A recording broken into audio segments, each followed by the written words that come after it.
What's going on, Steven? What's going on, brother? But before we go any further, folks, I should have had this already up. Make sure to hit the. Give me a second, folks. Gotta get it up and running.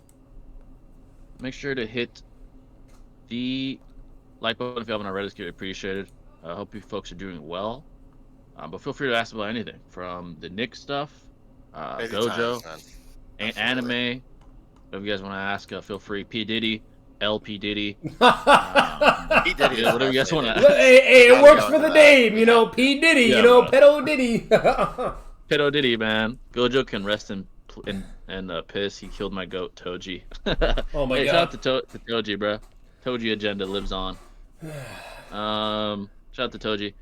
But yeah, I had a video for Toji if you guys want to check that out. I dropped how powerful he really is. Let's just say this: he would take out Jogo. Oh yeah.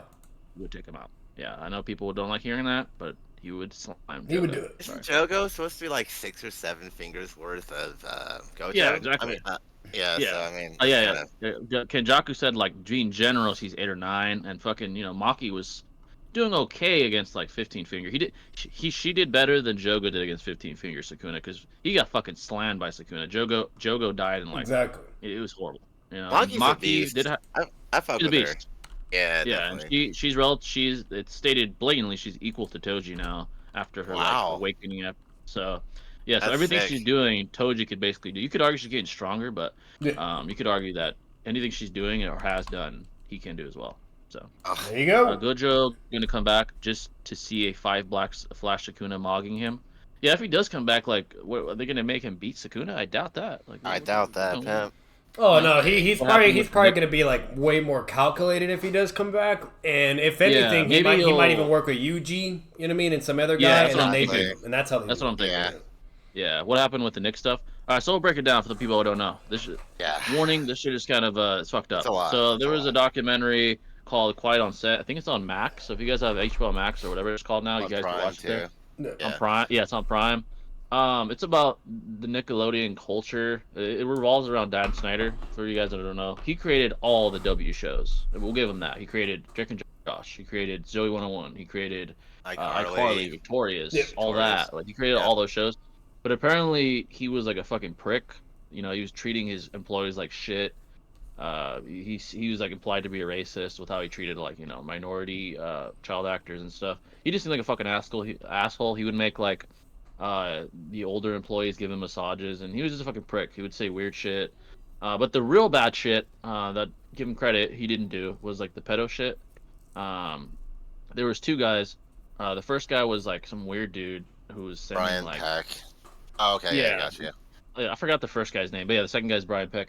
First guy was like sending like D-pics to like child actors up through email and shit. The worst one was Brian Peck. He fucking was raping Drake from Drake and Josh for like months on end. This is a fucking shit show, bro. It like ruined Nickelodeon for me personally. I'm sure a lot of people. I can't even watch those shows and look at them the same no more. I'm like, what, bro? I can't do it. Like, especially Yeah. Drake and Josh, bro. After watching that shit, like I can't watch Drake and Josh. Like, Yeah, that's gonna knowing be that hard he to was going watch. through Yeah, bro, like knowing what he was going through while he was filming that shit, bruh. Nah, bro, Well, that's- it's sad for fucked kids. up. It's sad for kids because they're so impressionable at such a young age, and it's like they really can't disassociate reality from this like Yeah, fantasy they are creating within their shows, right? And so Dan Schneider like really created this dynamic of like, oh, these people in my shows don't have a father figure; they rely on someone else, and he tried to substitute that said role, right? He was like the daddy. Yeah. They made him call him daddy. There was like hella feet Exactly. fetishes. There was like allegations of him like impregnating What Zoe the from fuck? Zoe 101. Yeah, Things there's of that that, nature. yeah. There's hush money being paid to all the Hush money. actresses, like from Facts. iCarly, Jeanette, or whatever her name was. And that first Yeah. guy you mentioned, Jay, like when they raided his apartment, bro, it was like 1,800 pictures of child. Oh, Bruh. hell. Yeah, I'm saying. exactly. Yeah, I'm not gonna say That guy it, was like but- a fucking bona fide fucking pedo, bro. Bro, And then like, not only like, that, but there's another guy on that set who was actually caught on How to Catch a Predator, dude. Like, dead Wow. ass, Bruh. bro. Yeah, literally, So, bro. Like all What these the guys fuck, were bro? fucking. Like the guy who got caught had a journal who said he's a full-blown pedophile. Actually admitted it, and it's like it was a whole Yeah, like literally. gang of pedophiles and weirdos that like created this like chain of shows. You know, Bro. it's really Yeah, weird. bro. What was behind the Basically, scenes. You know what's just Yeah. crazy Yeah, though? bro. Like what just L Hollywood. literally it's like bro, like this has been going on everywhere now with the whole Diddy shit, the Yeah. rap, game Diddy, area, Nick. fucking Nickelodeon. Yeah. Like I'm telling you right now, if it ain't pedo shit, then it's literally fucking literally it just went out of my mind. What's the other fucking thing it normally is? There's that, and it's what fuck. I can't. It's like I can't remember. Yeah, literally. If it ain't pedo shit, it's trafficking. Every fucking time. That's all this shit is now, bro. Yeah, Schneider is basically Harvey Weinstein, to be honest. Facts, bro. He's literally, literally. You He's know? Harvey Weinstein. He looks like him too, which is ironic. Took advantage of their position, but on like minors of all things, dude. Which is even worse. But it does beg a question, and this is interesting to contemplate. Should there be an age requirement for actors? Because when it comes to the whole deception of things, of understanding reality, and then and then what they're doing for acting, whatever you name it, and obviously that kind of creates a certain space of temptation, so on and so whatever, or unfortunately to be exploited, yada yada, etc. Like, should there be certain like parameters or like more strict regulations with that? Because yeah, bro, that's like free reign for the weirdos. You know what I mean? Like when they're doing fucking teenage shows or kid shows. Well, when we talk about Nickelodeon, like they're one of the most well-financed networks on TV, and they should allocate that money towards professionals to handle these environments. Literally, like how is that happening? Yeah, bro. How are you allowing a band of pedos to orchestrate your shit? That's fucking crazy. I don't understand. Or better yet, is that. Nickelodeon it? Like, are they actually the problem? Like, low key behind? Like, what is it? Hey man, hey man, hey bro, like fucking. This is another thing, and I'm not blaming the parents for all this shit, but some of these weird ass pictures that Dan is in, like fucking like holding little kids in his lap, bro. If that was my kid, oh hell no. But what the fuck, bitch? I'd walk in there and whip his ass, bro. Fuck no, I'm not gonna grab my kid like that. Like he's weird as fuck. That's I'm not a gonna red say he's flag. a pedo, That's innocent until proven guilty, but he's a fucking weirdo, bro. Facts, and that's a fact. Like you can't deny that. Like, and he was working with pedos, bro. It's one thing that context is there, like Santa Claus, whatever, you name it. But like, come on, for no reason, shits and giggles, you just could be sitting in a grown man's like, come on, bro. Bro, that's fucking weird, bro. So Nickelodeon's kind of ruined for I think most of us. It is what it is. My man Kisame doesn't deserve to be compared to Snyder. Hey, folks, don't mind the little GIF I made. I just made it because it looks like like someone's crying. Oh yeah. Kisame is not comparable to fucking Dan Schneider. I just did that because he's like in the rain and it looks like he's sad and shit. So, yeah, I'm not comparing them to those goats to that loser. So don't worry about it. Wait, Drake got graped? Yeah, so no wonder he is the way he is. Yeah, bro, I think Drake's dealing. You could tell even on the doc, he's carrying a lot of like trauma with him. Like you could just tell. His face, dude. His face, bro. Like he can barely talk about it now. Oh no, and that's the sad part about it. The more time goes, the more it catches up with you. The more it actually psychologically starts to manifest. Like if you don't deal with that shit from day one, you're fucked, bro. Yeah. It's gonna kill you. Wear that trauma on you physically. I think. I think for him, like being a guy, I think the reason he didn't say anything was a pride thing. He didn't want people knowing like. And a man thing, you can't show. Like, it's a man thing. Like I think that's why he took so long to tell someone. I think he finally he exploded at one point, and that's when he finally told his mom like he just can't take it anymore. After I feel like, dude, Brian Peck, he was such a close associate with Dan Schneider, and I feel like it was so easy to manipulate them. Like, hey, like you say something, you're off the show, right, or something like that. Facts. And if he's 15 years old, bro, like the guy is he doesn't know what to do, bro. So it's like I can understand. Kid. Yeah, bro, it's not cool. Yeah, it's definitely not his fault at all. Like, it's just he was in a shit situation with a powerful person taking advantage of him. It's fucking terrible, dude. Like, it's rough. Yeah, it really is. Oh, $5 from Kedrick. Appreciate your brother. Kedrick the GOAT is back. The GOAT. Appreciate that. I put that on the screen right quick, my brother. Let's see what he said while we do that. If Reen didn't die, do you think Obito would have came to the same conclusion in the end? If not, what else would have broken him? I think that broke the camel's back for sure. I think he was leading towards that, ideology. Yeah. I think that broke the camel's back, so to speak. I think Madara knew that, which is why he told Zetsu to do that. Yeah. Do I think it could have came anyway? Reen was kind of like a filter for him, sort of the individual that really kept that goodness in him. The whole show. Yeah, exactly. So if she were still alive, I don't think so. I think he wouldn't have went towards. And we see that. So, we literally see it in the flashbacks, actually, in the manga, even anime, whatever, that if she was still around, that he would be there, but it was just his face would be fucked up, that he would also be Hokage. It was all the what if scenarios that he was basically reimagining if things just went a certain way. And then not only that, like at the end of the day, everybody forgets, like, but Madara orchestrated that shit. It technically was not supposed to happen. That should have never happened to begin with. Everything, like her somehow being Madara, a fucking Jinchuriki, like all of that shit, bro. Yeah, Madara is more methodical than people know. Like he was very calculated how to break Obito. Without even being detected, he did all that shit, bro. Yeah, like he no one knew he was alive. Yeah, he played him like a fiddle, bro. He didn't even know it. So I can honestly see Madara like orchestrating like a hit on Kakashi or something that may invoke the same amount of emotion and act as a catalyst towards the MS being awoken and things like that. But like, I don't think Ren was like, or Rin rather, was like the only way to break him. No. Per se, but it was definitely like the not the only way. Like if he lost like Kakashi or Minato. You know what I mean? Things like that. You know, that might maybe have been able to do it to give enough of a push. You know, but obviously Ren's like that's a no-go, right? That's his bitch. Yeah, like his love, like the person he was literally in love with. Yeah, literally. So it's like, that's why it's like, you know, and Madara knew that, and he knows how Uchihas are, how much they love you. It was a perfect way, unfortunately, for Obito to just pull out the evil, you know, and brokenness of him, right? But like going back to that whole like child impression, like that child impressionness, like going back to the Nick thing. Madara just manipulated him. Obviously, not a fucking pedo, but he manipulated him into like, you know, doing his bidding, you know, in a very like malicious way. Like, bro, like, and Madara realized too, like, what's people don't realize this, but it's an underrated feat. Obito didn't awaken a one Tomo. He awakened two Tomo in both eyes the first time just because he wanted to protect Kakashi. You know what I mean? And he got injured. So, like, imagine if one of his loved ones were killed. You know what I mean? Or especially if it's somehow, like, where is his best friend even killing the person he's in love with. Like, what do you think's gonna happen? He ain't getting a 3-ton. Nah, that motherfucker getting an MS right off the whip. You know, like, Madara knew his capabilities and his potential and so on and so forth, you name it. And he just easily exploited it. It's the similar dichotomy of what Jay just said with the whole Nickelodeon shit, but obviously different vastly to certain extremes. Yeah. But, you know, so, like, and that's just kind of what you're working with. And even if, like, that stuff didn't happen, I will say this, I do think Obito would have still grew very strongly. But he would be more reserved. He'd kind of be, like, similar to Sasuke, or maybe better yet, or maybe even Itachi, to where he's not going to have, like, nowhere near as, like, ridiculous stamina and chakra reserves and shit.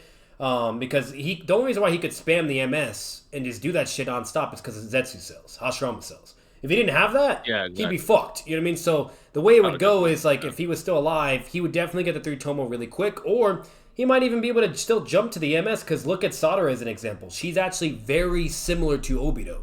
The way she awakens her stuff is through love and wanting to protect, while Sasuke and all the other Uchihas is through trauma and loss and pain. So that's the thing about Obito. He has the ability to grow, not just from loss and trauma, but also from wanting to protect and love. And the rate of that power of growing is very large, which is weird, you know? Yeah, especially the Uchiha, which are, like, they're known for that, you know? So, $2 from Kedrick. Appreciate that, brother. How would you debate someone like Kabuki? That's a good question. So someone that just screams, like, he tries to win by being loud. I would say my strategy, if I had to debate someone with that sort of, like, archetype as far as a debater, I would be very calm and collected, and I think it would just make me seem more dominant. Because clearly someone that has that sort of tactic isn't very knowledgeable in the first place. But if you also have that, like, psychological warfare advantage over them, you just seem even more dominant. Like, you let them have their little spat, and then you eviscerate them with some more debate, you know, claims or argumentation. Just that's the way I would approach it. I wouldn't yell at all. I wouldn't even throw out a homonyms. I'd be like, "Are you done?" It makes you look actually way better technically too, because they're all riled up and emotional. And it's like, wait, who's actually winning here now? You know, while you're still calm and collective, and then still controlling it in your favor, if you're able to do that too, and then you just look more dominant. So, exactly. You just look a lot more mature.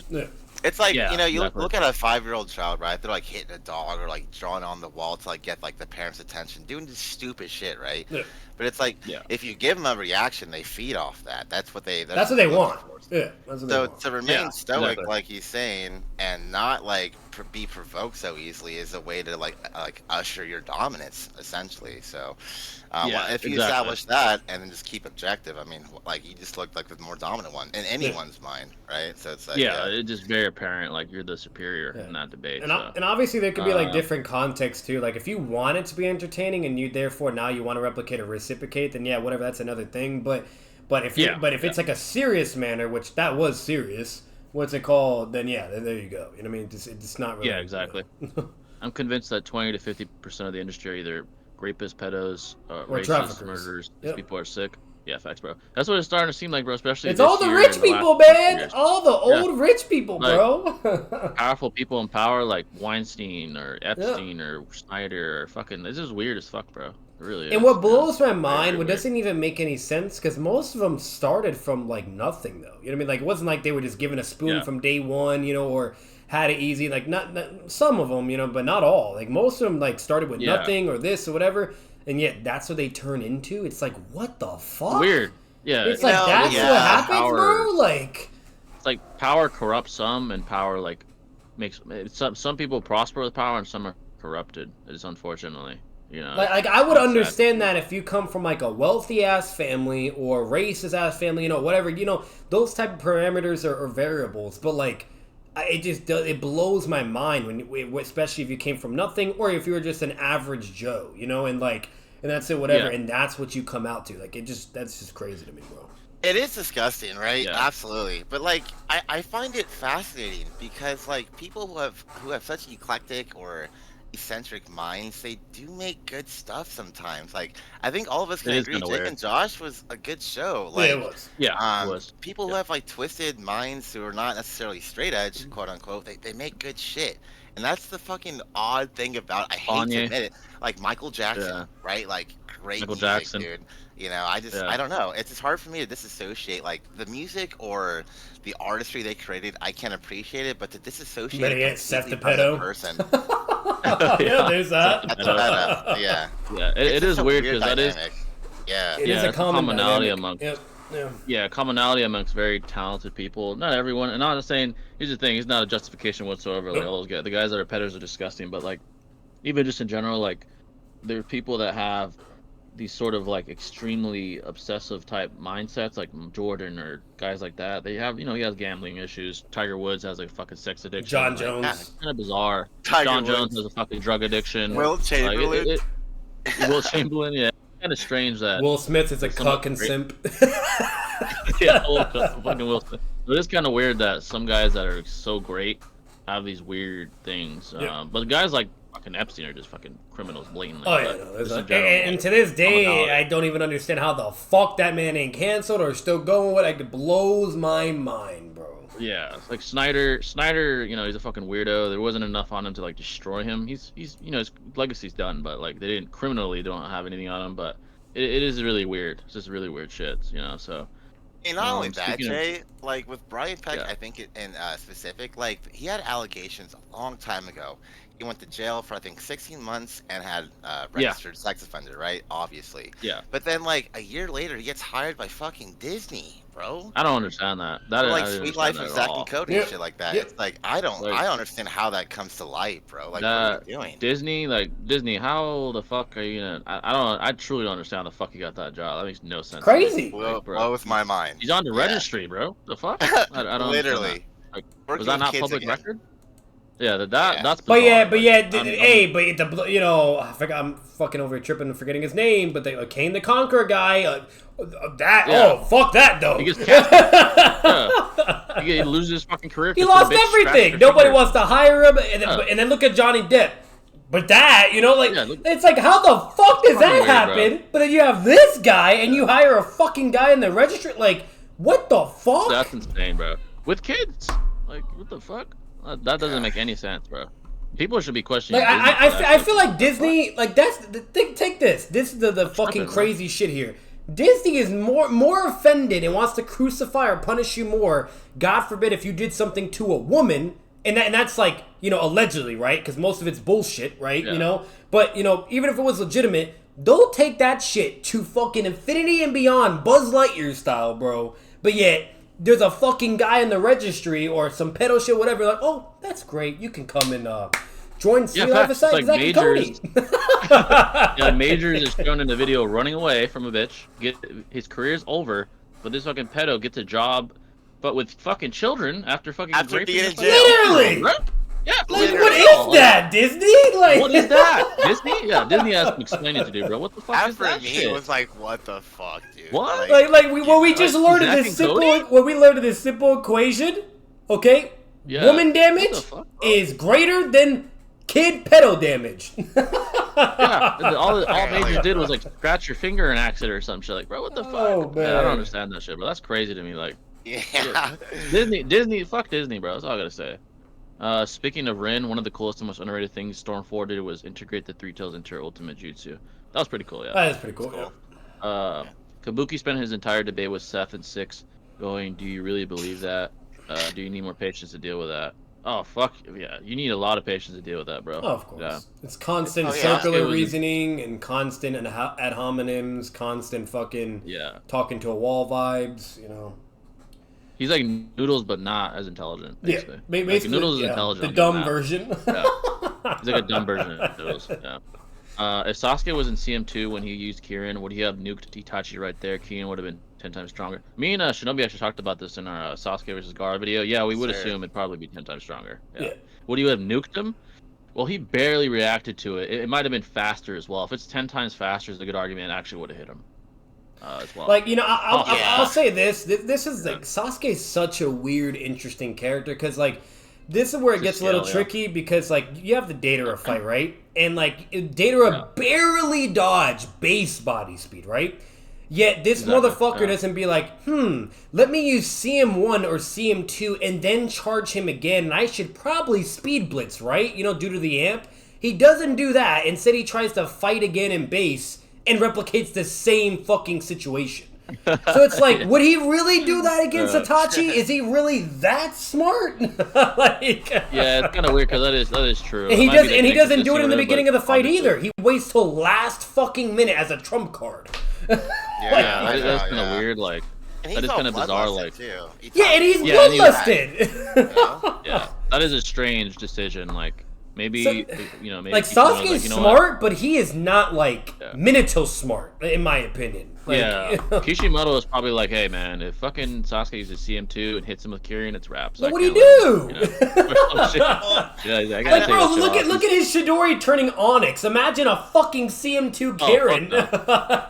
Imagine like the black Chidori Onyx. Imagine if the Kirin was black. That'd be literally like fucking. That'd be heat though. That'd be kind of cold. I'm not gonna lie. It would be fucking goated. It's like, I really feel like all the fireball jutsus and Amaterasu like created the density of the cloud so it like manifests that dragon in the first place, right? So it took like a lot of exertion of charge. Yeah, like prep. Like, yeah. So that is like, true. That is true. It's a good point. Even if you use CM2 off rip and try to use Kirin, there's like no clouds to like work from. You know, like he's like at mercy of his environment. There is another layer to it. When he was fighting Team 7 and whatnot, and then he was immediately resorting to use Kirin. What's it called? Yeah, there were no clouds. If the temperature is just right, at least theoretically, because it was implied with what he was doing, and I'm assuming that was the technique he was trying to do as well. And Orochimaru, he's like, hey, don't use that. I'm pretty sure it was. But either way, with that scene, you could technically conclude in that as long as the temperature is within the right parameters or variables, he could do it right off the get. But if it's not, which clearly it was with the Itachi, right? And then he has to create those variables, you know? So I think the variables with Orochimaru would just be I would rationalize as being like a weaker version of what we saw with Itachi. Oh, definitely. Yeah. Oh, sure. Yeah. Because it's certainly like Kirin is a bizarre. It's strange to scale because there are several factors like the environment for sure. Yeah. Like Sasuke's state of fatigue, what state he's in if he is using the curse mark like pseudo sage mode amplification. Yeah, he did use pure lightning. It was like pure lightning nature. It was kind of like what Kashin Koji did to Jigen, where it was pure fire, like natural, not like infused with chakra, which is why he couldn't absorb it. It was way more stronger. So like he did like the peak maximum output of the element too. The only thing he did is just created the variables with his fire style thing, and then What we could deduce is the optimal contextual parameters for the perfect Kirin would be like a stormy day, and he's fully healthy, and he uses CM2. That'd probably be like the most powerful Kirin possible. But obviously against Itachi, he was fatigued. That is true. Like especially at the end, he barely had enough chakra to even like let the Kirin go. He literally said like I might die here or some shit. So it was like that the environment was optimal, but obviously his current state wasn't. So if it was like both of those parameters were at their optimal, Kirin probably would be stronger than it was there, and Itachi might have actually died, from the Kirin itself. I mean, but it's hard to triangulate how much. because there are like several factors as well. Like, and Susanoo's fast, bro. Like Susanoo jutsu activation is fucking crap. Like Sasuke, like to be fair, he's not sick, but he only had an MS, and he's just like doing shit on the fly, right? Like so he's kind of like figuring out everything, you name it, and he's over here able to at least activate it fast enough to contend with Raikage V2 speed or AKA Yellow Flash Minato speed, you know. So like that, and like so Susanoo jutsu activation is pretty fucking cracked, you know what I mean? So to be fair, you could still argue it would have been the same result, you know, regardless, because then you at that point you have to be like, okay, is Sasuke with CM2 with the right weather, you know, variables and his CM2 amp, would that now make it like fucking, you know, KCM level or Minato level or Raikage speed level now, you know? So that's the question, but and there's a fair argument for that, but overall, like, it's just, you know, Susanoo is really fast. It's very fucking fast. Definitely. Yeah, it's commonly, like, every time it's displayed, it's extremely fast. Yeah. So. Holy shit, I just remember how Kobuki tried to convince them that what Minato did not throw the kunai at Light. Oh, you're talking about Seth when he debated Kobuki and... Oh, I remember that shit, yeah. What alarms me the most is the people so willing to leave their children alone with people they don't know just because they're famous. You know, literally! Yeah, because the weird part in the doc... spoiler alert, I mean, it doesn't really matter, but is one part where there's this one actor, he was on All That, and his mom was like very vocal, but even the mom said like, yeah, I held my tongue a lot because I didn't want to ruin this opportunity for my son. So that kind of does show like when your son or daughter's given such an opportunity and you're vocal, sometimes even those parents hold back because they're like, hey, I might not see something I completely agree with, but I'm gonna let it go because I don't want my child to lose this opportunity. So it is kind of weird that some parents are willing to let that go. She didn't see anything crazy. They didn't do anything to that kid or any like pedo shit. But just in general, like, that is true. Like some parents are willing to let more go just because the person that's dealing with their kid is like in power or some shit. So it is really bizarre. You know, it is kind of bizarre sometimes that's the case. Money talks, I guess. Unfortunately, you know. So it's All That. That's the show with Amanda Bynes, if I'm not mistaken, right? Yeah, with Amanda Bynes. Yeah. Okay, so like, not only like is it. Yeah, she's fucked too from all that shit from Dan she's Schneider. Fucked, bro. But like, not only is it weird to like, as a parent, to let your child be alone with someone, but like, if you watch the shit on the show with It's All That, for example, they're having like chocolate wrestling with them, like smushing shit all over their chest and shit. Yeah. And they're like there's like this gunk shot, if you will, over their face to make it look like a jizz shot. Yeah, exactly. It's some really weird shit, bro. It's like if I was a parent watching that. I'm not condoning that, dude, whatsoever, man. Like they talked about on the doc, like what Dan would do is he would like try to push the limits of what's considered sexualized and what's not. He would like really push the pace on that, and I mean we see it all the time. All the shows, fucking All That, iCarly, Victorious, Drake and Josh not as much because they're male, but even there too, like it's fucking weird, bro. It's fucking weird. Like Dan knew what he was doing. He's weird. Oh, of course. Yeah, he's a fucking weirdo, bro. Like. That's a fact. Yeah, it is fucking weird that he does that kind of shit. So there's a reason why Nick had to like pay him off, and they didn't like fire him, but they like paid him whatever residuals or whatever, and they let him go because they knew after a while they're like, oh shit, like this guy did too much damage. We got to get him out of here. You know, so this post interview with him. I don't know if you've bro. Watched it. Like, so dude, it was pathetic, dude. Like, there's no pushback. Like, the interviewer was an actor for him. It's like, and it was on his channel. It was on the fucking Dan, whatever that shit's called channel. I'm like, come on, that shit was pathetic. You probably paid him to do that shit. Probably paid that dude to do that shit. At this point, I believe it. Like, he needs to go, like, if he really gave a fuck, bro, he would go, like, I don't know, it's just some other thing that's not his own, not his YouTube channel. Go to fucking Fox News or whatever and just say, hey, I'm sorry. Say, I'm sorry, Drake, I'm sorry, everybody, you know. But he didn't give a fuck, bro. He just on his fucking own channel. Interviewer disappointed me, bro. Because, like, he was just the guy allowed from, him. iCarly. Yeah, exactly. He's like sympathizing with him. He's like, how do you feel? I'm like, what the fuck do I care how he feels, bro? What the fuck did he go through? Why would anyone care what he feels? I don't give a fuck. Like, what the hell? Being real. Dude. And the thing is about with Dan, like, there's nothing really substantiated, but it's like there's so many like weird coincidences and like allegations and testimonies that just really makes you think, dude. And it's like when I was a kid, like with Zoe, for instance, I remember being pregnant, but I never thought for like, oh, it's because of Dan Schneider. You know what I mean? Exactly. They put that shit under wraps real quick, dude. I remember that shit too. I was like, what the fuck? Yeah, I was like, bro, fucking weird ass, just like weird things in general happened at Nickelodeon when he was there, when he was his era. A lot of weird shit. while he was in power happened. Drake with Zoe, with Amanda. This is fucking weird, bro. He's a fucking weirdo. This is a fact. Yeah. Unfortunate, dude. It really is. Major's got a movie coming up actually, so he can't find work. Marvel just doesn't want anything to do with him. Yeah, dude, Marvel's fucked up for that shit. I hope DC gives him a role. Majors is very talented, bro. I saw him on Creed, the Creed movie. I think it was Creed 3. He's a very talented actor, bro. Like free Jonathan Majors, bro. That's all I gotta say. I think it and free Tory Lanez too. I think it's pretty implied that Obito would have broken if Kakashi or Minato died instead of Rin. Great. He could have broken, yeah, but Rin was probably the best candidate in Madara's mind for that because she was the love of his life, you know. So, but yeah, you're probably right though. Sasuke said the Kirin cost him so much chakra he expected to die of chakra. Yeah, it's true. At that point, he was very fatigued. Yeah. Jay, do you think that Jora's identity being Ishiki or Jigen would have a plot hole because Jigen and Ishiki have entered Konoha before, but they couldn't recognize Jora's chakra? Yeah, they're not going to make it Ishiki's identity because yeah, they would have already known his chakra signature. So yeah, you're right. That would be a plot. To give further info on the Kirin though, the Kirin technique that Sasuke did was pure nature lightning. It actually doesn't require any chakra output. That's the benefit of the technique and why it was so fucking powerful. Like Zetsu states verbatim, this would be the most powerful lightning technique we will ever see because it's just pure natural lightning instead of infusing chakra with it and so on and so forth, which is a pretty big fucking statement because we know the best lightning users are obviously like the Raikages and stuff, whatever, blah, blah. So the fact that you could technically argue like this Kirin is like even stronger than what they could fucking potentially output if you wanted to go that route. But either way, that's what makes it so crazy. Sasuke had no chakra because he used the substitution jutsu, which requires an enormous amount of chakra, which it was Orochimaru's weird substitution shit.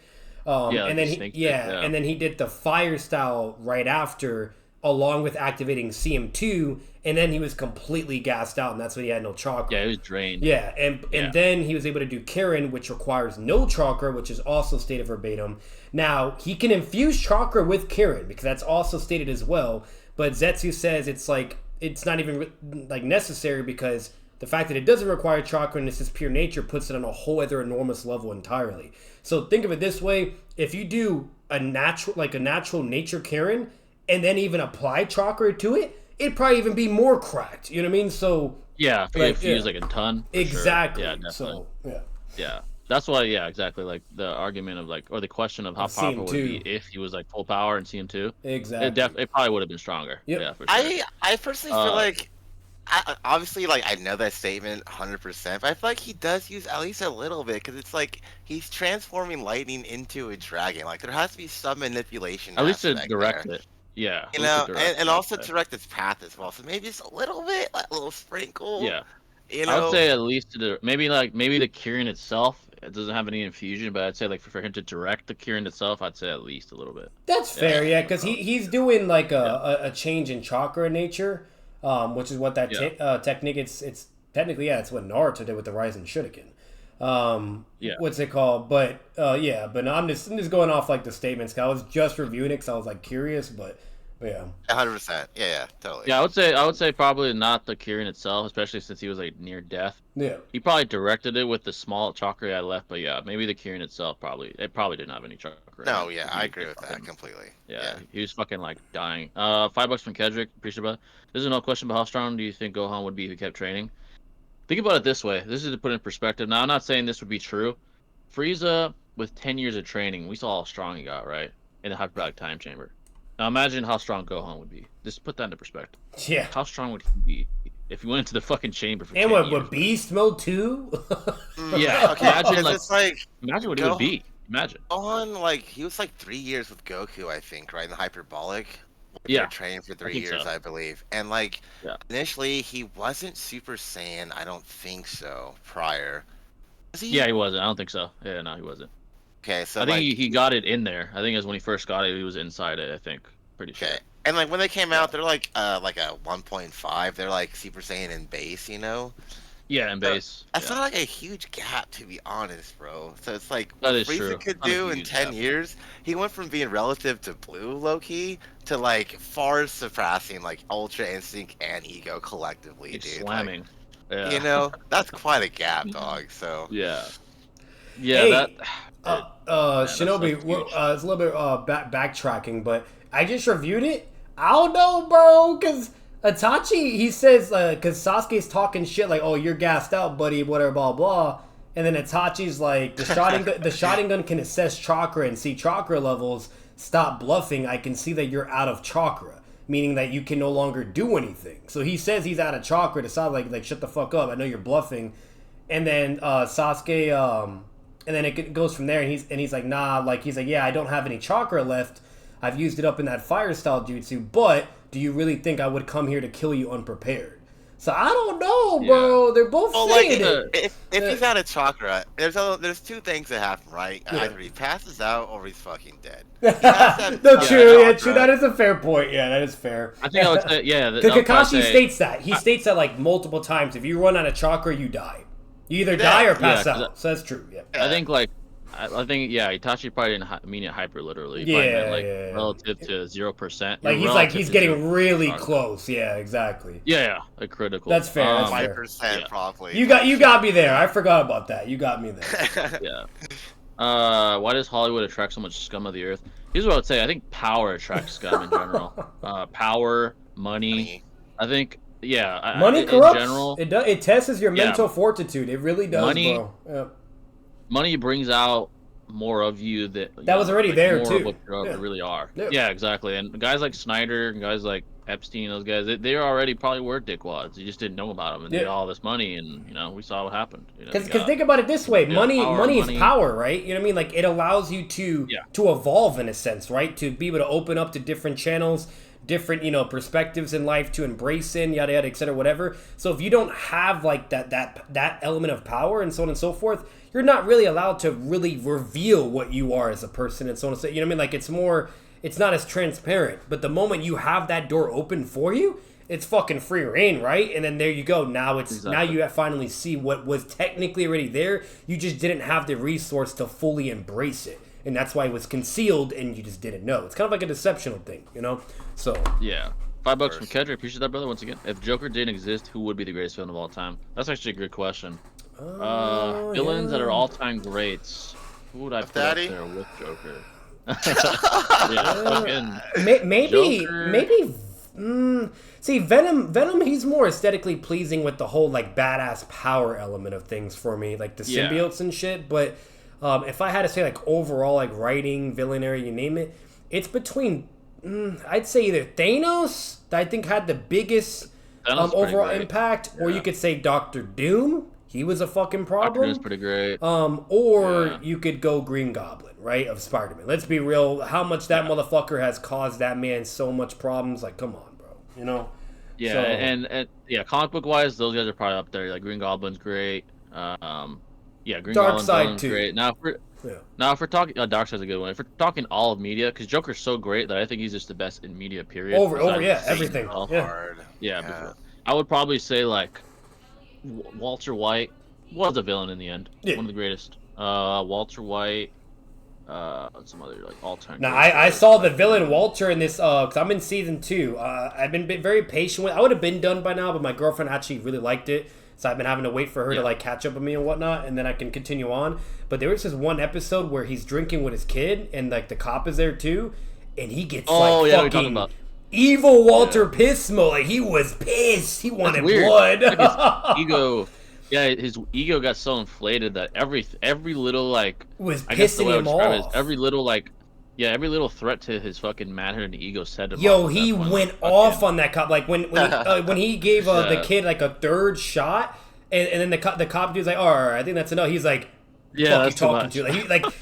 His voice, like he was so aggressive, and it was like he kind of like he turned into a demon out of nowhere, bro. I was like, "What the fuck?" Bro. He became like hyper. His ego became like hypersensitive at certain points. It was such good acting, and like I was like, this motherfucker flipped the script, and then when the police officer was finally getting pissed because he was trying to have self-control and be calm and collective, and then he tried to reason with him, and he's like, "Give me back my fucking beer right now, bitch!" Like you do it. It was hilarious. Like, I was laughing. Yeah. But at the same time, like, yo, this guy is. Bro, it's so good, bro. He had some scenes that were so fucking goated as fuck. $2 from Kendrick. I appreciate it, brother. Itachi versus Great Kage Ace. Darth Vader would be an honorable mention. I feel Oh, like. that's a good Oh one. yeah, Darth of course, Darth like, Darth Vader. Vader, Yeah. he's goated. Itachi versus A, speed and reaction only. Appreciate the $2, brother. So Prime Itachi, the closest thing we see to that, I always say, is Edo Itachi. He shows speeds beyond that of Minato. You know, being able to best Casey and Naruto and Killer Bee simultaneously at times in combat. Base Also, I know Sharingan. people hate to hear this. He blitzed Nagato. Yeah, People hate to hear shit that, on but he Casey did. and Naruto and be Incorrect. Yeah. Incorrect. No, I'm But- kidding. Yeah, so I would say he probably has greater speed and reaction time at his best. And- Now, if and- he's sick, I don't think so. Not only that, Jay, like even if we like low, like whether if you count this a low ball or not, if you like even say bare minimum, at least bare minimum, he is showing to be equal to Casey and Naruto at that one moment where they're going blow for blow, whatever, and talking yada yada. And regardless of whatever, all the fucking shit you want to get into of whether if you deem that a feat or not, whatever, blah blah. Bottom line is, objectively speaking, bare minimum, he's that level, which we know at least that level was also above the Raikage. Because Naruto body flickered out of his fastest punch, which is what Minato did with the Flying Raijin as well, which obviously Flying Raijin is way above all that shit, but you get what I'm saying, you know what I mean? Like, so like bare minimum, he would still be above the Raikage, even if he wasn't like blatantly above, like with the whole Nagato shit and Speed Blitz and whatever, blah, blah, you know, you name it. So it's like, it's either he's like tiers above, or he's still above A, where A just wouldn't be able to hit him and he just fuck him up, you know? So Yeah, exactly. No, I there's know that like people a bit. two things I find interesting with that is like the Raikage, like with Naruto dodging his fastest attack. I do kind of recall the Raikage like using that as like a test per se, maybe not going Yeah, he does all say that. out. And then there's also the matter of like Itachi wasn't base Sharingan, mind you, when he was like evading Casey and one Naruto, but like that Naruto was a clone, and I don't know 100% if that's like equivalent to like, you know, just Naruto by himself without clones, of course, and also giving chakra to the Full power. Shinobi Alliance as well. You know what I Yeah, mean? That is So true. it's- there's context there that I think is worth You can't question it a consideration. little more.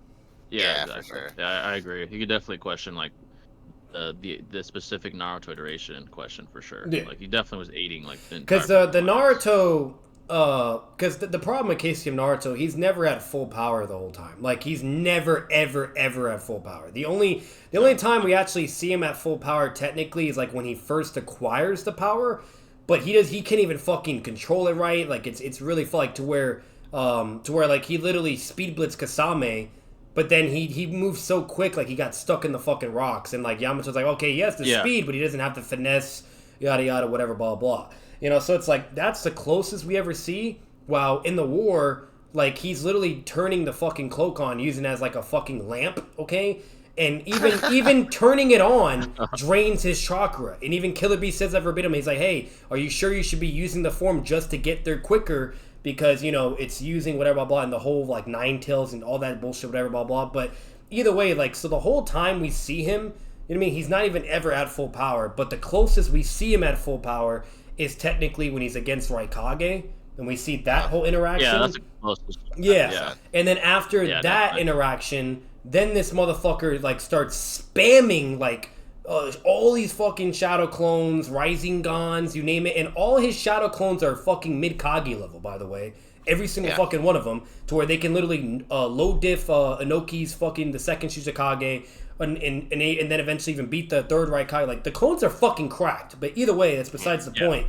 He's doing all that chalk or whatever, you name it. So it is really interesting when you analyze that whole spectrum of stuff. But the problem with the KCM form, which this is where it gets really contentious, is eventually, especially if it's off screen, right? We're not watching Naruto the whole time.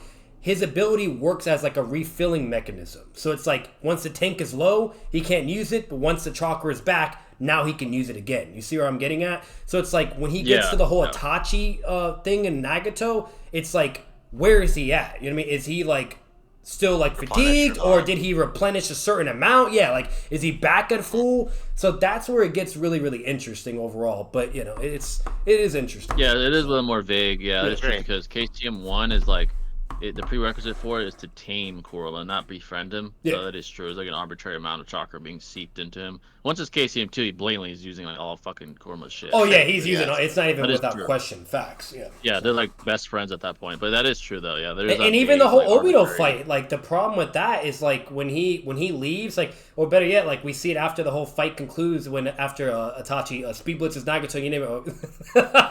Fucking piss off all the Pain fans. By the way, I'm a Pain fan. I actually advocate for Nagato Pain because he's just my favorite. Whatever. So regardless, I'm just putting that out there, but I'm just going with the whole Itachi shit. Check out the video, guys. Yeah. I'm just going out with the whole Itachi shit though, because it is hilarious, and I know it pisses off people. But either way, when that whole event concluded, Naruto finally like gasses out, and he's like huffing and puffing, like, or at least blatantly objective at that point in time. And then Itachi's like, "Hey, bro, don't be trying to do everything on your own. Like, you know what I mean? Like, otherwise you're gonna end up like Madara." He has like the whole fucking talk, and he tries to pull like the whole teamwork card. You name it. He's like, "Look at us before. Like, it took me, you, Killer B, whatever, blah blah, all that shit." So like we see that where that happens, and then as it goes on from there, eventually he's able to activate the form again at some point, right? And then he headbutts Obito, and that whole fucking shenanigan happens. So like with all this into consideration, it's really hard to scale KCM Naruto. He's really weird. It is. But overall, like, even while fighting Obito, he's not even at full power. That's the problem. And the more he's using the power, the more weaker he's getting. You know, so it's like, that's the problem. I don't really think about that either. You know? Yeah.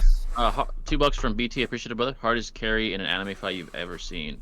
In a single anime fight? KCM Naruto? Yeah, if it's a whole war, definitely Naruto. Yeah, if it's like... a single fight, what's a single fight where someone Sasuke versus Killer B, bro, for sure. That was quite a carry. Let me Minato? Kakashi against Kaguya? I don't know. That was a carry. They were getting slammed. Oh yeah, DMS Kakashi for sure. What about Minato? Like Minato with the right Kage? I guess that is kind of a carry. He was like literally. Yeah, his whole platoon was there. What Dragon Ball? When he fought Broly, he was like holding him off for like 5 minutes while Goku and Vegeta went so fused. He's like carrying the whole planet on his ass, dude. I'm sorry, that shit was hilarious when Broly was beating the fuck out of Frieza, and he was getting so mad. I guess another one would be this is pre Rage Gohan. I mean, you could say even Gohan. The fucking Goku against Cell. Yep. Like, everyone was getting their fucking ass and spanked. Gohan Goku. carried. Gohan carried too, though. When he went Super Saiyan 2, like Rage, he fucking carried, bro. Fucking carried. Bleach. Let's see. Ichigo at the end against Aizen. But I'm gonna be honest. He literally carried. If it's 1v1, you know, like the most carry. If we really think of that for Naruto, I'm actually trying to. Okay. The most carry, because I was thinking of part 1 Kakashi with Team 7, but then it's like, yeah, they helped a little bit, I guess. Yeah, they helped a little bit. So. Fucking. I guess I'd say probably. Because even with the Killer B shit, Sasuke contributed just as much as well. You know, I'm gonna be honest with you. If Sasuke I guess at the end he did. Yeah. I guess Naruto versus Pain, because he carried like the fucking whole I'd say Naruto. I'd say he carried the most. It was against Pain. Yeah, I'd say Naruto, that was actually. like the whole. He literally sold the whole village, and Naruto had to carry. And it was by himself 1v1. It wasn't like a war, so it's not different. You know. So it's not. Yeah, exactly. But now if it's war, then it's KCM Naruto. Oh yeah, easily. He literally. Minato would be second place, you know, but Naruto would be first. Yeah. Also, Kakashi part 1 versus Zabuza, like he literally carried. That was quite a shit, carry. Dude. You know, like he had that like little part with Naruto help. Oh yeah, he did. Besides that, hardest carrying L versus Light. L carried the fuck out of the task force. Oh, facts, bro. Oh yeah, he was smart. He was the contender with Light, like intellectually. That's definitely true. Let's see. Not gonna lie, just sent Loco a bunch of stuff. Might have to join the Gamma hype. Oh, shall I get here's another good one. I don't think it's the most, but Itachi for fucking with the Nagato shit. I'm sorry, I don't want to hear it. Oh, you know, carry. That's a big fucking carry. And then with Sage Mode Kabuto, you like I know Kabuto. You can kind of say that too. Like I'm sorry, but he was babying Sasuke and helping him massively. Okay, so you know, so like overall, like you could say the Itachi shit too, really, but So stopping the reanimation is huge. Bro. that's a for backpack, sure. bro. Yeah, like I'm A like backpack, everybody yeah. said, like all the smart people. But if it wasn't for Naruto and Itachi, they would have lost the war. They would have lost. Also, Hashirama. Yeah. Oh, Let's be facts. honest. Tobirama didn't do shit, bro. Like he cared. Oh yeah, no, Yeah. facts. You know, like Tobirama, he was like the convenient, like, you know, Tobirama's kind of like the thing where it's like, you know, you have like a fucking, like you get a spray bottle, right? And then you put the chemicals in, he's the spray bottle, right? He's convenient, Yeah, but he's not the irritant. chemicals, you know? Yeah, you know? So, but you know, Hashirama, I'm going to be honest, now thinking about it, not even, I wouldn't even say Hashirama. If we're actually, like, this is hard. Okay, I'm actually curious which Jay and Shinobi's going to think. It's either Naruto overall or Minato, because if Minato didn't show up as an Edo, everybody would have died from the Tentates. That's true. Twice, remind you. Definitely. It was twice. It's Tobirama states it verbatim. He's like, "Hey, I'm such a fodder bitch. You saved the Shinobi Alliance twice." Okay, so Yeah, like, literally. so I'm just saying, bro. You know, like, don't get me wrong. Naruto did backpack and he was fucking solving the whole war. But Minato, with all the shit he did in his previous wars, and then saving the Shinobi Alliance twice, I think that's more president. It might actually be Minato.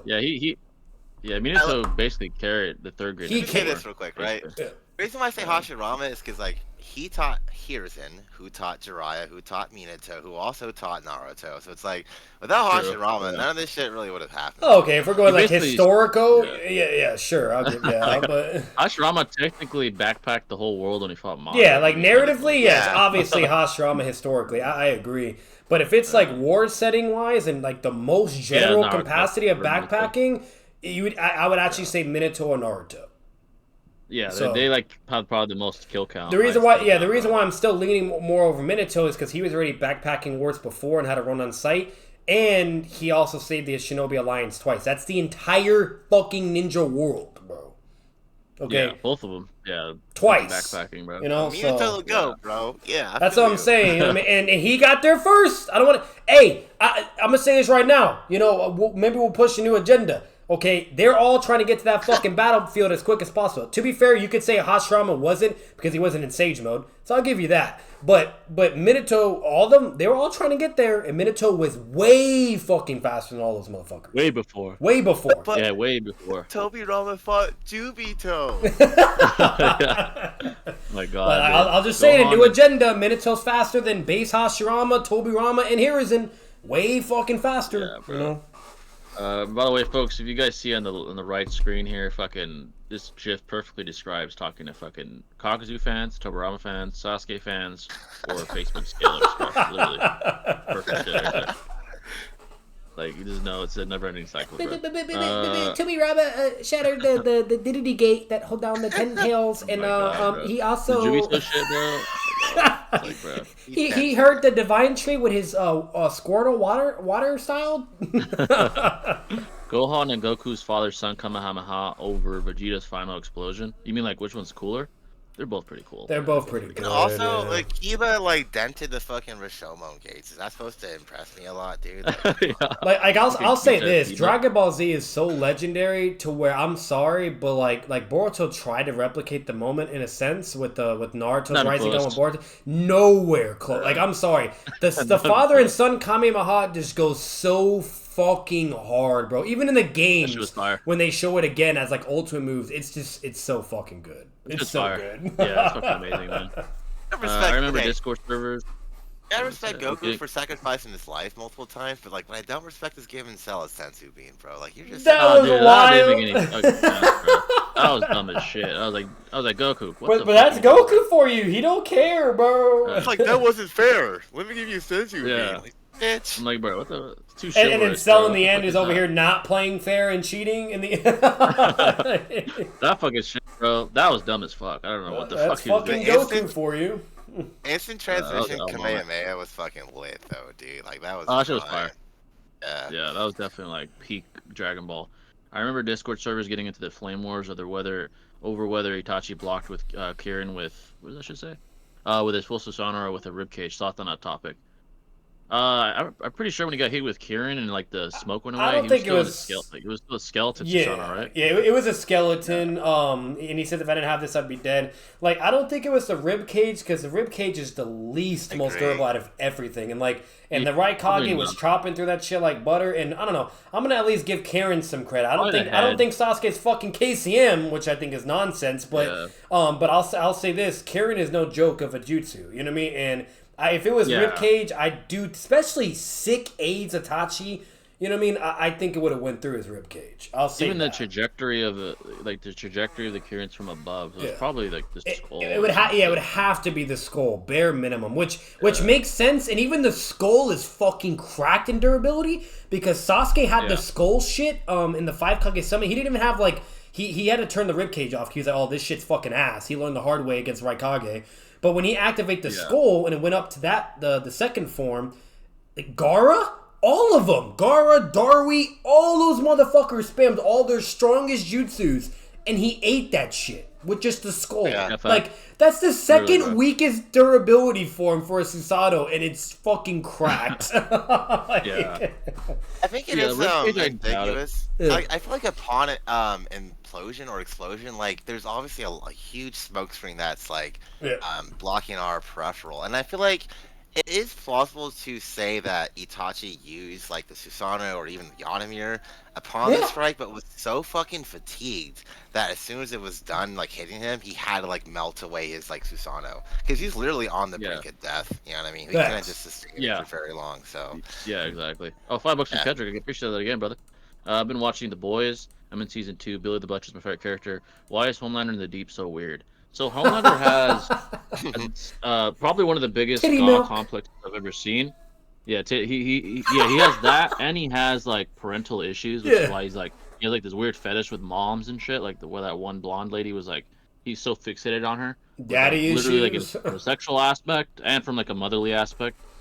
The Deep, he's just a fucking weirdo. I think he's just like a perv.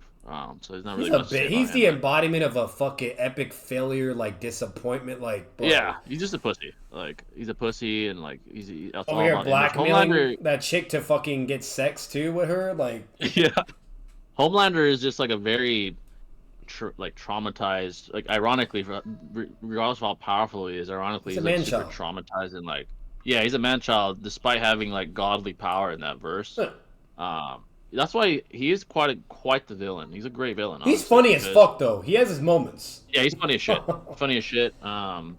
He has like goodness in him. It exists, but it's overridden by his ego. Yeah. Like the only thing that stops him from his ego overriding him was his son. His son, I remember when at the spoiler alert at the end. Oh, actually, never mind. You're watching season 2. I'm not gonna say it. Yeah. But his son, I'll just say his son is the only thing that like stops him from Kind of brings out his some humanity of him and whatnot, but Yeah. like the only L component of Homelander is just that weird fucking shit that he be doing. Yeah, he has like some weird like Some kinks weird and fragile fetishes. Probably like, due to yeah. Yeah, probably due to not having an actual mother and being like a fucking lab rat, but like still, yeah. He Like does that have, girl very shit, distraught. that titty milk shit, Yeah. then the Titty milk. shapeshifter guy to do, like, bro. Oh, that was weird as fuck. Like he's Yeah, that was just weird as fuck. fucking weird, bro. Yeah. Like- I think he like had I it. gotta watch Like, that when shit, bro. Dude, that shit is so good, but like. Or when with he's the shapeshifter crying, shit, when he's crying as a girl, like all the time, or like Yeah, he's fucking just. crying. I'm sorry, but like you know how That's me and sad. Jay are. Me and Jay gonna flame the motherfucker. He's Bruh. just sad. Fuck no. That's why I focus Soldier Boy so heavy. He's my Yeah. favorite character. Dead ass. Like he's that guy. Soldier Boy, Like, tell him. if Homelander wasn't a fucking bitch and a weirdo, you know what I mean? Then I would have loved him because everything else is great. Oh, but facts. that shit, I just Yeah, everything is great. can't. Soldier Boy is the coldest in the show. Like Peak. when he tells, I mean, there's no context, but when he tells Homelander like, "You're a fucking pussy," I was like, Yeah. "Oh, that's cool." Like, he's Or he tells him he's a like, "You're a fucking disappointment. yeah, he's like, "You're a fucking." He's like, I might fuck with you if you weren't such a shriveling fucking pussy. I was like, damn, you fucking flamed his ass. Like that shit was cold as fuck. That's probably the coldest part I've seen the whole show. Like, bro, no, Black Noir was more goated than fucking Homelander. Oh yeah, Black Noir is way colder than Homelander. Like coolness wise, way Yeah. cooler, bro. Yeah, Way cooler. absolutely. Like, Aesthetically, for yeah, sure. like, yeah, and aesthetically, he looks like fucking like a ninja, bro. That shit was dope. I'm still pissed at myself for missing a tweet and Facebook post and following YouTubers I have beef with. Dude, if you want to find beef, bro, Twitter and Facebook are the best places, bro. There's a lot of fucking people on there that just talk shit. That's a fact. Before Baron Mo Sasuke, yeah, it's enjoyable if you're into that. Like sometimes I go on Facebook and just fucking debate fucking old people. Look at the scan I just sent you. That was the shit he had. Yeah, we were right. The second weakest form. Oh yeah. He's blind too. Yes, look at his eyes. You can barely fucking see, bro. He's almost going fucking blind, dude. Yeah, bro. That's impressive. Invincible fans preying on Mark and Amber's downfall is some elite level hating. That is kind of weird, bro. I don't understand that. Speaking of Invincible, part 2, I haven't watched the newest episode yet. Like the last episode, I should say. It's fire though. Fire as fuck. Yeah, it's fucking fire. Before Baron Mode Sasuke was backpacking Naruto during the Jigen fight. You're right, he was because of his ability. I wouldn't even call it backpacking. It's just surviving because he was using that like the teleporting shit. Yeah, he was kind of like backpacking. They were both getting their asses whooped, but he was just like avoiding Jigen better. So. That ability reminds me so much of like Toto's and JJK as well. It's like literally the same shit, you know? It's like, literally the same shit. Yeah. It's like annoying. It's like a nuisance to like the opponent. Would anything change if Shino was a part of the Sasuke retrieval squad? Not really. They'd still survive, and no one would fuck with Kimimaro regardless. Shino wouldn't do anything either. Yeah. No. If Shino went, it wouldn't really fucking change anything. Like, bro, like the only difference that would have happened is fucking Shino would have just went with either Shino would have been eventually had a 1v1 as well, or he would have left with Naruto. Naruto was gonna go no matter what, you know. So it's either Shino fights. It's either Shino fights the Flu Girl or Shikamaru still fights her, but then Shino goes to Naruto. And what the fuck does Shino do against Kimimaro? Come on, bro. Nothing. Like, oh no, Kimimaro for sure. I think like out of this round 4, like Kitamaro would just be like a perfect like counter opponent for him. Literally. Like, his amount of bugs would just destroy Shino. The bugs can't even bite through him, bro. We did see Shino be quite relative to Kankuro, who did end up helping out Shiba against Sakon and Ukon. Sakon was fatigued and in the wrong body and couldn't even control it right. He still struggled with that motherfucker. Kankuro's ass. Yeah, bro. And also with Tayuya, like his bugs may prove helpful with Shikamaru as well. I think that would be like a compliment. Yeah, he would help though. He would help, but like the overall outcome, I wouldn't. Do you think? How about this? What do you guys think? Do you think Shikamaru would have thought it's good for Shino to help him with the Flu Girl, or do you think he would be like help Naruto? What do you think? Probably help Naruto. Right? I think it'd be Naruto. Yeah, they'd probably say Naruto. Like to me, it's more smarter to help Shikamaru, but with how the narrative, he wanted just to keep more people pushing forward, but one person staying behind the whole time. Yeah. From a logical standpoint, even from a logical standpoint, like. Yeah, Shikamaru would deduce like, oh, that guy's is stronger, so maybe you should go help Naruto. Bro, he speed blitzed Shikamaru in Naruto. Like effortlessly, when he first came, he like showed up from behind. He could have killed him right there. Chino. Takes the barrel. They couldn't do shit. They were like couldn't even move. And then they couldn't do shit to him. Like, he probably would tell Shino like, hey, like that guy's way stronger than the rest of these guys. Go help out fucking Naruto. Yeah, absolutely. That's the only chance they would have. He would do nothing against Kimimaro. And Naruto had to go QB. And like, let's be real. Whenever Naruto powers up to QB, it's because he knows his base would get destroyed by fucking. You know what I mean? That's always the consistency. So like, he does QB, mental amp.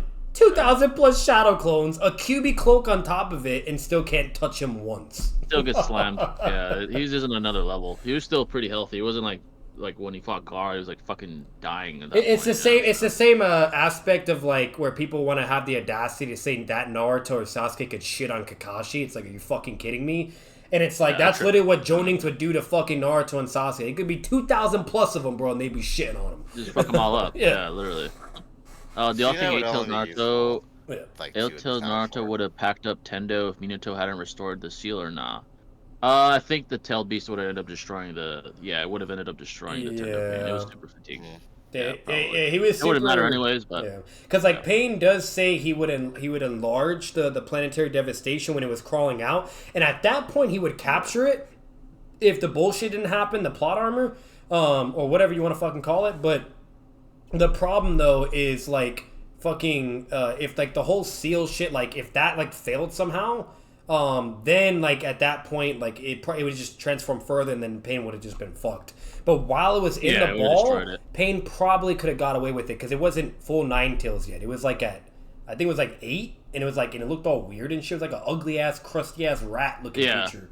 Fucking it was like a rat thing with it. Like it had like a body almost. Yeah. So it's like so it's just that, and Nagato, like, it was weird, but a lot of people just underestimate Nagato, but like he was really gassed out, like getting to the Itachi point, but that motherfucker could still have chakra. He could still spam Shinra Tenseis, fighting all the clones, Sage Naruto. Then Naruto gets to him. He's even more fatigued. He can still shoot a fucking chakra rod and can control Sage Naruto, but he had to go QB to take it out. You know what I mean? Like, then he had enough to do Ring of Rebirth. Like, that motherfucker is cracked, bro. Way more cracked. He's Uzumaki, so it literally makes sense. Rank who's the worst person between Light, Homelander, Ozai, and Orochimaru. Between those 4, who's the worst? What were you saying? Light, Homelander, Ozai, and go ahead, I just find it fascinating that the Uzumakis, I believe, and the Hyuga are descendants of Hamura, while the Uchiyas and the Senjus are from Hagoromo. That's a good theory of why you think they have so much life force and chakra. Yeah. Yeah, no, so it's like, it makes sense. That is interesting. My bad, Jay, but what are you saying with the light stuff? Who's the worst? Yeah. Light, Homelander, Ozai, and Orochimaru. Who's the worst out of those? Ozai's pretty bad, dude. Taking over the 5 nations. Ozai's pretty fucked up. Yeah, right? Like probably would be Ozai. He was like the most cruel. Homelander, I feel like Homelander's might surpass, because the show was building up to like his evil peak, right? I think that's what it's kind of like, an Injustice Superman. Yeah, literally. Like Light was becoming worse and worse. I don't think he passed Ozai. Ozai was like a worldwide tyrant type, like fucking eliminating nation type shit. So Ozai was probably the worst. Then it would probably be Light. Really? Because I feel like Orochimaru experimenting with hella people, killing people, taking over people. He did it to kids. Yeah, he even did it to kids. He didn't give a fuck. Probably Orochimaru, because Light wasn't a sadist. He was just very competitive. Yeah, probably Orochimaru. Orochimaru is probably the most evil. Yeah. Yeah, and then Homelander, and then Light, and then Homelander. Honestly, I think Homelander is like, there's some good in him. You know, there is. It exists. Yeah. He's a fucking asshole, but like it's in there. He just needs a hug. He's that guy. Yeah, like I think with the right guidance, like for example, if Soldier Boy was in his life, he would still be a prick because Soldier Boy is a prick, but he wouldn't be like all fucked up like he is now. Exactly. You know? So he'd probably like the most good. You're spitting facts on that, Jay, because when we saw Soldier Boy way before, like in the Captain America era, like he was literally like helping the United States. He was fighting wars, you name it. So yeah, exactly. So there's good in him. He's selfish and shit, and he has his bad characteristics, but he's not as bad as like fucking Ozai and shit. He's not that bad. He could be though. I think if he's pushed enough, like when Maeve was like threatening him, he was like, "I'll fucking destroy all of fucking Los Angeles" or some shit. Like he can be pushed to that, but he hasn't like actually went out and did it. Like if he snaps and gets to his breaking point, which I think is gonna happen eventually. I haven't seen the comics. I can't really, in the show they're probably gonna do something different because they already are doing something drastically different with Black Noir. So like for the show we don't really know what to expect, but I feel like with the whole narrative what we've seen so far, it's building up to that shit, and to where if he snaps and breaks, then he might maybe be past that, So yeah, he'll be literally like fucking Injustice Superman, basically. And worse, he'll be like, because at least Injustice Superman has some like morality and standards, like. Yeah, Homelander doesn't give a fuck. Yeah, Homelander doesn't give a shit. Like he just slaughters people. Like if he were pushed to that point, he would just start slaughtering everybody. Remember when he envisioned a laser vision all the whole I thought that was real. At first I thought that was real. I was like, holy fuck, bro. I know damn well me and you had the same reaction, jaw like what the like no. I was like, what the fuck? And then he dreamed it. I was like, oh shit. Imagine if they decided to do that legitimately though. Oh my god, that would be like he'd be like fucking he would be worse than all these guys. Probably. That's fucked up. The coldest one-liners in movies or TV shows. Coldest one-liners. Soldier Boys is up there when he called him a shriveling pussy. That's pretty good. Madara. What's another good one? Maybe? Oh, Walter White. Yeah, Walter. Madara was pretty. Oh, you know what's another one is Obito when he was fighting Kakashi and Guy. He's like, "Am I sweating?" Yeah, that's a good one. Yeah. I was like, "Oh shit, bro." Yeah, that was cold as fuck. And Pain, Another when one he's was going Walter up, White. when he's flying up in the sky, Pain too. He's like, you know. Oh, yeah, that was pretty cold. Yeah. Walter White, when he was spoiler, but when he was dealing like towards the end of the show with like a high profile drug dealer, and he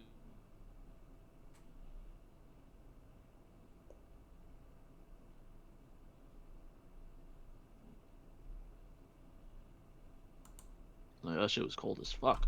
Because he makes like the best meth in the fucking country, so in the world Man, it's actually. peak when making meth. Yeah, he fucking Facts, peaked. get So the that was clue. cold. Like, Yeah, that was bro, cold as fuck.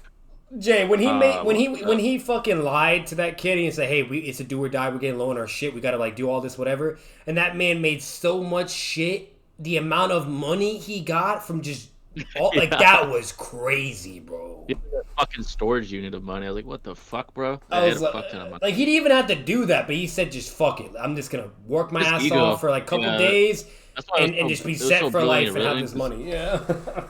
Yeah, like that's why I fuck with that one character, Mike, because Mike Oh yeah, told Urban Walter. Strout. Yeah, for Herman sure. Trout. He told Walter like, bruh, you had the money, you were set, but you couldn't let your ego go. You had to fucking kill Gus. You had to fucking take over his shit, and now you're up shit's creek. He's like, Yeah. he summarized Walter's flaw perfectly Yep. in that scene. He's like, he told him straight up, like, bruh, you were set for life, bro. You were making 10 mil like every 2 weeks, and now you want more? Like, what the fuck's wrong with And you? who does that? Yeah, Walter was just so selfish at that point. He killed Mike, and like I fuck with Mike. He was probably my favorite character besides Walter in the show. Yeah, me too, dude. I hate he that was they real, killed bro. him Like, off, bro. There's no reason yeah, to be even honest. he You went know? out cold though. Like he was sitting in the bushes and shit. Walter came up to him trying to like bullshit him. He's like, "Shut the It's like fuck up." whatever. Yeah, He's literally. like, Yeah. "Walter, shut the fuck up and let me die in peace, please." He's like, "Get the fuck out of here." Like, and he was dying too. He didn't give a fuck, bro. Yep. He was like, "Fuck it," you know. He was real. He was a real one. But as an atheist, growing up as a Christian, I like to look at early canonicized and not canonicized Jewish theology. I just like to learn about people's belief systems, but Greco-Roman mythology, morality is foreign. Religion, man, yeah, religion is just as old as human history. I mean, as Yep. long as human history's been around and we've had the ability to like actually rationalize religion, it's always been there. I think humans' curiosity, a byproduct of our curiosity, is finding answers, and obviously, some of the most accepted answers are religious scriptures. Facts. Christianity, Islam, Buddhism. So it's just one of those things that always has always existed. It's as old as time. So I would say learning, not obviously, I'm not saying follow all religions, but learning about them is nothing wrong with that. Definitely being like curious, like seeing other religions out there that you might not even be aware of. So definitely something to. It's not bad, nothing wrong with it. Yeah, Might learn no. something.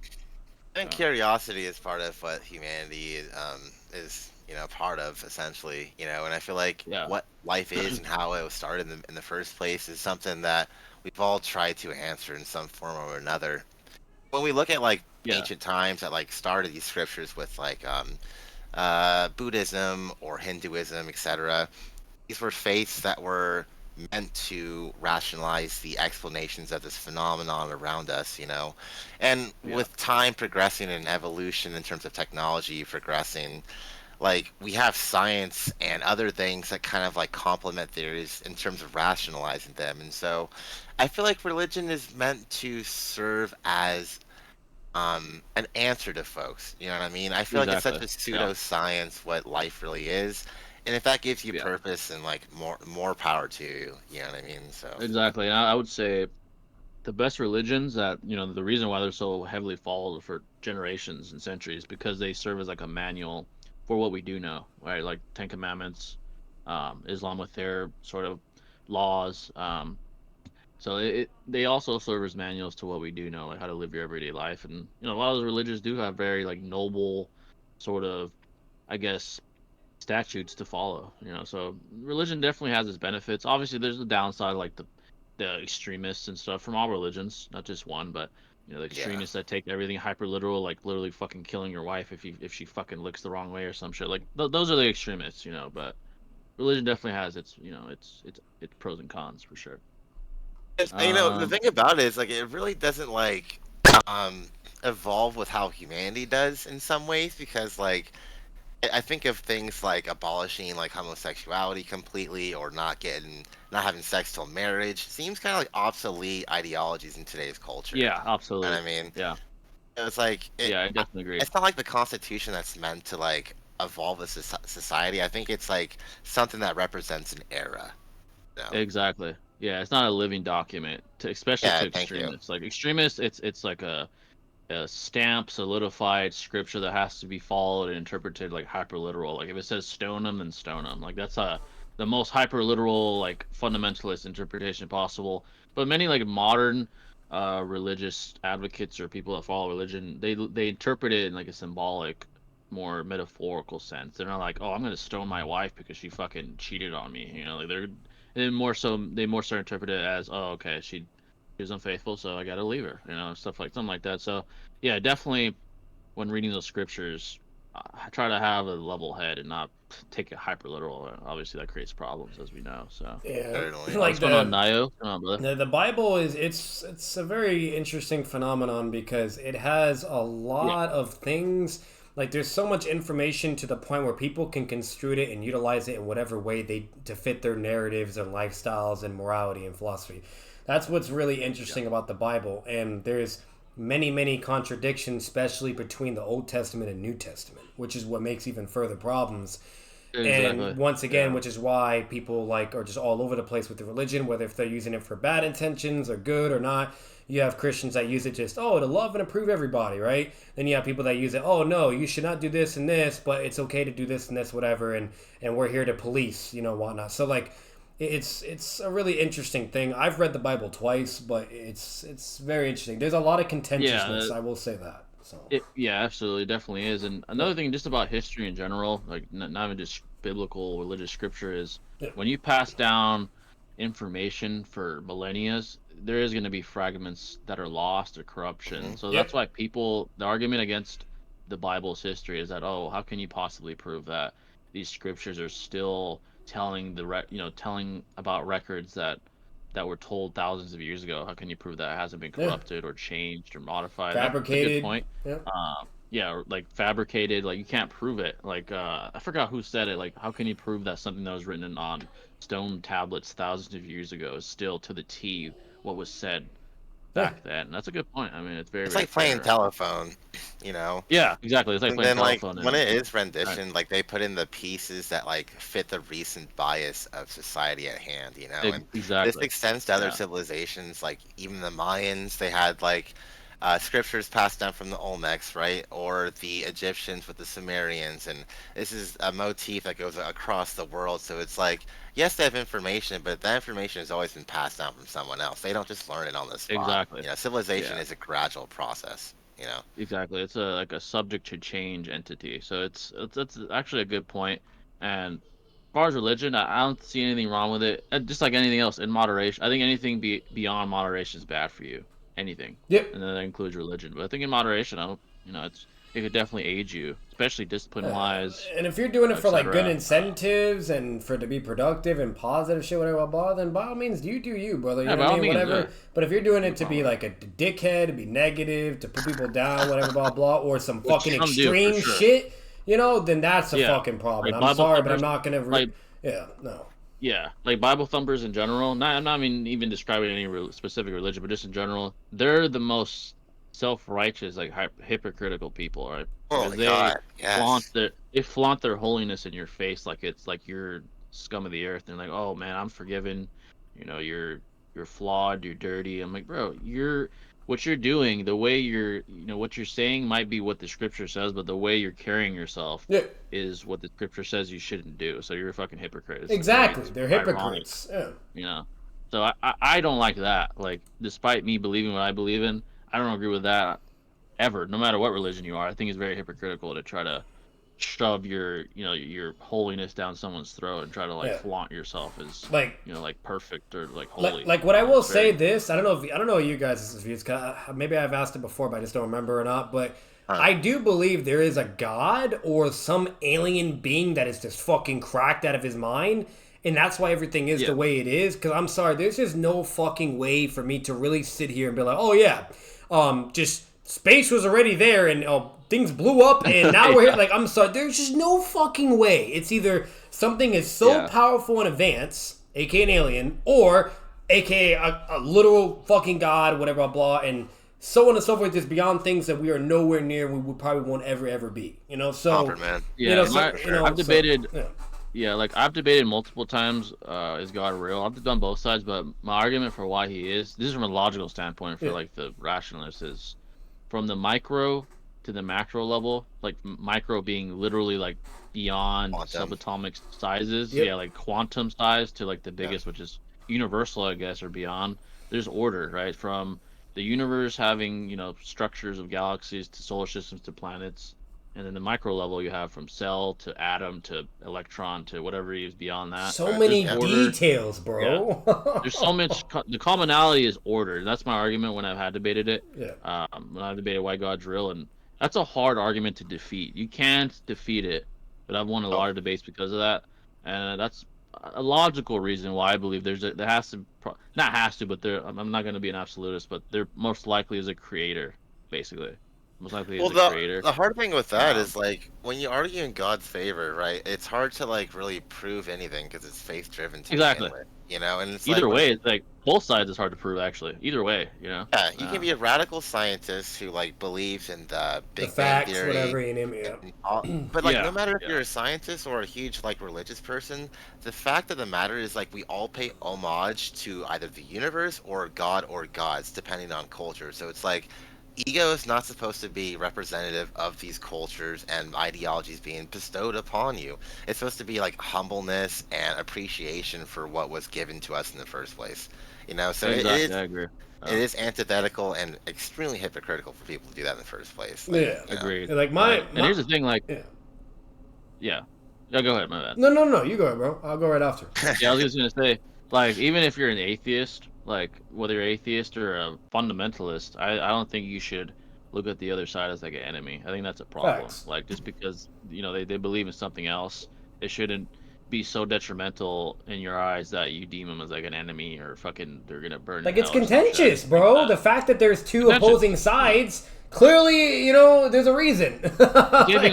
Same thing as politics. Like, it's the same thing. Like, oh, you're like, God, you're a Democrat. My God. Yep. Like, dude, come on. Like, is this guy a fucking criminal now because he's a Democrat? Like, yeah, and it's hard for people to not see like science and religion as like not polar opposites. In my opinion, through experience, I feel like they kind of complement each other in terms of like rationalization. Oh, absolutely. You know, and if you can really appreciate both spectrums, you can learn a lot, dude, with an open mind. No, absolutely, I agree. $2 from Kendrick. Appreciate your brother. Sorry for taking a while to get to it. Top 3 favorite candies. Top 3 favorite candies. I've always a chocolate person growing up. Top 3 chocolate candies for me. Oh, okay, you said top 3. Number 1. Yeah, but the most that I probably liked growing up was probably Hershey's, Reese's, and fucking Snickers if we're saying chocolate. Yeah, probably Hershey's I like for me. Twix a lot, bro. I go with Twix cat, is dope, right? man. I fucks with cat and Twix a lot. Yeah. Oh, Kit Kat is dope as fuck. Oh, those are good too. Yeah, Hershey's was number 1 probably. I probably ate that the most growing up. Number Cookies 2 and cream, growing up. bro. Smack. Oh, that was fire. I'm trying to remember what I would get if there was no Hershey's at the store. I probably if it's like any candy, I'd say the sour candies, like sour Skittles or fucking, you know, or sour straws. Like, I fuck with that shit, but you know. Yeah. Oh yeah, the straws are so good. Yeah. Those are fucking good. I was a chocolate guy, so Hershey's, Snickers, and then I think my third go-to was probably Kit Kat. I was a chocolate guy, but damn, I was expecting Twix or Reese's. This man said Kit Kat. Honestly, goddamn. I had a huge. I didn't know Jay's a Kit Kat. It makes sense. Big facts, like, you know, big king size Kit Kats. All right, I get it. You know, but hey, what's it called? It's one of my phrases.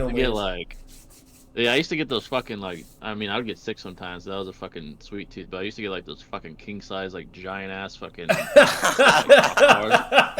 It's like 2 extra, bro. You want to know what's crazy, Jay? I especially now, I actually have the money now, but like, I've never bought that. And like, I need to buy one of those. That big ass unnecessary diabetes fucking Godzilla fucking candy bar. I was little, get that, bro. I used to eat like such shit, bro. I would get like, I remember after school, me and my friend used to fucking, like, every weekend we'd go to his house and fucking play GTA. Yeah. Fucking go to fucking 7-Eleven. I'd get like the biggest shit they have, like the double gulp or whatever, fucking soda, big ass chocolate bar, I get like a fucking family-sized chips. So like, bro, every fucking weekend that's fucking terrible, bro. Bro, Oh my god. I that was that like, that shit, you know what's funny about that? Fucking like that's fucking hilarious. But like you know, I literally need to get that big ass candy one day, bro. yeah, bro. That- I haven't ate one of those and probably like. Hey, I but mean, we I got was a fast kid. metabolism. Let's be real. Teen and all that Yeah. time, we had fucking cracked 100%. metabolism because me Yeah, and bro, you. I never got fat, bro. Yeah, It was crazy. exactly. Yeah, Yeah, I bro, was I ate competing, like shit. yeah. I was in the amateurs and shit, and my coach would be like, "What'd you eat today?" I was like, "A fucking chocolate bar." I was like, what the fuck? Like, I don't know Yeah. doing sports and shit too, bro. So it didn't really matter to me, to be honest, bro. Yeah, bro. I probably even eaten a chocolate bar like that since I was like 18, probably, bro. It's been a Yeah, long like ass fucking once I got into my 20s, what's it called, and so on and so. Ah, Like at that point, like that's when I knew like my body was like slightly changing, my metabolism was starting to decrease. But Yeah, teens, yeah, like by all fucking means, bro. Like, oh my god, like Oh, bro. fucking, it was free reign. I could it's eat like- whatever the fuck I wanted, and it didn't matter. Dude, I used to eat like fucking shit, bro. Now, yeah, I'm definitely more like. It doesn't even appeal. Not that I don't like candy now as much, but now it's like Exactly. not as.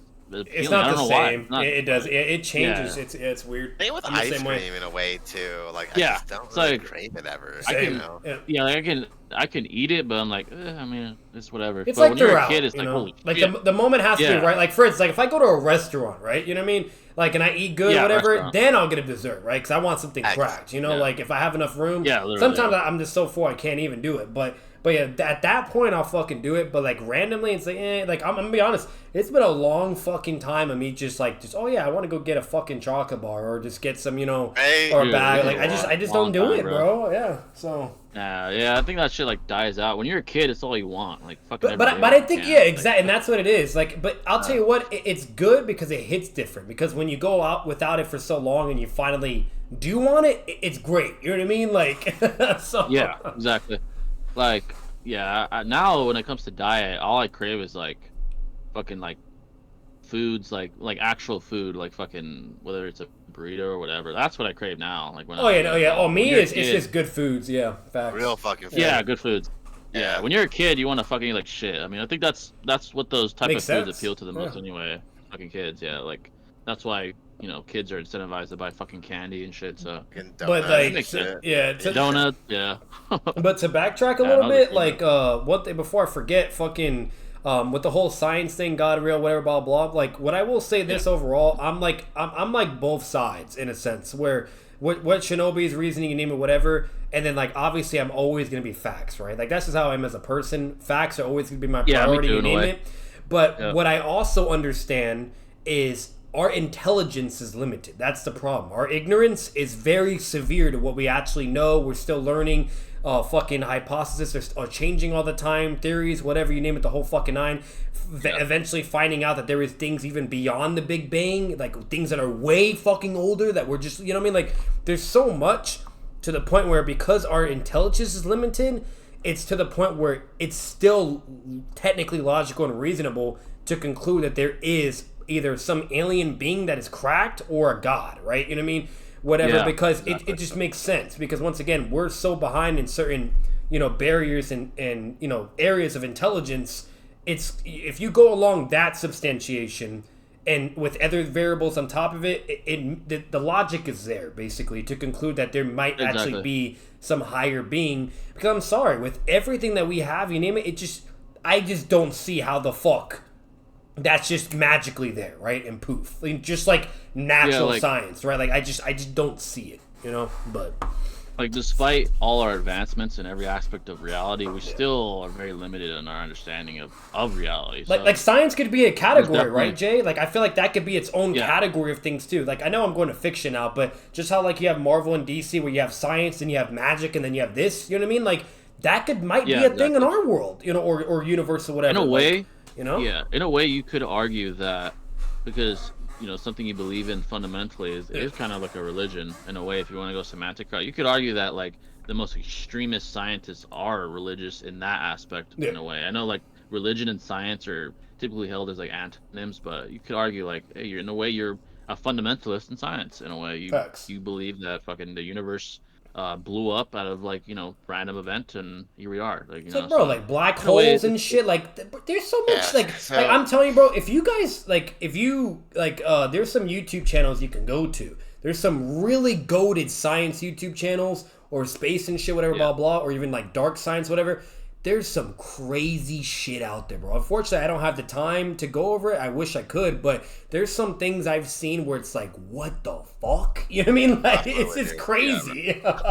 So like Yeah, with the whole like science and religion thing, like I think of like brilliant minds like Einstein and Newton who were huge into alchemy and religious and things like that, Yeah. and combined they're like known as generational talents, legends, Yeah. if you will, right? And Legend, with like yeah. the whole beginning of that universe, the whole reason like we speculate the Big Bang Theory is because since the like implementation of the Hubble telescope, we have now known that the universe expands at a certain rate, Yep. right? So if we backtrack that, now we have like a reference of time as to when things were created. But like you were saying, Batman, like there are things that we're limited to in terms of knowledge. Like Yeah. we think we're technological, but we're super primitive. Like when we think about quantum theories and stuff, we try to like uh rationalize how an electron works, how Yeah. it moves, like almost like in and out of space. And it's because Yeah. when it is observed, it does this, but that is because light is shined upon it to observe it, right? So it's like Facts. there will never be a way to actually observe what happens without light. Yeah, like And actual so fact. Like there's no way to be perfect in the factual and objective spectrum of things. Exactly. So yeah, Yeah. and so Exactly. physics teachers and people of that like principality, they have to accept these things, right? and just that's like where move on. subjective value comes into play. It's just inevitable, Exactly. you know. Yeah, So it Yeah, it's really weird is. because even like at the highest levels of academia and fields of discipline, there are disagreements amongst the best of minds on certain things, even like mathematical concepts. I think there's a something called the axiom of truth within like high level mathematics once you get to that level. And there's mathematicians that either agree or disagree on it. Like if there's disagreements at the highest levels of intellect or academia, that just further proves that we are limited. There is no like absolute answer to anything really. Um, yeah, Not to say that you shouldn't follow like obvious practical rules that you see every day in everyday reality. Obviously, like 1 + 1 = fucking 2. Deal with it. But at the highest of levels, there is tons of like ambiguity still Yeah. exists to this day. because that's So where it gets really fucking complex. Like, and there's just like, yeah, because it's exactly. like huh, like how the fuck, like bro, like just one example. The whole concept of black holes is just ridiculous. Like that shit is a thing we Ridiculous, yeah. still don't fully understand. And it's like it's just a whole other level of like what the fuck type weapons out there. Like that is a Exactly. scary weapon that's out there. You know, so Yeah, it's like there's some things that we know exist, but we just can't explain them. It's yeah. like there's tons of things. Einstein discovered Yeah. black holes in fucking like who knows how long ago. And that's bro. crazy. Imagine if That's just- if he was Exactly. still here, Shinobi, with the resources and stuff he has now. This motherfucker would be finding out. Oh my god, some crazy why things. Theory of relativity Yeah. is a theory and not a theorem. It Yeah. is constantly Exactly. being expanded upon, dude. And that's why Yeah. science is limited, dude. We're just Yeah. theorizing. Right? And Yeah, see, the very the very term we've described this a long time ago, but the very term Yeah. theory implies falsibility. Like it is falsifiable and it's not absolute. Like yeah, theories are theories because they are very likely, but they're not absolute. Yeah, it's not They concrete. It's not like, change. oh, this is Yeah. absolute, or like lava. Yeah, you go near it, you'll burn, or you touch it, you know what I mean? Like, it's not like that type of fucking evidence, you know? So- Exactly. Especially when when there's no visual representation of something, it's a theory. It That's might be it. a very damn good one, but it doesn't mean it's And absolute. and the problem is theories are changing all the fucking time. Not the main All the time. hardcore ones. Like there's some that are foolproof, right? That's just how it goes, right? You know what I mean? And then there's ones where it's contentious enough to where they're changing all the fucking time. You know, the Big Bang Yeah, Theory. absolutely. It took a Especially- long time, but that is now finally getting to question to certain XYZ things, whatever, blah blah. And so or better yet, we found more things to branch off and substantiate with the Big Bang Theory. People go that route too. To where now it's like, hey, there was things way fucking before the Big Bang, like fucking really old shit beyond, So Yeah, it's exactly. just crazy. So yeah, that's why we spoke about this a long time ago about absolutism being something you should try to avoid for the most part. Yeah, Absolutism in an imperfect world is very rare. it makes you look like a dick too. And why hinder and limit your your intelligence and understanding of things and whatnot. Because that's just, Yeah. in my opinion, that's unproductive. That's more harm than good. Yeah. You know, so. Definitely. But the reason why the Yeah. reason why the theory of relativity still like lives to this day is because like even though it was theorized in like the 1860s and 70s with Einstein, Yeah. we have tangible evidence of black holes in like the 1970s and stuff, right? Yeah. So it's Exactly. like it does give Yeah. it validity, and it still like Facts. remains relevant even in our modern society. But there are still holes that need to be filled, and they can't be because of our limitations in Exactly. education. So Yeah. yeah. Yeah, some theories hold for generations, some die quickly, and some, Like, bro, Einstein was just brilliant. I posted a in our long time chat, ago. but those two YouTube vids, the only two that I really put, but they're just Huh. crazy. Like, they have all kinds of crazy cracked fucking things I didn't even know were a thing. So, We got you though, chat, by the way. $5 from Kedrick, appreciate that, brother. As a Christian, I don't even like how some Christians force their beliefs on other people, and it's cringe, to be honest. It gives Christians a bad rep. I agree. Yeah, certainly a Bible thumping thing that I don't like either. nobody does, Um, bro. Like, yeah, in any religion, or even science or whatever, it doesn't matter. Yeah, it's annoying in general. I don't I'm care the if it's motherfucking Christianity or Catholicism or like if you're like into Greek mythology, whatever. Like your god or gods are not telling you to act like that. I guarantee you that, yeah. bro. That You we know what I can't mean? guarantee. Yeah, It's like, why are exactly. you doing it in the So, first place? You're obviously misinterpreting what you've read, and I'm sure that's happened through generations as it's been renditioned. You know what I mean? So it's like, exactly. That's yeah, just a very blatant attempt at virtue signal. It's not even about like trying to iterate the religion. You're just virtue signaling, trying to like yeah. present yourself as holier than the person you're speaking to. It's very obvious, So, but we'll just see what you guys are saying. Do you think Sukuna is getting to moderate level, as in he's getting too strong for anyone to physically defeat him? Yeah, I think he might be beyond moderate, dude. No one's even having a fucking chance against him. yeah. Like he's fucking slamming everybody. I think it might be worse than moderate. Like moderate, at least Mike Guy made some leeway. Like no one's done shit to him. Like I don't know what's gonna happen. It seems Uh, Sakuna's domain expansion was so cold, bro. I was like, holy oh, shit, dude, bro. this shit is Yeah, fucking cold as hell. Like that shit was he dope. probably has besides Infinite Void, which is my favorite. I think he has the coolest probably. Oh, actually, Hakari has a dope ass one with the jackpot shit. That's pretty cool. But Goomies is kind of yeah, like not that great in my opinion. It's kind of lackluster considering like, so I don't know why Sakuna like reveres him so much quite yet. But, like based yeah, off what I've Megumi's. seen with his domain, it was kind of like, It was lackluster. alright. It's Yeah, it's nothing cool. special. There's a couple Yeah. that are better, like Hakari's, a jackpot. Obviously, Sukuna's is dope as hell. Does Mahorga have a domain expansion? Because if so, that's fucking I don't, goddamn, dude. does he have one? Do I you don't think imagine? so. Oh my god. Yeah, that's fucking sick. Fuck, Could he's you already imagine that? cracked. Yeah, bro. What if it He's was like like Doomsday, bro. I don't even know what they would call that shit, like automatic adaptation or some shit. Like fucking, I don't know what the Literally, hell you dude. have. Yeah. Like he already adapts like crazy. It's fucking cracked. Uh, God was low-key an asshole in the Old Testament. He killed a man's wife and child, both of them were completely innocent, solely to try to teach them out a lesson. I think I know what book you're talking about, actually. Interesting. The Odyssey literally has a scene to make Aphrodite just to Aphrodite. be love god because the author disagreed with her being a war god and love god in Sparta. Atheist community has pseudo-intellectualism all over the place, trying their best to bring people's religion down. On both sides, bro. There's definitely pseudo-intellectuals on both sides. I agree for sure. Um, Uchiha drip ranking: number 1 Obito, number 2 Sasuke, 3 Itachi, 4 Madara, 5 Danzo.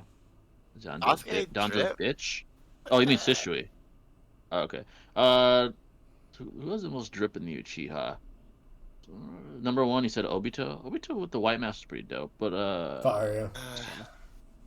I think Anbu Sasuke. Itachi, bro. That's kind of like cold right Amu, there, yeah, bro. Itachi has some fucking drip, bro. Sasuke had a couple iterations where he had drip. As a shooting exam with the black like attire, shit was fire. That's cool. Um, Yeah. when he had like the white robe as a heavy Sasuke, that shit was cold. Koski robes What didn't else? fit him, I feel like, to be Yeah, honest. that wasn't his thing. I didn't fit him for sure. No. Fucking even Boruto, when he fucking destroyed that meteor in the movie, that shit was Blast, fucking yeah. cold, bro. That was Yeah, cold. Yeah. that was some cold ass fucking attire, bro. That's probably the coldest shit he's ever wore, to be honest. Um, who else? We said Madara. Madara's, yeah, he has some drip. He has like the typical like Uchiha like war attire. She didn't really And have then drip, dude, to be Sishri, honest. yeah, not really. I think Sukuna revered the potential of the Ten Shadows technique more than Megumi himself. Yeah, that's what I was thinking too. Yeah, it's more so the technique and Mahoraga, you know. Got you. Uh, Makes sense. yeah, I agree with that. Yeah, people who think the Bible literally happened are dumb. The amount of logistical issues with Noah's Ark makes that impossible. Oh, Noah's Ark. Yeah, people that take it hyper literal in general are obviously way too radical. Yeah, So I am not so against cataclysmic events transpiring in human history. Like I think there is some credibility to it. We've even yeah, seen like the Sahara Desert being a lush valley at one time, and there was Pangea, and what else? Fucking also the concentric circles that people theorize have to do with like what was called Atlantis at one time. But I do think cataclysmic events may have transpired because there is like evidence towards like mass communication with like ancient maps depicting Antarctica or like yeah. symbols like sacred geometry symbols being transcribed from the pyramids in Egypt to like in Peru, for example, and even in Japan too. So I think there's like these really uncanny um, communication things that happen that really can't be explained nowadays because I agree. it's history, Yeah, right? And it's like, how the yeah, fuck are we going to know what happened all the way back then? So exactly. I do believe there are probably like monumental cataclysmic events and monumental events that we still can't explain. Like, for example, we always talk about the fucking pyramids is another example. Like, how the hell did he get there? Like, yeah, that's something that can't be explained, and you're almost not forced, but you're pretty what's the word Joel. I'm looking for? Yeah, pretty jolted to go to a supernatural like explanation or extraterrestrial explanation, you know, because of how insane that sort of feat is for the time that it was created, you know, the pyramids. So yeah, definitely there's probably things that we still can't explain that have happened. I heard someone recently argue that debating an atheist on God's existence is pointless if the atheist admits to not wanting God to exist in the first place. Do you agree with that? Not wanting God to exist? Well, I guess if you're asking specifically, is there a point in debating that person? There probably isn't, because no matter what you say, they're going to say no, it's not true. Now, if you mean in terms of debating in front of another audience that's open-minded, I'd say there's a Yeah, point. because the whole If you're, goal of for a example, debate is to persuade the audience. It's not really to persuade your yeah, opponent. Because the problem with your opponent, especially someone either, religious. yeah, if they're humble, Yeah, if they actually have some sense of integrity and actually are humble or transparent or whatever, blah, blah, and if you're good enough, then yeah, sure, you could probably be able to win them over. But if they're arrogant, egotistical, prideful fucking dickhead, okay, so on and so forth, it yeah, doesn't matter what the fuck you say to them. They're going to believe what they're going to want to believe yeah, at the end of the fucking day. So the most exactly. important thing, which this is just how it is for debates regardless, that's not even the priority. The most important thing is the audience. Because if they Exactly. believe Yeah. you're right and so on and so forth, etc., you name it, then there you go. You win it simply, right? There you go. Yeah. $2 from Ken. Appreciate that, brother. Speaking of Ken, yeah, a good example of someone like that is that guy, fucking what's his Yeah, name? God. Fucking Kent Tovid. That motherfucker, no matter what you say, you could be the most logical, intelligent person on earth. He'll still believe his bullshit, Yeah. flawed creationism theory. Nothing you could say could. So that's why, as far as debating him and convincing him, that's pointless. But obviously, in the audience, you might, open There'd some be a people's point because minds. one, it's entertainment value. Yeah. You could probably give people laughs and whatnot. And then if you're slamming, you know what I mean. There you go. Yada yada yada yada. Right. So it Yeah. depends. It depends Exactly. on the context. If it's just you and that person, hell no. There's no. Don't even waste your fucking Yeah. time. Yeah. No, that's a fucking waste of time. Yeah. I That feel would be like a waste of time. people Like, they always see debates as like a way of proving their point exactly. regardless. And I feel like Yeah. debates should also kind of have like a conversational aspect where it's like both opponents, if you will, are willing to be open to information presented to them. You know, I mean, if the person Discord is community don't fuck with initially, that at all.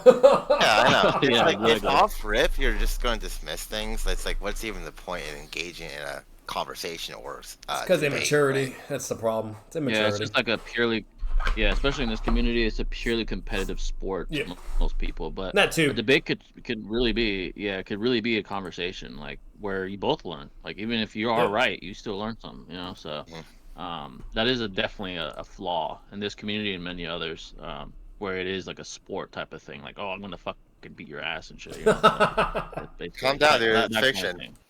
Yeah, it's like black buddy. It's anime. $2 from Kendrick. I appreciate that, brother. Sage Kabuto versus Edo Nagato. I think we just talked about this before. This is kind of Good close one. because of who to go against. Yeah. Sage Kabuto has the ability to blind his opponent, and if he's able to land that, Nagato would be fucked. Because he has no path of pain or anything. He's or paths of pain rather. It's just him. So if he loses his vision, he's fucked, and Kabuto would take him. But if that's besides that win con, which I think honestly I think that's the most probable. Nagato and Kabuto's speed, that's something to discuss. That's interesting because if you presuppose Nagato got blitzed, I know people hate hearing that, then Kabuto probably is faster than Nagato. If you presuppose that there are other factors that, that prove that Nagato's speed isn't as inferior as, I'm claiming, then you can make the argument that their speed is relative, or even, who knows, maybe even argue that Nagato's above Kabuto. Yeah. So it really comes down to speed. That's if, like, Kabuto actually really does scale to Itachi in that regard, too, because where it gets really hard to gauge things is we don't know how far Itachi's not really, you know what I mean? Like, we know he's obviously holding back and he can't kill the guy, And, can't kill him. And it doesn't matter how fucking fast Itachi moves or whatever. If he can't kill Kabuto, it's redundant, right? He doesn't need, basically there's no incentive for him to be moving at fucking max prime speeds if he can't kill the guy and he's trying to figure out a way to just subdue him, right?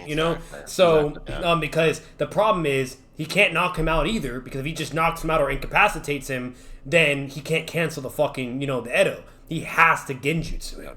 So that's the only focus Itachi had was Genjutsu, and then keeping Sasuke alive, So yeah, I would. I personally lean towards Kabuto because of his hacks, like blind and like affect your senses. But you could argue Nagato very well as well. You could argue. You could potentially argue Nagato to be like way more faster and yada yada, right? You name it. Yeah. Or another thing, like, to be fair, like I'm pretty sure Itachi did, but Itachi was still able to use Susanoo while he was in that. So if he could use Susanoo, maybe Nagato could still use his Rinnegan abilities.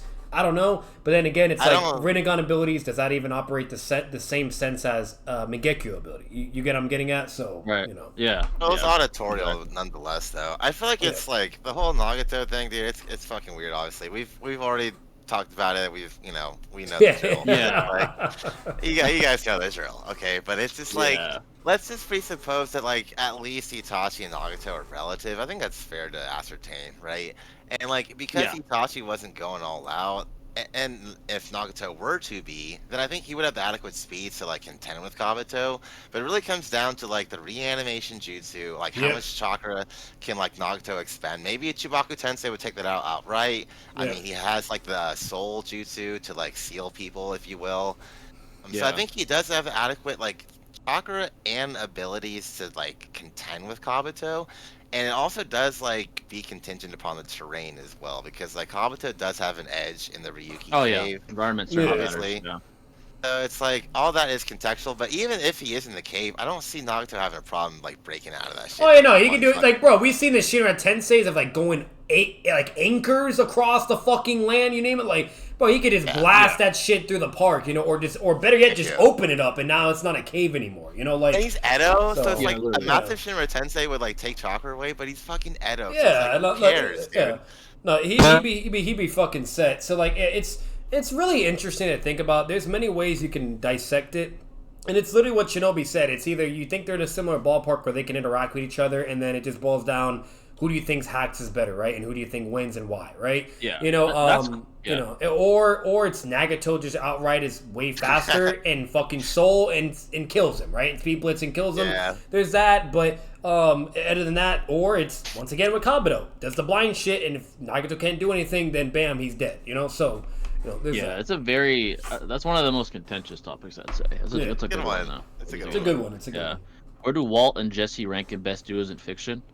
Ooh, best duos in fiction. They're up there, man, for sure. I can't say that. Man, in fiction, I'm trying to think of some of the other greats. Batman and Robin, obviously. Exactly. Goku, Spider-Man and Miles. That's pretty good. Spider-Man and Miles. Goku and Vegeta's a good one. SpongeBob and Patrick. Speaking of Spider-Man, bro, Yeah, speaking of Spider-Man, bro, that game has been so fucking good, bro. I'm not done with it yet. I started playing, it's so fire because they dropped that update on the 7th. I started playing what's it called? The Ultimate Game Plus fucking thing, where you have all your upgrades and shit. Yeah. Dude, it's so fucking sick, bro. The game is just... It's like, bro, like, I started playing it, I'm finally to the point where I finally got the symbiote suit. But what blew my mind was, bro, when Kraven came and he caught Spider-Man's punch like it was nothing. Like, and mind you, like, to be fair, Spider-Man's holding back. You know what I mean? He's not bloodlusted. So maybe, you know, I will say this. I'm pretty sure if he was not holding back, he probably could have sent Kraven flying or something. Or maybe would have even punched his arm. I don't know. But either way, holding back, he fucking no-diff. That was insane. A holding back Spider-Man. He grabbed his shit. Looked at it, he's like, bitch. And even Peter was so, like, blown away that he did that shit effortlessly that he paused for a moment. So you could technically argue it's, like, more of an off-guard hit. But the problem is he has a spider sense. And we know he's very agile and really quick. And he still got speed blitzed and stabbed and hacked by a fucking Totska knife, basically. Okay. Yeah, Kraven, bro, that motherfucker was on all the roids for sure. Like, I remember when you're with fucking Spidey and you see like all the shit, like all the people like Kraven's taking out, like Scorpion and all that shit. He's killing them. He's killing them, bro. He was roided. So when he fought Spidey, I didn't think it was gonna be that bad though. He beat the fuck out of Spider-Man. Effortlessly. I was like, what the fuck? And so, like made Kraven like. He was cracked, bro. They made him cracked in that game. And what was really crazy is when he no-diff Spider-Man like that, and he's literally dying immediately, then Harry... Right away. And then Harry gets like his rage amp with the symbiote, and Harry's actually doing good. He's actually finally giving Kraven a run for his money. They're going like blow for blow, fighting, and then you can hear Kraven in the background while you're dying as Spider-Man. Like Kraven's like talking shit and laughing while he's getting beaten up. Like, they're going back and forth. It's like a fair fight, and then eventually Harry gets more of the edge, and he technically did beat him. Like he put him on his ass. Yeah, I did. You know, so symbiote Harry was over Kraven at least. So meaning obviously symbiote Spider-Man would be over.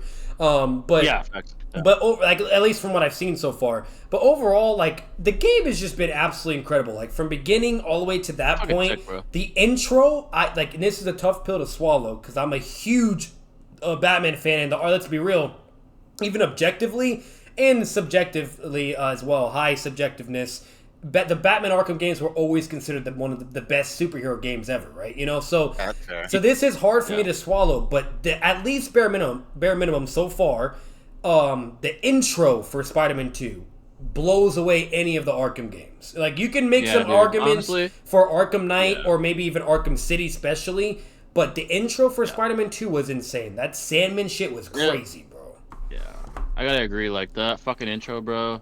Insane. You get right to it. Like you go with fucking Flint Marko and Sandman, like heading towards him with fucking Miles. I'm like, Miles gets hit once and he's like sent like all across the fucking city of New York. Like, he went across all of New York, bro. He sent his ass like across fucking. Across. It wasn't like a little bit. No, all the way down, bro. That just shows that's kind of a speed feat because Miles got back quick. He like fucking slingshot his ass back over the side. Literally, like they're so fucking strong. Their strength is insane. So, that kind of speed, bro. Like if you did a calc, that's like fucking jet engine fucking speed. You went fucking fast. Like a jet, it's the game. So that whole thing, I think, definitely would be over. You could still argue it, right? There's some. I understand the contention. You could argue, but I just have to give that to Spider-Man. Out of any game I've played so far, was just incredible. Like I could say The Last of Us could probably compete because the beginning of Last of Us was fucking insane too. Fire, bro. I've never cried so early in a game in my life, and it takes a lot for me to make me cry. You know, so like the way they set that up. Yeah, literally, way they set that shit up was perfect. When I played that game originally, I was like, bro, and that shit happened. I'm like, bro, the game just fucking started. Why are you making me cry? Fuck you, bro. Like, So like overall, bro, like it was just so good. And then when I played the rest of the game, I'm like, bro, I'm like, you know, it's kind of getting up there. I don't know. It might be surpassed, you know. So it's really good so far. Like it's the only crazy. one that you could argue is better than Spider-Man is Arkham City, but even then, dude, City was Spider-Man is just fucking. It's just everything. The graphics, the fucking all of it, bro. It's just.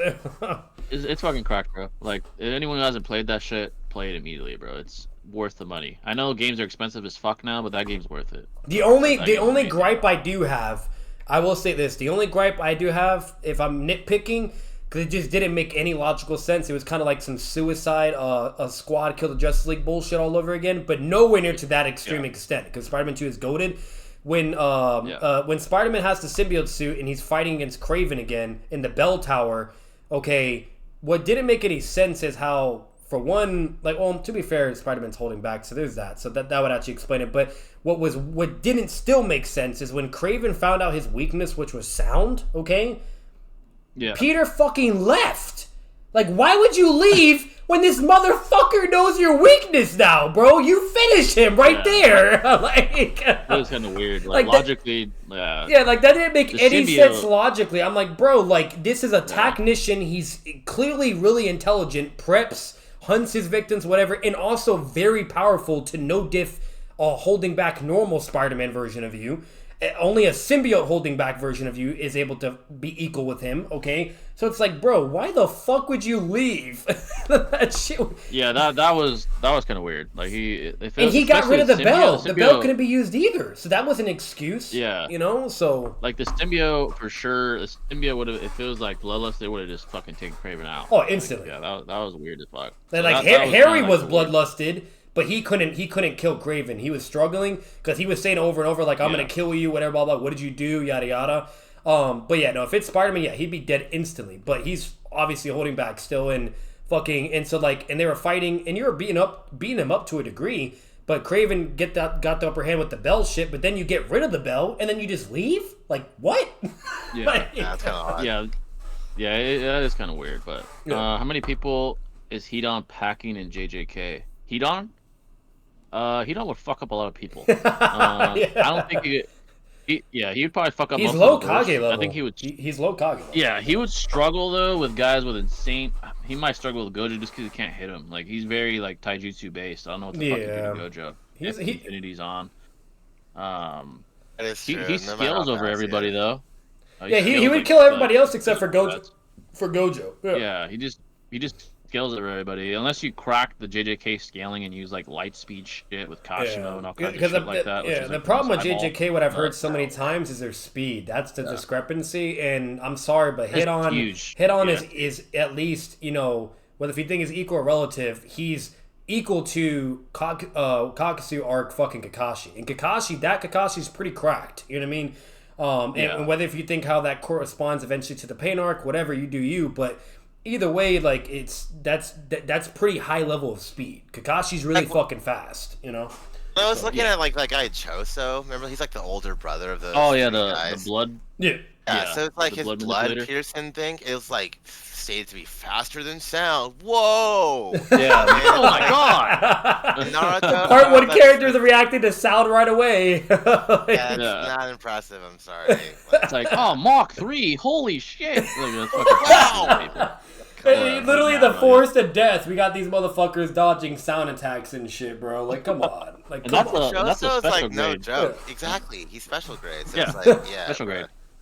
So that's fucking weird, bro. Like, yeah, no, you have to wank the JJK verse to like beat up Hedon. If you wank the JJK verse, then obviously a fuckload of people would fuck up Hedon, but like, nah. Yeah, no. Like, I will say this: if you want to like rat in a sense, like if let's say if I'm advocating for JJK, obviously you go the whole highball route or you go whatever, like their max speed, right, or whatever. And then you can pull like the whole Karen weird bullshit where it's like, yeah, Karen moves faster than the speed of sound. Therefore, you know, like so meaning Naruto Shippuden characters like even Itachi and Neikatsu, whatever, blah blah. Like they're all like they're not even faster than sound because Karen's faster than and Karen can't miss, right? And it'll just hit you automatically, like, you could go that route, and and there you go. But yeah, Yeah. JJK, like the light speed shit I've heard, like Kashima's lightning makes him like fucking speed of light or some shit. What That's the the most fuck? practical make them. I definitely don't agree with that shit because it's contradicted by this. It's contradicted by the speed of sound being fast to these people. So Yeah. You know what's more impressive to me than the blood manipulation was like when Maki was able to like slice through a bullet, which is at least I don't know twice the speed of sound, which isn't like that crazy. Yeah, that's pretty fast. The only problem with that feat, Naruto now. the only problem with that feat is like I thought that was great too because I saw it and everything, but next thing you know, the fucking creator of JJK, he was asked about that moment. And he gave a statement. He said, "Oh, I only did that just to make it look cool." He said the characters are actually not that fast to be able to cut bullets. Okay. And I'm like, there you go, yeah, I'm folks. like, huh? Like, so you made the fucking character have the feet, but you're saying they're not that fast, but you only did it just for the aesthetic of the scene to make it like a badass moment, basically. I'm like, okay, so that's the only problem. And Six brought that up in one of his JJK videos too. But yeah, the creator himself said they're not that fast. So they're not. Yeah, no, definitely not like upper fucking. So the fact that they're not even faster than bullets, that's kind of a fucking problem. Yeah, being over the speed of sound is impressive in JJK, dude. Yeah, in JJK, that's like the fucking that's impressive. That's like special grade plus. Now Gojo, like when he did his Infinity Run shit and like killed all those people while dodging the civilians at the same time, that was a crazy speed shit. That was really cool. You know? That was fucking sick, bro. And it gave a quantification. It gave a quantification of how long it took him to do that as well, and how fast he was moving. I forgot what it was. It stated verbatim. Like 3 seconds or 3 minutes in the domain expansion time, I think. Literally, it was pretty fucking cool. That was cool. So that was fucking crack. Great. That's the way anime that dude. shit, bro. Yeah, bro, it's fucking it's amazing. Crazy how I've seen vegans believe animals are sentient as humans, like even if they are, survival goes first. Facts, bro. What the fuck? I agree. The vegan shit is annoying. I'm not gonna lie. I'm not gonna lie to you. I feel you on that. Well, I think radical vegans are. It's kind of like the whole religion thing. Yeah, radical. You know? Exactly. Yeah, like fundamentalist vegans. Like you can contradict them. Like plants are living too, buddy. Yeah. And also mushrooms, they're like more closely related to animals than plants when you look at them like biologically. So it's like that's kind of contradictory as well. You know? Yeah. If anything, mushrooms are the only thing that could eventually give us a run for our money. Look at Last of Us, like fungus. Oh my god. Yeah. Yeah. The fucking fungi, bro. Yeah. I remember seeing a video. This is real life, where that sort of fungi cordyceps virus exists with deer, ants, like the ants. Yeah, ants and deer. Yeah, like, zombie deer and shit. And it showed like the fucking ant having like fungi come out of his fucking head. I was like, what? I saw that. Yeah. Bro, I was like, if that shit happened to humans, bro, we're fucked. No. We're cooked. Like bro, like fucking. When it's done it to deer, so it can even do it to really big ass fucking mammals too, which are crazy, pretty close to us. So it's like the fact that they can start to do it with those animals too and little fucking bugs. Like, bro, just imagine. Like, this is the way I see it. And I've actually seen some interviews with scientists, and there's even like the one scientist that was in The Last of Us, which what he was saying is actually true as well. The reason why it would be so fucking problematic and we just can't really deal with it, it's because there's no cure for that. That's the fucking problem. It's literally impossible due to certain variables that I just don't remember on the top of my head, but it's so complex though how they do it and they wire your system, whatever, blah blah. The only way you can get rid of that is just eradicating them, like basically like some nuclear, or bombing. You have to destroy it. You can't cure it, and that's the fucking problem.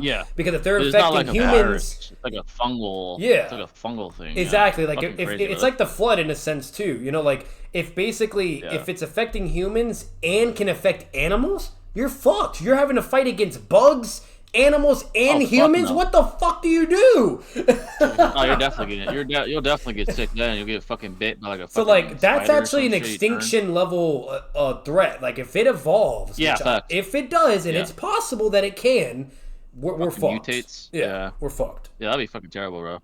I insulted a guy I debunked towards the end because I got angry at the stupid shit he was saying. Should I cut those insults out? Depends. If it's like a real debate, I probably would. If it's just like guys like you're fucking around, doesn't matter.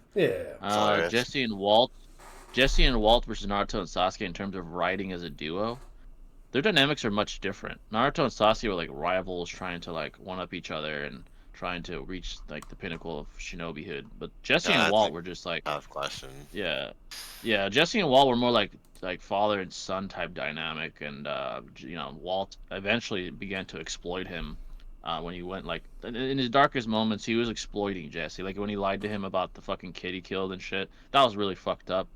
I think towards the end, Walt was sort of remorseful.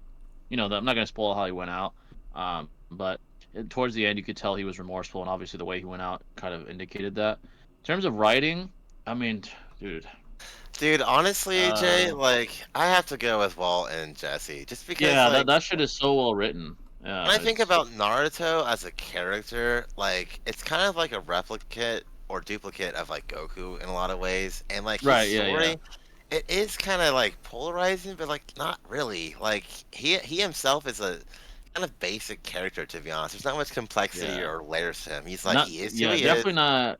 Yeah, not in comparison to fucking Walt. Like, And yeah, he doesn't have any like, yeah, Kishimoto like drew a lot of like inspiration from like Shinto mythology and like ancient Japanese mythology, for example, to incorporate into the story. Whereas like Breaking Bad was like completely just made up, dude. Like this whole oh, like dude, yeah, universe, if you will, like this whole like situations and how they came out was all like unique, to be honest.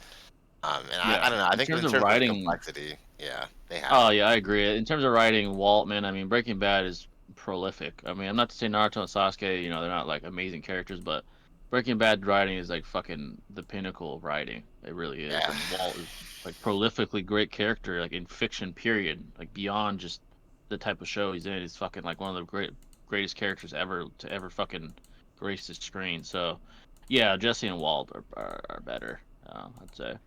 Would Pain beat the five Kage? Yes. Uh, yes, and the biggest question would be the Ray Kage amped by Onuki's speed. If you Yeah. think he's above that, he definitely would. Yeah, definitely would. You could argue he wouldn't even allow that. He'd fucking just whip all their asses Yeah, before he could do that. But I'm sorry, I yeah, doubt it, dude. Yeah, yeah, I don't think he would especially if allow he's that. fighting all five, he would have to get serious. Like that's just not something. Yeah, It's not even in definitely character not. for him to underestimate it. He's not like Madara. He's not like Obito. Like he gets down to Yeah, business he's and he more does what he cutthroat. has to do, and he demonstrates that in the village. Like he's just like, hey, you know what I mean? Like if you don't tell me what I want, I'm just gonna kill you. You know what I mean? Like so, Yeah, so like overall, exactly. like there's that, and even if if he for some reason it somehow happened, the Inoki like in Raikage amp whatever. Like once again, I'm just gonna say this: Nagato completely destroyed Naruto. You know what I mean? In Killer Bee. So like Yeah, he beat the shit out it's of like him. how far do you even think that Inoki Raikage amp goes? Like, do you even think it even reaches to that point where Nagato was at, where he was already cliffing over that level of speed? It's The like animal Yeah. summoning, dude. exactly, With like the yeah, the chameleon. animal summoning. So it's like it gets to a question like whether if it's equal or if it's still below Nagato or if it's whether if it's relative equal. I highly doubt that fucking amp would make him beyond of him just no diffing like full power KCM. Well, not full power, but close to full power KCM Naruto, or like I guess middle power Naruto. Like it's like come on, bro. You know what I mean? Plus, Like, what if he just like Yeah, floats in the agree. sky, dude? What is Inoki gonna do? Like lift Yeah, him they're not up doing to shit at that pain? point. You're not. like No. yeah, he could Yeah, also fly in the sky. He could fucking do universal. He could actually. That's another thing. Even with the whole speed discrepancy, he could do universal pull. Like they're trying to go at him, he does the pull, and he just fucking sends them flying. You know what I mean? He's like, "Fuck you, get out of here." Like it's just overall like with all the hacks he has, and I still much. don't see it. The summonings, it's like people. Yeah, I agree. Yeah, People are exactly. really weird. Like there's the community exists. I'm not gonna call it names to be respectful, but there's people that really believe like the fight card just slam pain, like just no diff, and it's Yeah, it's no, crazy. definitely not. You like how we only mention Inoki and Raikage. The other three are useless, Fodder. dude. Fodder, bro. No, they're not You know what I fucking doing mean? shit. Like that's we don't even put them in the conversation. That's how bad they are, dude. Like, bro, Tsunade's The only thing trying. that they She's have going is- 100 healings with her fucking slug and shit. He does the one And chaotic they- Shinra Tensei while already fatigued, not even at full power, and she's already done. Like, she's gassed out. Like, she's done. You know what I mean? fuck Like, No. They wouldn't even be able to. The other one, nobody besides the Ray Kage would probably be. like fucking what do they do touching. against a chaotic Shinra Tensei? What do they do? Yeah, It's in the sky. they Yeah, use that what do they shit. do? Yeah, Like literally. they're fucked, bro. I'd probably kill all of them. You know, to or be honest. not, or chaotic Chibaku Tensei. What do they do? Like, Yeah, they're fucked at that point. Tsunade is a top 3 Hokage. Without her coming into office, it's doubtful that Konoha would have recovered. Oh, you mean in terms of like how good she was, though, Kage. Yeah, they were struggling, but three? I wouldn't say top 3, but she was important. But yeah, She's not over She's not Minato top Hashirama and Naruto, though. No, you know, Or yeah. even Kakashi. I'm sorry. No, Like she's Naruto, She- Kakashi, and Minato were definitely the best. So Yeah, they're definitely over her. One of the best things about Spider-Man 2 is how much better the swinging is. The swinging is fucking great, bro. The traversal. Oh, it's great. It's amazing, bro. like it's one of That those was a games where you huge actually upgrade. don't want to fast travel. Like you just want to swing. Like, I everywhere. never fast travel. I just swing. I never like even used it. I just fucking. Like swing the only reason everywhere, why bro. the only reason why I'd be fast traveling here and there is because I'm trying to. I only do like an hour long max episodes like for my Let's Plays. So like once it hits like that hour mark, I'm stopping it right there. You know, whatever. What's it called? So like I'll try to do fast travel just to limit, you know, like and make everything a lot more quicker. But for the most part, I'll just fucking swing, or I just still won't give a fuck, and I'll just edit it to the points. You know, like. And it's just That it's shit is just so effortless good. too. Yeah. The swinging is so like seamless. It's fucking great, man. Like really it took is. for Batman Arkham Knight to feel really enjoyable to not fast travel, where I can drive a Batmobile, you know what I mean, or like Yeah, be that was really cool. quick. Like Yeah. Arkham City's travel mechanics weren't really that great. It was all right, but Yeah, the main The gliding, the main highlights of Yeah. Arkham City was just the story, the fighting, and Story. the combat mechanics. That's what was so great. Yeah. You know. Yeah, the gliding was kind of boring. I'm like, oh fuck, I have to like fucking glide across the city. Yep. That shit was kind of boring. I'm not gonna lie. But Just to fucking Spider-Man, glide that everywhere. travel shit is peak, bro. Fucking fun, bro. Yeah. Actually, it's but fun. Arkham fucking travel. Knight made up for the travel stuff. I will say that. That you Yeah, could fucking the try. Batmobile was kind of cool. Yeah. Yeah. I low-key got Avatar over Breaking Bad as a better TV show. Oh, I mean, Avatar: Last Airbender. That's a hot take. I don't know about That's that. understandable, but I I don't don't know know, bro. That's a Yeah. hot Breaking take. Bad is fucking peak, bro. I'm sorry. I'd rather watch I- Breaking Bad than Avatar every time if I had to choose. I'm just saying, you know. But that's just me. If I was a kid, let's probably see. Avatar. Yeah, if I'm a kid, Oh, Avatar. if you're a kid, yeah. 'Cause No, at that age, yeah. you don't really understand Breaking Bad yet. Like, you don't know what's going on. Yet. Bev? You're like, what the Yeah. fuck?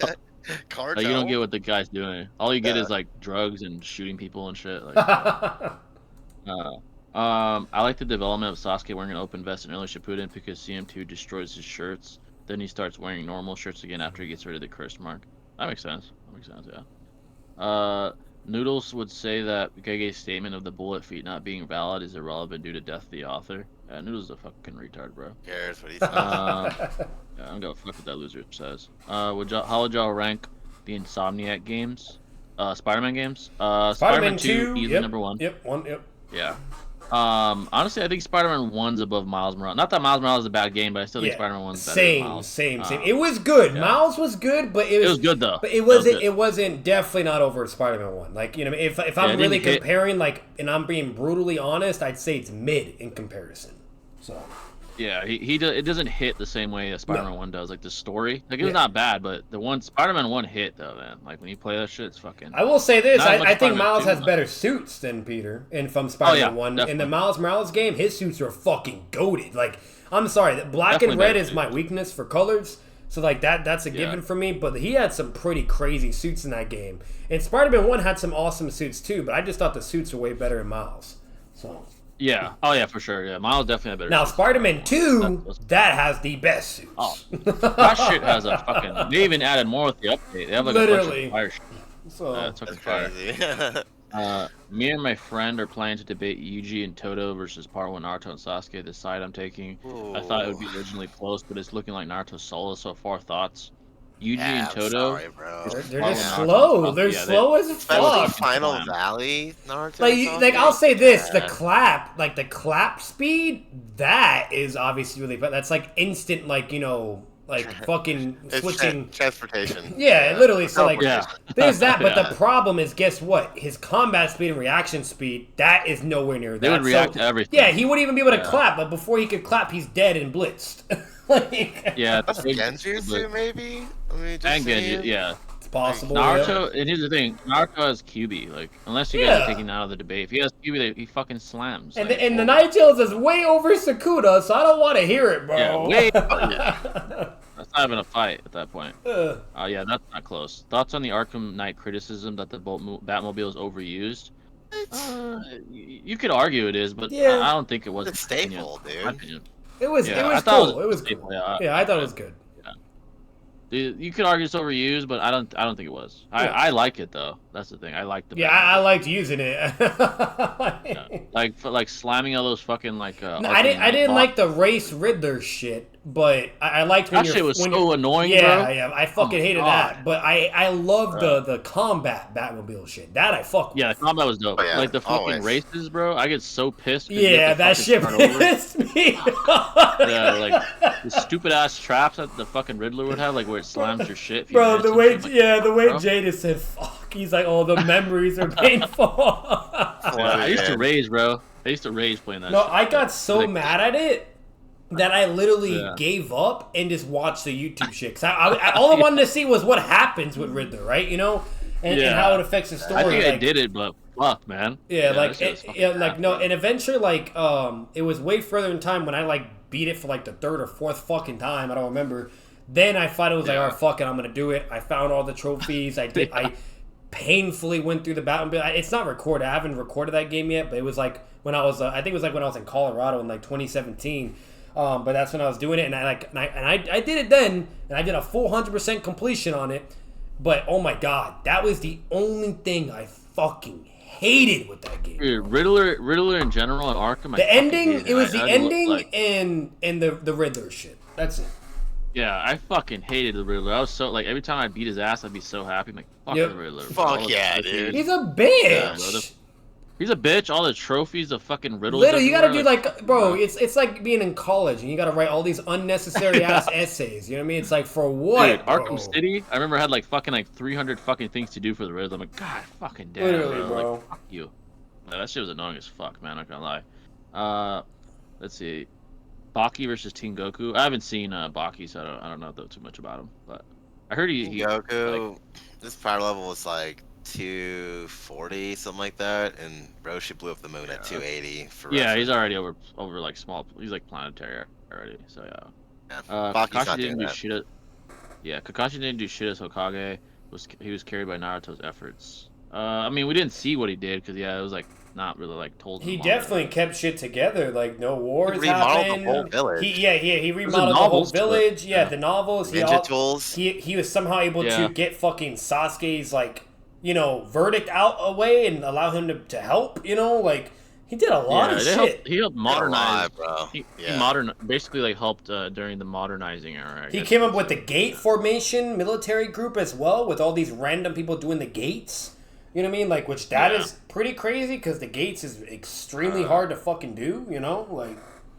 Yeah, exactly. How would y'all rank the main suits from each Arkham game? Dude, my favorite I think overall was the fucking Batman Beyond suit, bro. This fucking Yep, shit's it was fire, so bro. good. So fucking clean, For bro. Like, Arkham Knight, City's- Arkham Knight was my favorite Batman Bro, Beyond suit. That shit was fire, dude. clean. Yeah, that shit was clean. I used it the whole time as soon as I fucking got it, bro. I just fucking yeah, that shit was fucking fire. Arkham City looked pretty clean too. It looked more like the comic book. It was a version. comic, It yeah, it was a looked fire, comic dude. version, and I liked it. I fucked with it, but I didn't use it the whole time because like there were certain moments where it just felt kind of goofy, but it was good. It was Yeah, it peak. did. It was peak. Yeah. But no, the Arkham Knight one, that shit was just fucking That shit was mean. fucking fire. Fire. Yeah, that shit was fucking clean as fuck. Besides that one was, I forgot what the You got fuck the, it was you got the called. It Batman was, like, 3000, the other red and black one. That one was clean. Yeah, there's a lot of good ones on there. What I did here is they added the Robert Pattinson Batman suit. That's right. That's Yeah. gonna make me play it again and record on YouTube. So I'm just gonna Yeah. use that suit. I gotta use that suit, bro. I gotta use Yo, it. I gotta use it. If a new Fucking, suit comes out, I gotta use it yeah. now. Beat some ass. Yeah, and I've seen some gameplay. It looks pretty clean. Like it Yeah, looks yeah. like. I'm like still it gonna made use it the fun. Batman Beyond. I'm sorry, that suit just always. That shit's fire, bro. If you're playing Batman No. Arkham Knight, there's no way you can resist to not use That's that peak. suit. Yeah. Yeah, that's the peak of fucking. That's the peak of the Arkham's fucking world, bro. Yep. There's another one that's like fucking blue, like light blue. I forgot the fuck it was called though. That shit was pretty. What is clean. that name? Yeah, I know what you're talking about. I just can't remember. Yeah, I forgot what it was called, but it was clean as fuck. Like pretty clean. Yeah. Forgot what it's called. And then there's the animated Batman. I guess that would be the most ass. Like I thought it was ass. I mean, I know like it looks cool like in the cartoons, but on there it looks like shit. Hey, Yeah. how about this? Uh, Rate the drip from all the Avengers, like best to worst, dude. What do you Oh, have? shit. Wait, is it the most classic dripped blue Avengers. suit that you're talking about, Jay? I think so. I think that's the one I'm talking about. Okay. Like he has like the light bluish. Yeah. Yeah. Avengers drip. The most Avengers drip in the drip, dude. Avengers. Yeah. Fucking let's see. Honestly, probably Iron Man, bro, had the most drip with his fucking suits. Of course, yeah. The Iron Man, or either him or fucking or Cap when he has like the fucking whole like all his shit on.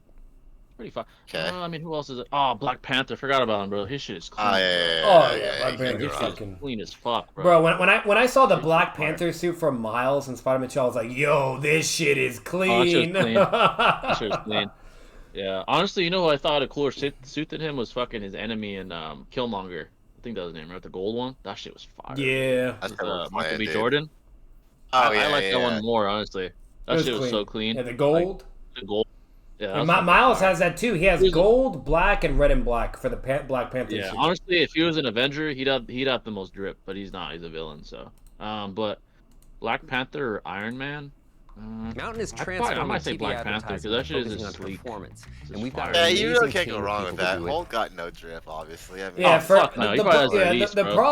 problem with Iron Man is like if we're comparing like the same generic Black Panther all day every day.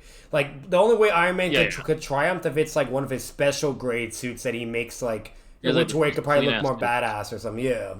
Yeah, he has like one of those clean ass suits on. If What they would about have bought more suits, Captain like, or Thor? Who do you guys like more? Like, Wait, who? Probably Cap. Cap. Oh yeah, Cap Captain or America. Thor? Absolutely, yeah.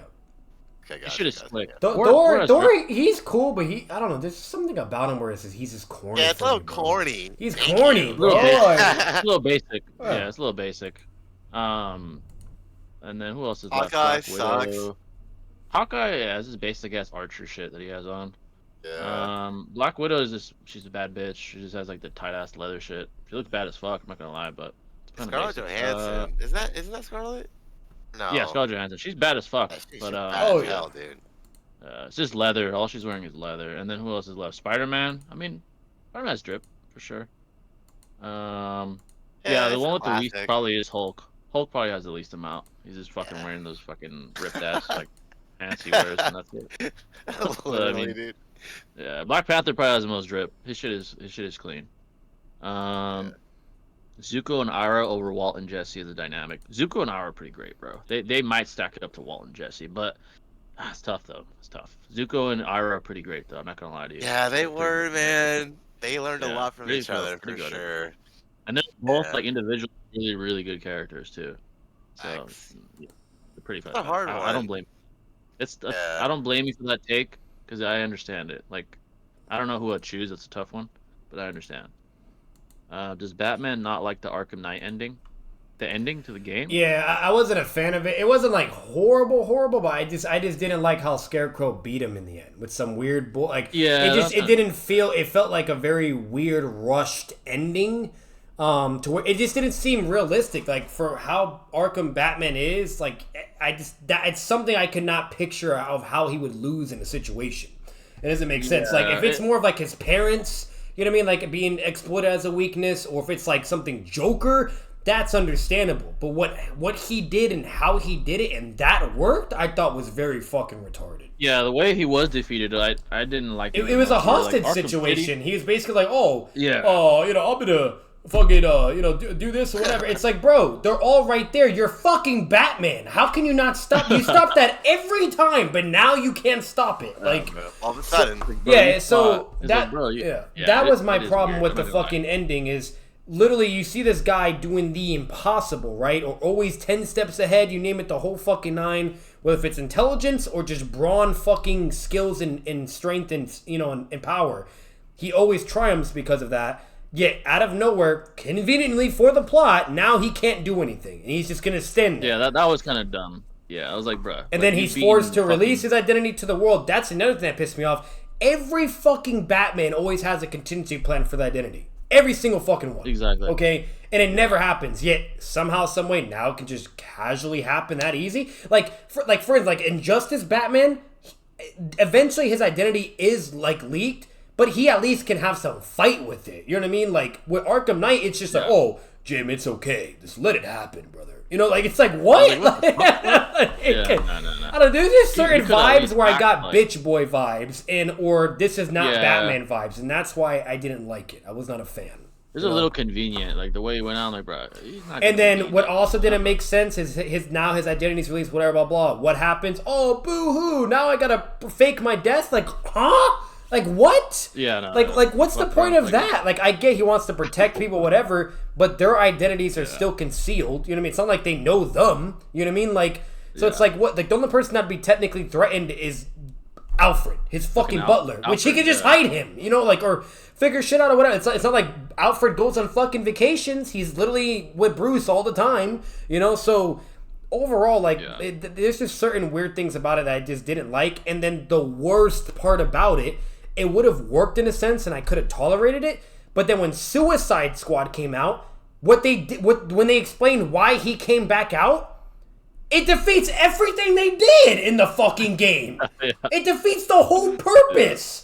Like and they made him a pussy in the Suicide Squad when he lost. So overall, because of that, and then that's why I don't fuck with it. Overall, that's why I just completely don't like it anymore because of the direction they went with it, and just certain nitpicks and whatever you name it. You know, that was the biggest flaw of Arkham Knight. Easily was the ending. Ending. It was the ending. Yeah. Like the gameplay was and great, the rush boss fights. The rush boss fights. Like I get it. Yeah, I get it. Batman's cracked. You know what I mean? He can no diff his whole fucking rogue gallery in the fucking night. Like I get it. But at the same time, Deathstroke, you tell me I just one punch this motherfucker? An enhanced super soldier? That was fucked up. Like they made Deathstroke look a pussy. Yeah, like remember in the Origins, it's like a legendary great fight, you know, whatever. And then and then at night you're just so beyond above, like you just beat his ass in one shot. Like so fuck, bro. One shot of Deathstroke, bro. So other than that, and I'm gonna say this right now, in every comics, Injustice, anime, movie, Batman cannot one shot Deathstroke. Because he's holding back. It's impossible. He cannot fucking do that. It takes a bit. He'll beat him. He'll always beat him. But it takes a bit. You know what I mean? While in the fucking in the Arkhamverse, it just one shot. They made him look like a fucking pussy in that game. That's fucked up. At least you get to beat the shit out of Riddler once you get the trophies. Yeah, that was the best part. That was the most satisfying part. Just beating the fuck out of him. All that shit, man, is fucking frustrating. So once you're able to whip his ass for wasting your time, it's the best part. Should I try to convince my friend to have Sukuna part of Yuji's arsenal? He doesn't want to use him, mostly because he thinks he doesn't need it. But honestly, I don't know what he could use besides him. Sukuna? Oh, like Yuji is still inside of. I guess, I guess it'd make it a little more interesting, like if Yuji could be controlled by Sukuna, but that's another thing I forgot too, and what his contingency plan was to after faking his death, he then releases Scarecrow's fear toxin that he manipulated himself to make the fucking criminals not want to do crime because they're scared and seeing hallucinations of Batman. That was also stupid. That was not even necessary. I don't know. Like if anything, that's not even legal. Like that kind of like contradicts the whole embodiment of what Batman stands for. Like now he's just like, oh, let me just drug everybody, and if they're bad, then they see hallucinations. But if they're good, oh, you're great. The ending was definitely the biggest flaw for me too. I was like, what the fuck, bro? Like, what the hell? Like Arkham City buries that ending. Arkham City was peak, goated. Yeah. But that was peak. For the time, especially. Yeah, and that's the thing, too. Like, I was upset that Joker died, because it's just one of those vibes where it's like, damn, if Batman or Joker died, it's like, damn, right? Like it's kind of an L in a sense, but the way they did it, how it was, it worked. It was great. It was fantastic. Like, the top three game experiences that I can remember ever are Arkham City, like, from beginning to end. Arkham City, The Last of Us, and probably GTA 5. Like, as far as hype before the game release, the gameplay, and like just the legacy after, those games are like, holy shit. Bro, I remember when Arkham City was being like hyped up, I was like, bruh. Bro, remember the cinematic trailers would look like a fucking movie? Holy fuck, bro. It was just crazy peakness. Yeah. Arkham Origin cinematic trailers, fucking City. I remember buying the fucking Game Informer magazine, like looking at the fucking pictures. I'm like, this looks like a fucking movie, bro. It was just insane. Like, bro, even Arkham Knight Batman, the gameplay graphics are better than every fucking most majority games as of today. It is better. Yeah, it was like transcendental. I was like, holy shit. Like Gotham Knight's graphics are a million times worse than Arkham Knight. How the fuck Gotham do you Knight, flop that? Gotham The Knights graphics are shit. The story is shit. Yeah.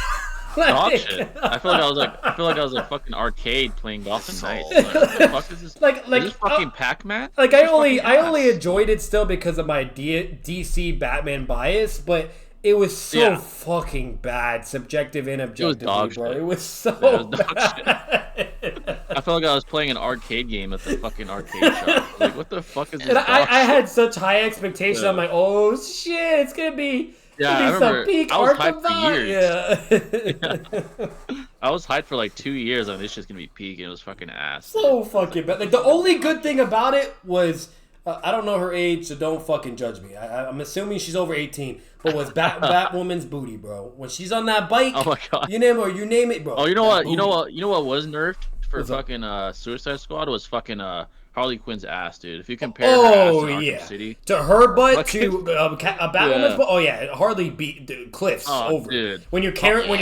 her in Arkham Knight.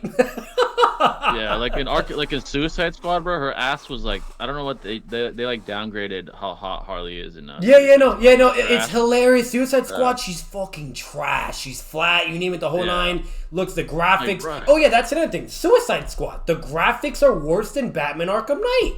How the fuck? Facts. They are. Yeah. And then you compare Harley Quinn's body and that, and then to that, bro. It's like, what happened to you, girl? Yeah, Harley Robbie's pretty bad, bro. Just saying. Oh, bro. Yeah, she's bad as fuck. Fucking Harley Quinn in City was bad as shit. I was like, god damn.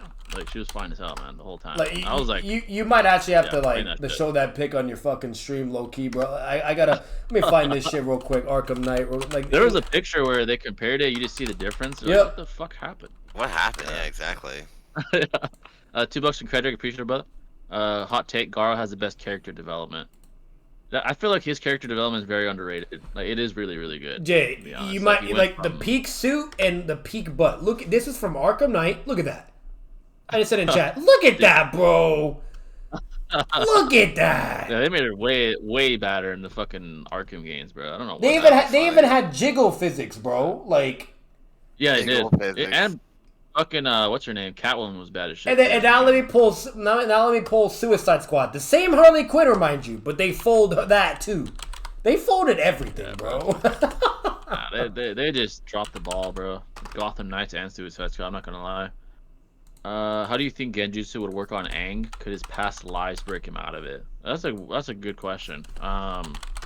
Genjutsu. Only if he's in his avatar state, to be honest. Yeah. And you could also argue that it's so fast that it's beyond the speed scaling of any avatar ever, and they wouldn't even notice that he got hit. If it's Tsukuyomi, for example, he would just get one-shotted, and they would all get perception blitzed. You could argue that's true too. Like, in order for Aang to even go in the avatar state, he has to be like provoked by like an immense emotion or some like tragic event, you know. So it's like, if he's not and he gets Genjutsu, he's done, you know. And even if you can't kill him. Like, I remember, or almost kill him when fucking I always forget her name, Zuko's sister, Azula. Yeah, Azula, when she hit him with the lightning in the back, and like it took him out of the avatar state. So you can like kill him with a potent enough attack as well. Absolutely, yeah. Yeah, so yeah, it probably wouldn't break him out. I think it's too fast for anyone to break him out of it. I think like before anyone even realized he'd die, if it was like, for example, Genji, like a potent Genjutsu user like Itachi, it'd be just too quick. Like it'd get perception bliss and dealt with. Like if it's like Tayuya's or something basic like Kurenai, maybe. You know, like I can see that for sure. Yeah, if it was something like that, they probably could. But if it's like fucking, the top of the line Genjutsu, probably not. Yeah. Yeah, I agree. The reason Arkham Batman faked his death is that criminals would no longer fear him once they knew who he was. It's an understandable motivation. I mean, once he was out there whipping ass again, I'm pretty sure they'd be scared of him. But yeah, he didn't. He did it because his identity was released. It was part of his contingency plan. He was trying to like protect it was to like protect certain like his loved ones, whatnot, whatever. And that's the main reason he did it, because of his identity being leaked, and so he then therefore fakes his death, and so on. Like it had nothing to do with the criminals not knowing whatever. What he did with the criminals was the fear toxin fucking shit, which that was also like what like what the fuck. So I don't know where you're getting that from. I'll say this, regardless of whether they know who he is, the vast majority of them are scared shitless of him. That is a fact. Like he's whipping off. Yeah, not even like bro, like fucking when after his identity is released, before you even do that whole event, and when everyone knows you're Bruce Wayne, the criminals are still fucking scared, bro. Like there's a certain element of it to where they're like, oh, well, it's Bruce Wayne, and it boosts up their confidence, right? You know, because But overall, they're still fucking scared shitless. You name it the whole nine. Like it's hilarious. If you actually play the game, the vast majority, vast majority of like thugs and shit, they're still fucking scared of him. They'll talk shit like when he's not there, like, oh, it's fuck Bruce Wayne. And then once you show up, they're like shitting their pants, like, hell no. This is the Suicide Squad. I posted that in the chat thing. Yeah, bro, that's a downgrade, bro. What the fuck is that? That's not cool. We went from having like ass to having pancakes, bro. That's tough. That's tough, bro. That's fucked up. You look weird as hell too in that. I don't know what. She was bad as hell in Arkham. That's all I gotta say. Spider-Man 2 or Arkham City. Honestly, now, man, I probably gotta say Spider-Man 2. Honestly, it's fucking good, dude. It really is that good. I don't see how Shikadai team can be scaled to higher enemies in a time skip, as they probably would be fighting the Moge Shinju. They're probably gonna get fucking one-shotted by the Shinju. Fodderized. Dude, if they have any competitiveness, then Boruto takes a major L for scaling. I guarantee they're probably gonna get. I thought we were relevant. I guarantee they're gonna get folded up by the Shinju. Like they fucked the other Shinju bug or whatever his name, Juro, excuse me, one-shotted Kawaki. If Kawaki gets one shot, like what are these guys? What's gonna happen to these people? Yeah. Jay, they have the new Hokage, Shikamaru. You know. Oh my god! Like, what the fuck is he gonna do, man? He's That's crazy, dude. People. It's like if it's not sunny outside, his powers diminish significantly, dude. He has nothing. You know what I mean? Yeah, I don't know. Like seriously, against them, like they'll just absorb his shadow anyway. You can't do shit to them. Like I don't know what the hell they're gonna do. Yeah, it's horrible. They need Boruto or Ida or Damon or one of those three to do something. Like they're fucked. Something. Yeah, like Kawaki got one shot. Like fucking one shot, he got fucking leveled and got knocked out. It's crazy, man. Spider-Man, The Last of Us 2, Red Dead Redemption 2, Ghost of Tsushima are the only games I've seen that surpass Arkham Knight in terms of graphics. Yeah, Red Dead Redemption 2 is fucking heat, dude. Yeah. Dude, that shit is fucking. The replay value is fucking off the charts, bro. Like the story's goated, the online's goated, the small detail, like attention to detail, physics-wise in the game functionality is amazing. Like the water, everything, the smallest detail is fucking goated. Fantastic. Hey, Jay, I posted one more picture. That's it's over. There's not even a debate. Look at that, bro. Look at that. Oh yeah, this is the picture I was talking about, bro. It's like, what the fuck happened? Like even when she's standing, she got that, bro, in the Arkham. Yeah, she got it. Like, she got it. Come on, like how do you fold? I don't know. They fucked up the game. They fucked up Harley Quinn, bro. They fucked up all kinds of shit, dude. That's fucked up, man. Like when you got people on YouTube doing shorts or videos of comparing just Harley Quinn, that's when you know there's a fucking problem, bro. Oh yeah, that's fucked up. If Sasuke killed Naruto during the Sasuke retrieval and awakened his MS and still trained with Orochimaru for 3 years, how does his fight with Itachi go? If he had his MS, that's a good question. Trained for him for 3 years. For 3 I years. doubt Orochimaru is gonna like train Sasuke to surpass Itachi. Like he doesn't have. I think what would have happened. Yeah, exactly. So let's presuppose he trains with Orochimaru. Here's the thing: Orochimaru won't let him pass him up, like Shinobi said. So he either kills Orochimaru before he can kill him, or Orochimaru kills him. So I think he'd still lose. Let's say that he absorbs Orochimaru. He has MS. I think he'd probably still be too weak to beat Itachi, like bloodlusted Itachi rather, because Orochimaru just wouldn't allow it. He's not gonna allow his vessel to surpass him. Yeah, because then he can't take him. He can't take his body. Like same thing would happen. That happened with Itachi. He just get fucking folded and he can't take his body. Yeah, like why do you think like fucking like bro like that's why Orochimaru didn't care about doing what he's doing with Sasuke, because he was still, even while at his weakest, was still above him, which he was. He beat him. Exactly. You know what I mean? Yeah. And the only reason why he lost is because he underestimated his visual prowess and willpower. It's the only reason why he lost. Yeah. So. And he wasn't trying to kill him either. He was trying to take his fucking body. Yeah. So, yeah, that too. Yeah, if he was trying to kill him, he would have just been dead. Yeah. So. Yeah, exactly. Favorite boss fight in Spider-Man 2? That's a good question. Favorite boss fight? Damn. Probably. Damn. There's a lot of good ones. Wait, boss fight in Arkham? And Spider-Man. Spider-Man 2. Oh, it's Spider-Man 2. Well, I can't really Uh, say because I'm limited. But so far, what I've seen, I would say Sandman for sure. Oh, actually, That's great. it's between Sandman and the whole Kraven the Hunter stabbing Peter scene because that shit was wild. Like seeing Harry and Yeah. Kraven going all out fighting each other, and then while like you're dying as Peter, that was some shit. But then again, it's like the Sandman. That was fucking crazy. So like if I'm comparing those experiences only, it's really hard, but I'd probably give it a Sandman. But Yeah, for me, without spoiling the fucking game, I'll say, damn, that's tough, man. Probably, I'll say this. I mean that kind of spoils it though. I mean, here, I'll deafen myself. I'll deafen myself.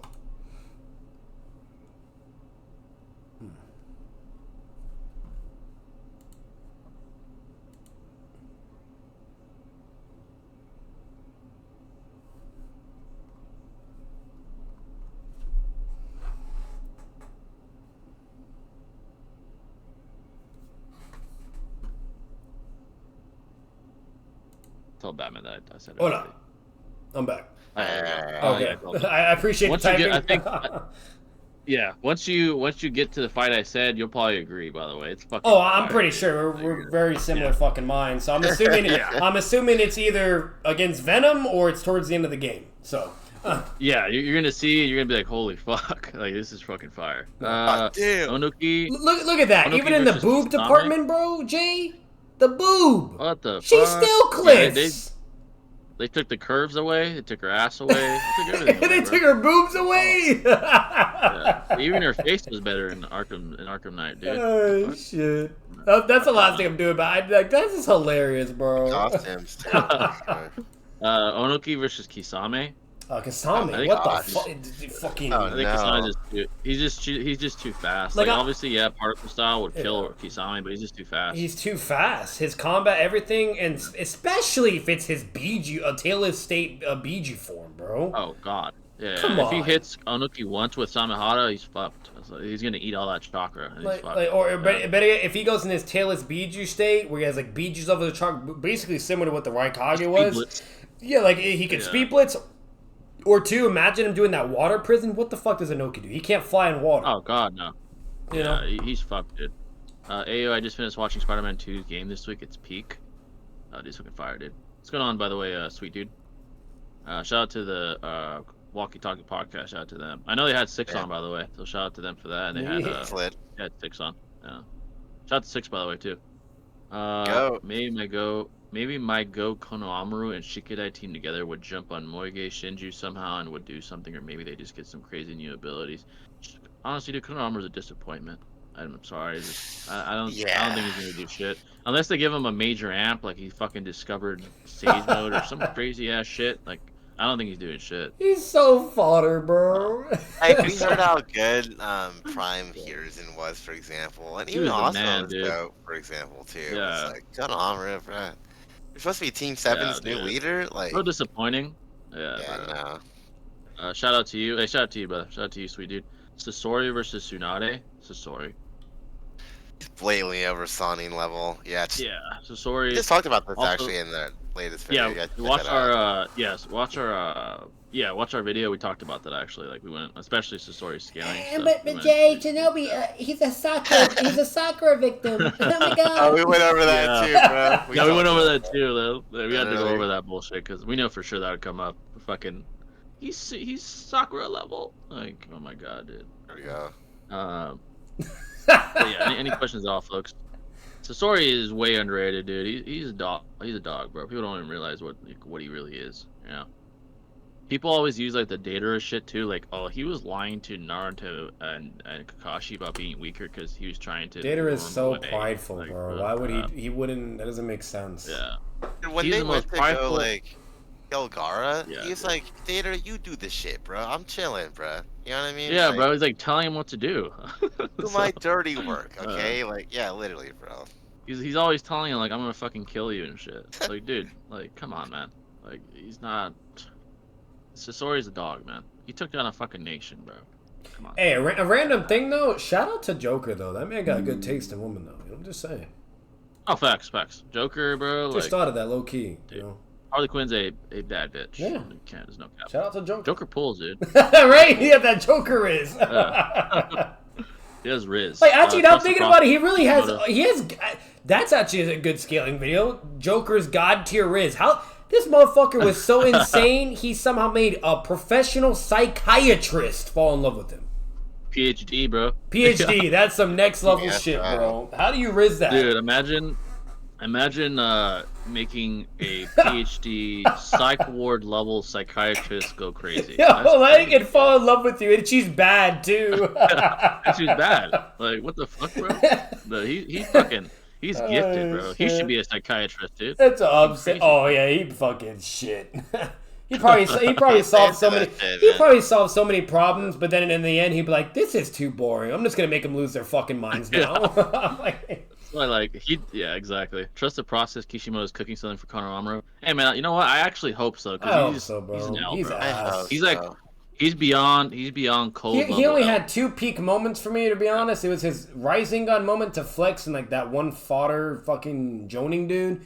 And then when he did the Rising Gun, he didn't even do full power, but like he did just a little bit, and it like did some crazy fucking damage like in the background. Yeah, it did. Like it was really badass. It was pretty cool. There's that, and then the second when he activated like his staff moment, like heroism, but it was a baby monkey. It was technically lame because it's like, what the fuck is this? Why am I seeing a baby monkey? But it was still cool. Yeah. Like I did fuck with it in a way. I fuck with Emma. Yeah. I loved Emma. Exactly, and then because I love Emma so much, when I saw his fucking L version of it, you know, I was like, hey, okay, I fuck with it, but you know, still an L, but all right, you know what I mean? So like, but other than that, that's it. And like, there's I guess a third moment was when he pulled a Batman moment, and Kashin Kojin like did his ceiling shit, and all of them were fucked, and then he reversed it. And he's like, I came prepared just in case, motherfucker. I thought that was pretty smooth too. You know what I mean? Yeah, that was like, yeah. But Thoughts on Jiraiya versus Itachi. Loco was streaming the topic earlier. I got a video on it dropping. Thoughts on Jiraiya versus Itachi. This is what I'll say.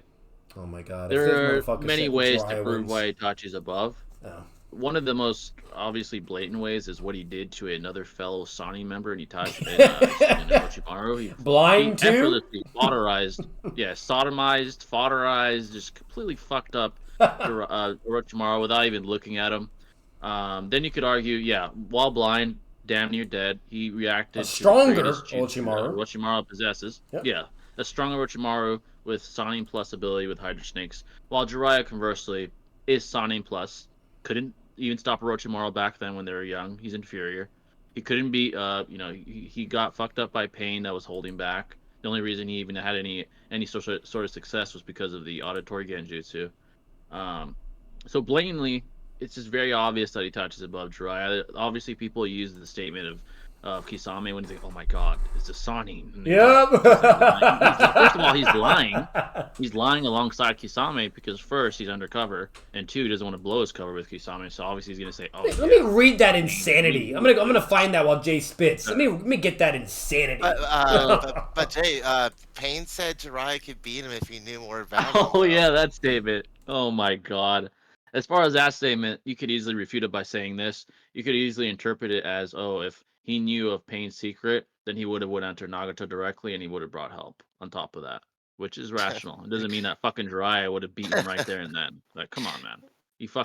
Come on. Sage Mode Naruto's above him and got fucked up. Well, he was fatigued. Like, come on. It's slightly debatable if you rat to the most extreme extent, but Itachi blatantly is above Jiraiya. And mind you, that was sick Itachi doing work on Orochimaru, man. Sick Itachi. You know, he fucking effortlessly sealed his ass like he was his fucking child. Like, come on, man. It's not even close. I wonder what Loco said about that, though. I'm actually curious. Yeah, if he's streaming the topic, that means he was reacting to a video, I'm guessing, or something. Fucking Jiraiya, the guy that scales to 6th path alien beings in Boruto 2, you know? Yep, Irishiki. You know, like, so this is why, like, bro, like, the Jiraiya just lives up to his name. Here's the statement. It's like, here's Kasame. They're both chilling on the rock, you know? It's epic. And even if you might be able to take him on, I'm not so sure about me. He's in a different league. Itachi, yeah, if we faced off, we might end up killing each other. At the very least, we'd hurt each other badly. And even if I had more backup, like Kage motherfuckers or Akatsuki, Yeah. okay, it probably wouldn't change the outcome somehow. You know, That's pure cap. it was, and on. Kasabi's like, it was great finally fighting him, or whatever, blah blah. But it's his babysitter as one of the 3 great shinobi of Konoha legend. With him as our enemy, even the titles Konoha's Uchiha clan and 7 ninja swordsmen of the Mist pale in comparison.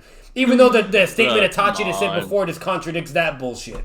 So like, even the strongest heroes have their weaknesses, and Itachi says. It's like, come the fuck on. You know what's contradictory too is, like, he's capping and Kisame just didn't see it. He's fucking said, like, we'll kill each other. But then he says, backup. That implies relativity. But then he says, backup won't change anything. How? You're fucking. Itachi just contradicted himself. Like, if I was Kisame, I'd be like, I would have caught him in the act. I'm like, you're capping. You're undercover. That's what I would have said. Right there. You liar. You're a liar, dude. You think I'm retarded? Bro, that's a scaling video right there. The moment Itachi loses his plot armor and he's exposed. Like, and it's like, does Kasame have 0 level IQ, or is Itachi the dumbest character now? Like, oh yeah, we should make a video. Yeah, like kind of like Daigo. We should call it instead of Obito, it'd be like, why Kisame is stupid as fuck. Yeah, right. Like, it's like, bro, my like, God. it's crazy because it's just what you said. Like, Kasame says, even if you might be able to take him on, I'm not sure about me. He's in a different league. And then Itachi's like, yeah, if we faced off, we might end up killing each other, or at the very least hurt each other badly. But then he says, and even if I had more backup, it probably wouldn't change the outcome. Like, that makes no sense. Fuck? You're telling me pain helping you and Obito's not gonna change anything? Literally. Fucking cap, dude. You're fucking capping, bro. And then it's even worse when Kasame's like, oh, let me glaze you, Itachi. I got you. He's like, yeah. Oh my God. The 3 great shinobi of Konoha legend, the Sonings. With him as our enemy, the title of Konoha's Uchiha clan, and the 7 ninja swordmen don't even pale in comparison. Like, oh my God. You tell me the Uchiha and the 7 ninja swordsmen don't fucking pale to... Okay. You're right. Madara is even below Jiraiya. Yep. Yeah, come on, bro. What the fuck? Oh, it's fucking $20 from Kedra. I appreciate that, brother. Appreciate that. Kasame said I had to glaze further, bro. Let me write it. Tachi's delusional dick. Right, bro. Come on. One more question before I go. How do you guys find a sense of direction? I'm 23 and have options career-wise, but I don't know which one I see myself doing long-term. Any advice would help. And some of the options is to please others. And some of the options is to please others. Okay, so being young, it's inevitable to kind of like find yourself in a position where you want to sort of deduce what the best direction is, to traverse life. I would say experiment. If you have the ability to experiment where you don't really have any ties to you, whether it's people or like anything that's major that's holding you back, I would say you got nothing to lose at that point. As far as you have a roof, as long as you have a roof over your head, I would experiment, see what you like to do. On the way, build connections so that you have those connections anyway. So if you ever want to go back to another, something you were doing prior, you can, because you have those connections built as far as like other individuals. I would be patient. That's one thing I've learned in my life. I think, and a lot of young people learn as well, is be patient while you experiment and sort of traverse different directions. And if you're lucky, obviously some people are lucky enough to know what they want to do from a very young age, but most people don't. Especially with all the options in today's modern society. So I'd say patience, networking is key, regardless of what direction you go into. Network everywhere you go. Just be professional. Integrity is key. And I would say just traverse different directions until you find one that you feel really fits you, whether it's the purpose, the money. I wouldn't say money's the best motivator, but whatever motivator and what direction best fits you, stick to it and become the best at it. I would say take your time, though. There's no rush. There's no rush, man. As long as you have a roof over your head and food on the table, there's no rush. You got nothing to lose. As long as you have those basic needs, who cares what happens? You fall, you just get up again. You're still good, So I would say be patient, man. And network. Network is so important, bro. As the older you get, the more you realize how pivotal networking really is. So definitely network as well. Definitely. So that's what I would say. Appreciate the $20 though, brother. Yeah, no, I I definitely concur. I feel like since you are 23, you definitely have, on a biological term, you still have time in your life where you're still absorbing information and developing your brain, like quite literally. Yeah, And so I think being in where we are in the Western culture, there are a plethora of like opportunities and avenues you can explore if you so choose to. And everyone has like a subjective path, and humans aren't like single faceted. We're multifaceted. We have multiple passions and interests. And so I would encourage to explore those, and by networking and doing all this, you might find things that are synonymous, but can also go into a path that you so desire. And don't be afraid to move, don't be afraid to be nomadic, like experience different yeah, places, different people, and just kind of get like a enrichment of life, don't be so secluded, if you will, in your life in terms of mentally or physically in your environment. So have plenty exactly. of time, bro, and so just seize the opportunity, for sure. Exactly, I agree. Like networking is so important. Like it networking will result either short term or long term in opportunities that you probably wouldn't have gotten without networking. It's key. Sometimes about who you know, not what you know. Obviously, what you know is very important as well. But try to find balance in that with obviously developing your own skill and building that network of like individuals that could aid you or just be actual friends. Like bonds that you could create. So yeah, it's definitely key. I would say both those things are probably very most key. So Also, everyone does code too dirty. Yeah, facts, bro. so just real quick, is like just don't focus too much on like being like quote unquote like successful and rich and all this shit. Like it's about the Yeah, journey along the way. Like as long as you exactly. find an interest and like really get into it, you're gonna enjoy what you're doing the whole time, and that in itself should be more fulfilling than chasing a dream that might be too idealistic per se. Everyone's journey is Exactly. subjective, like I said, so just embrace yours. Yeah, exactly. That's definitely important. The journey is probably more important than the destination, to be honest. That's what Yeah, really builds you, for being honest. So, 100%. yeah, everyone does Code Dirty. He's underrated. He's a walking L, but he's powerful. He's definitely powerful though. But Oh he's a fuck yeah. walking L, bro. You get fucking slammed by Boruto, getting fucked up by like just looking like an L, bro. He just looks like an L. I've been seeing a lot of Omni Man disrespect. He absolutely wipes Jubidara. Omni Man, he is. He probably would be Jubidara He's an if I would interesting be Jubidara. character. I'll put it that way. Yeah, he could slay entire planets in mere couple minutes. I think that's something Jubidara can't accomplish. Yeah. Wow. Yeah, so I probably would say yeah, Omni Man would beat him. Yeah. Um, I've been sad as fuck in my life, but UJ have helped me live. Thank you, bro. Hey, I appreciate that, brother. That means a lot, actually. I appreciate that. That'd be Just Yeah. you know, life is we always say this: it's peaks and valleys, man. Life is peaks and We valleys, go through it too. We go and through it too, bro. You yeah, know? Absolutely. absolutely, bro. Like Absolutely. me, all of us, yeah, for sure. This is what I say about valleys.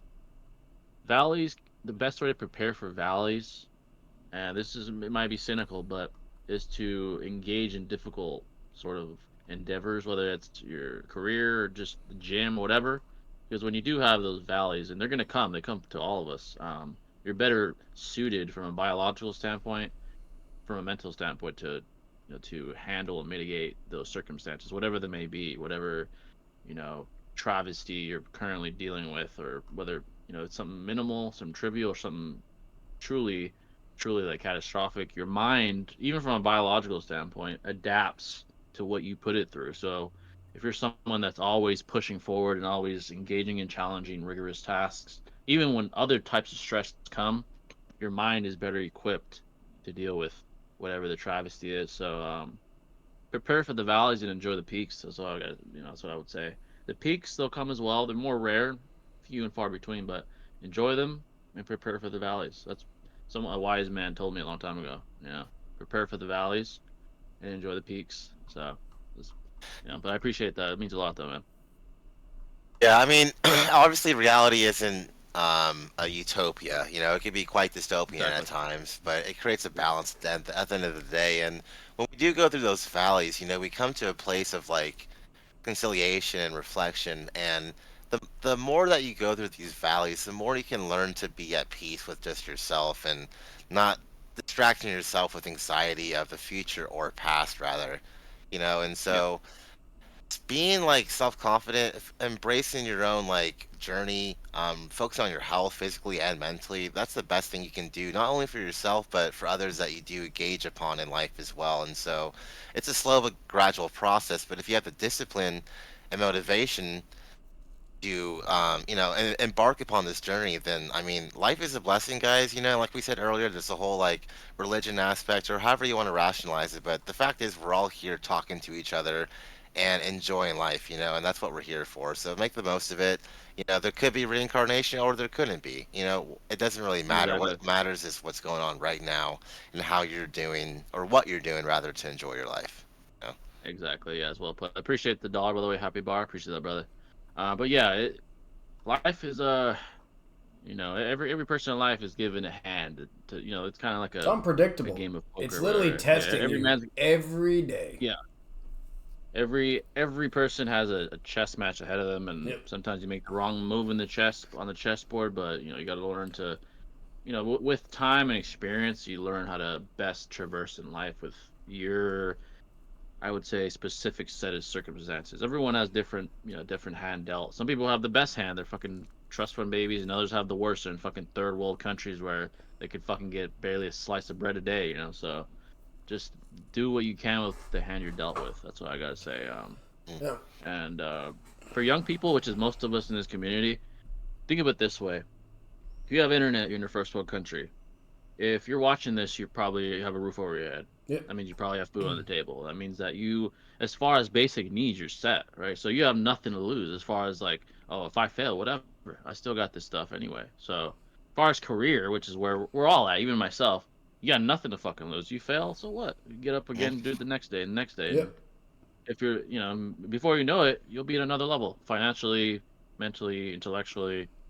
That's the way I look at it. Because getting, I guess, personal, since you guys have, when I was job hunting, it stung not getting shit.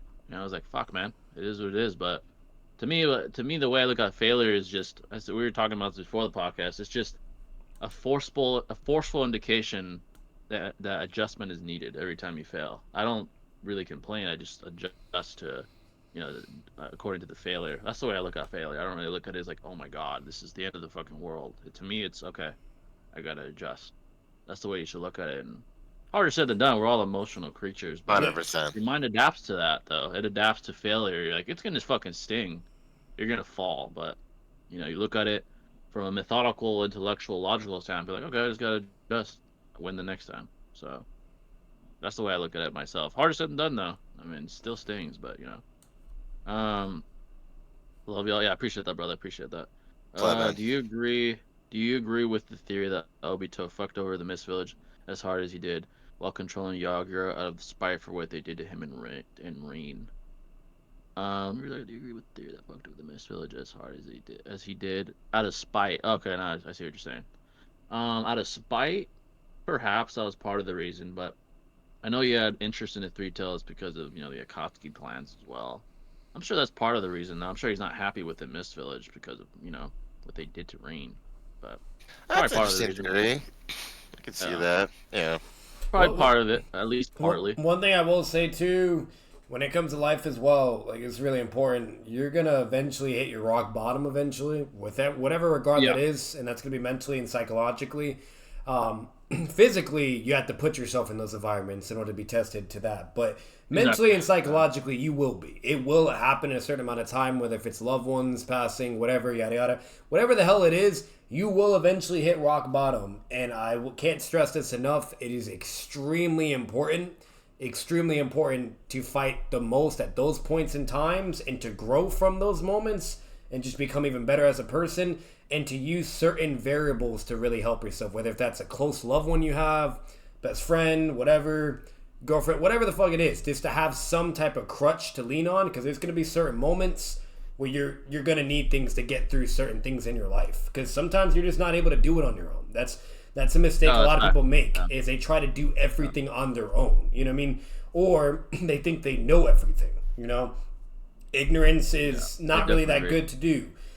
So you have to surround the right people around you. So, and that's hard as itself, and sometimes it's not even possible, but to a certain extent, you have to know your basically your limits. You know what I mean? and you have to balance things. Don't try to take everything on your Yeah. own. There's moments where you need to be independent. There's moments you need to rely on other things, whatever, blah. And then there's just going to be moments where you just, once again, hit rock bottom.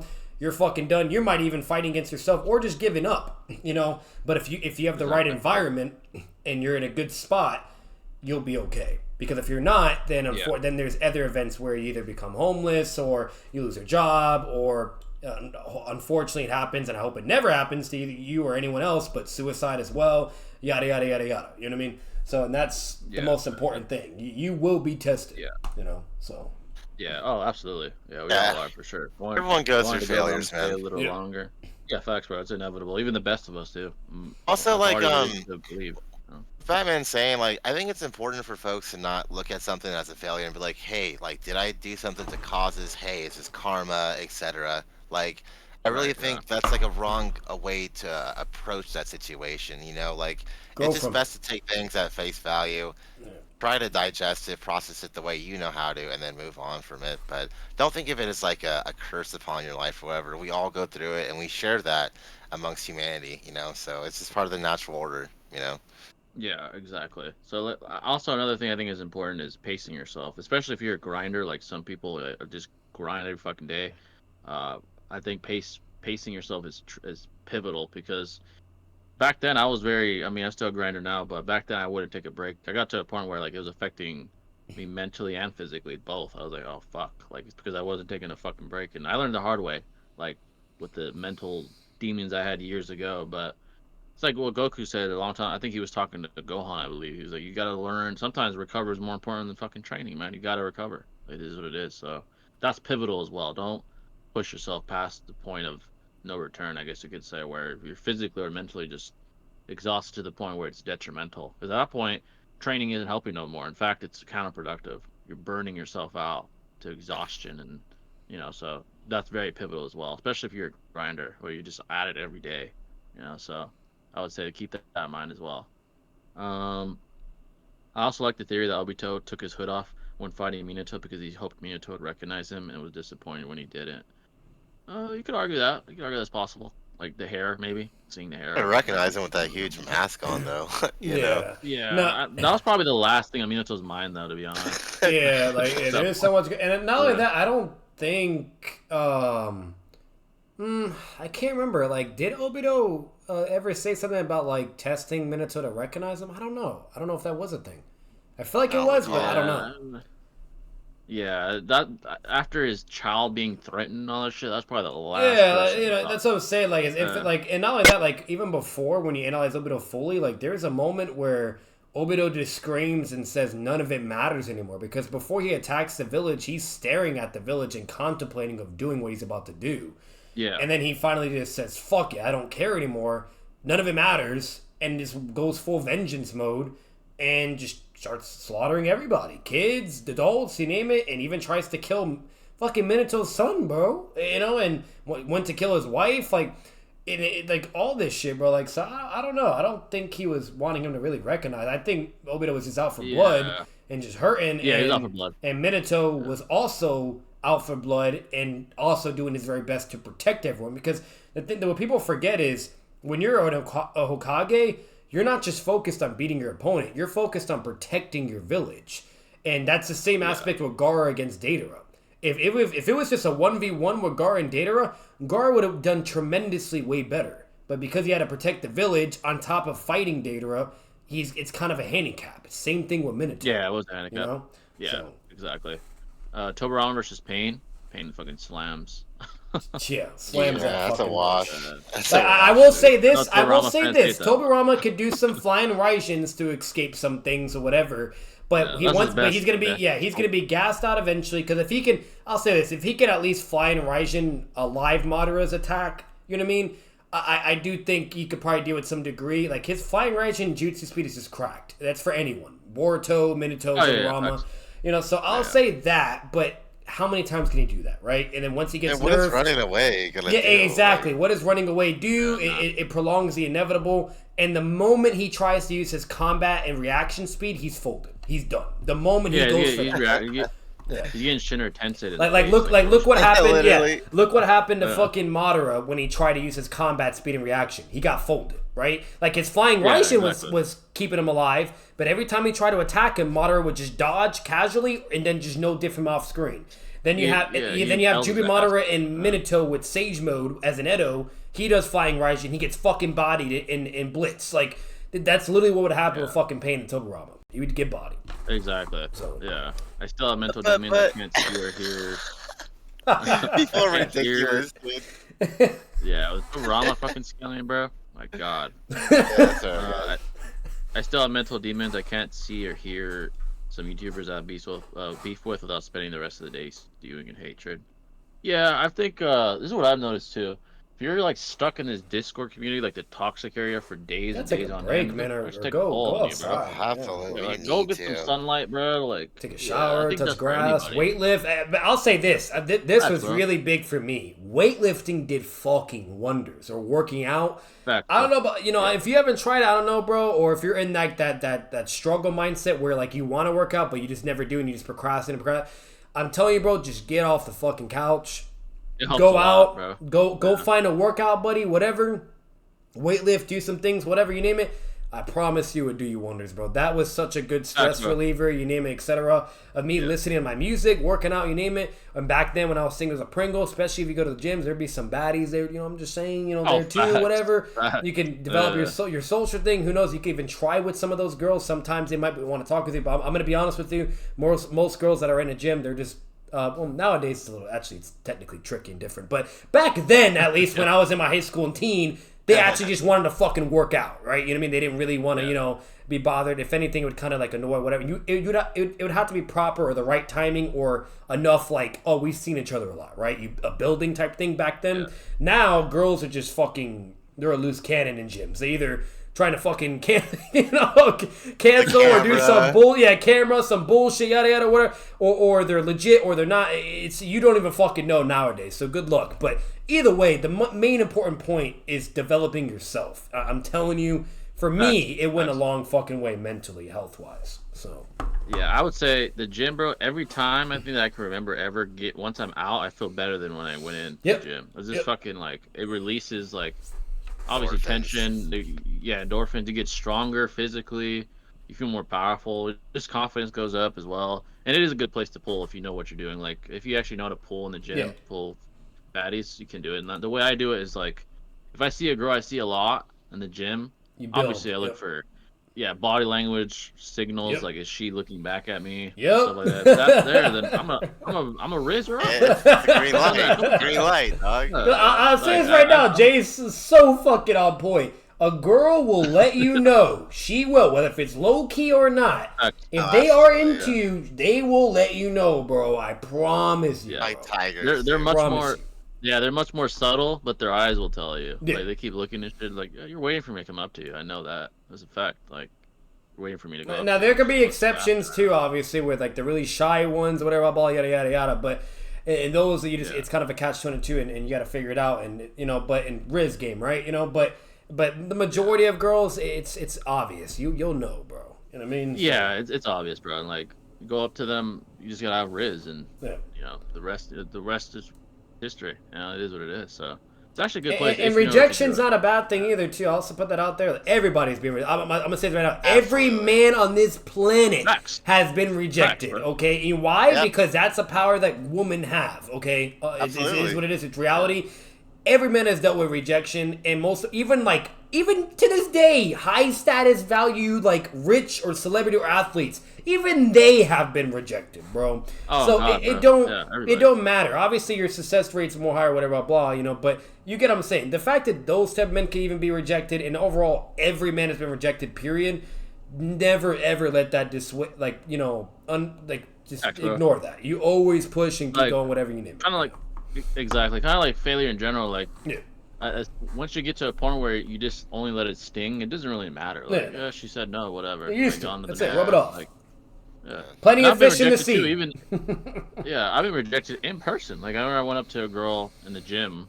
I went up to her and I rizzed her up. She's like, I'm not really looking today. I was like, it's all good. Good luck to you. I just walked away. That was it. It's that simple. Like, on to the next, finish my workout, that's it. So it's stung. I'm not gonna be like, oh fuck, like it is what it is. Like, what are you gonna do? On to the next.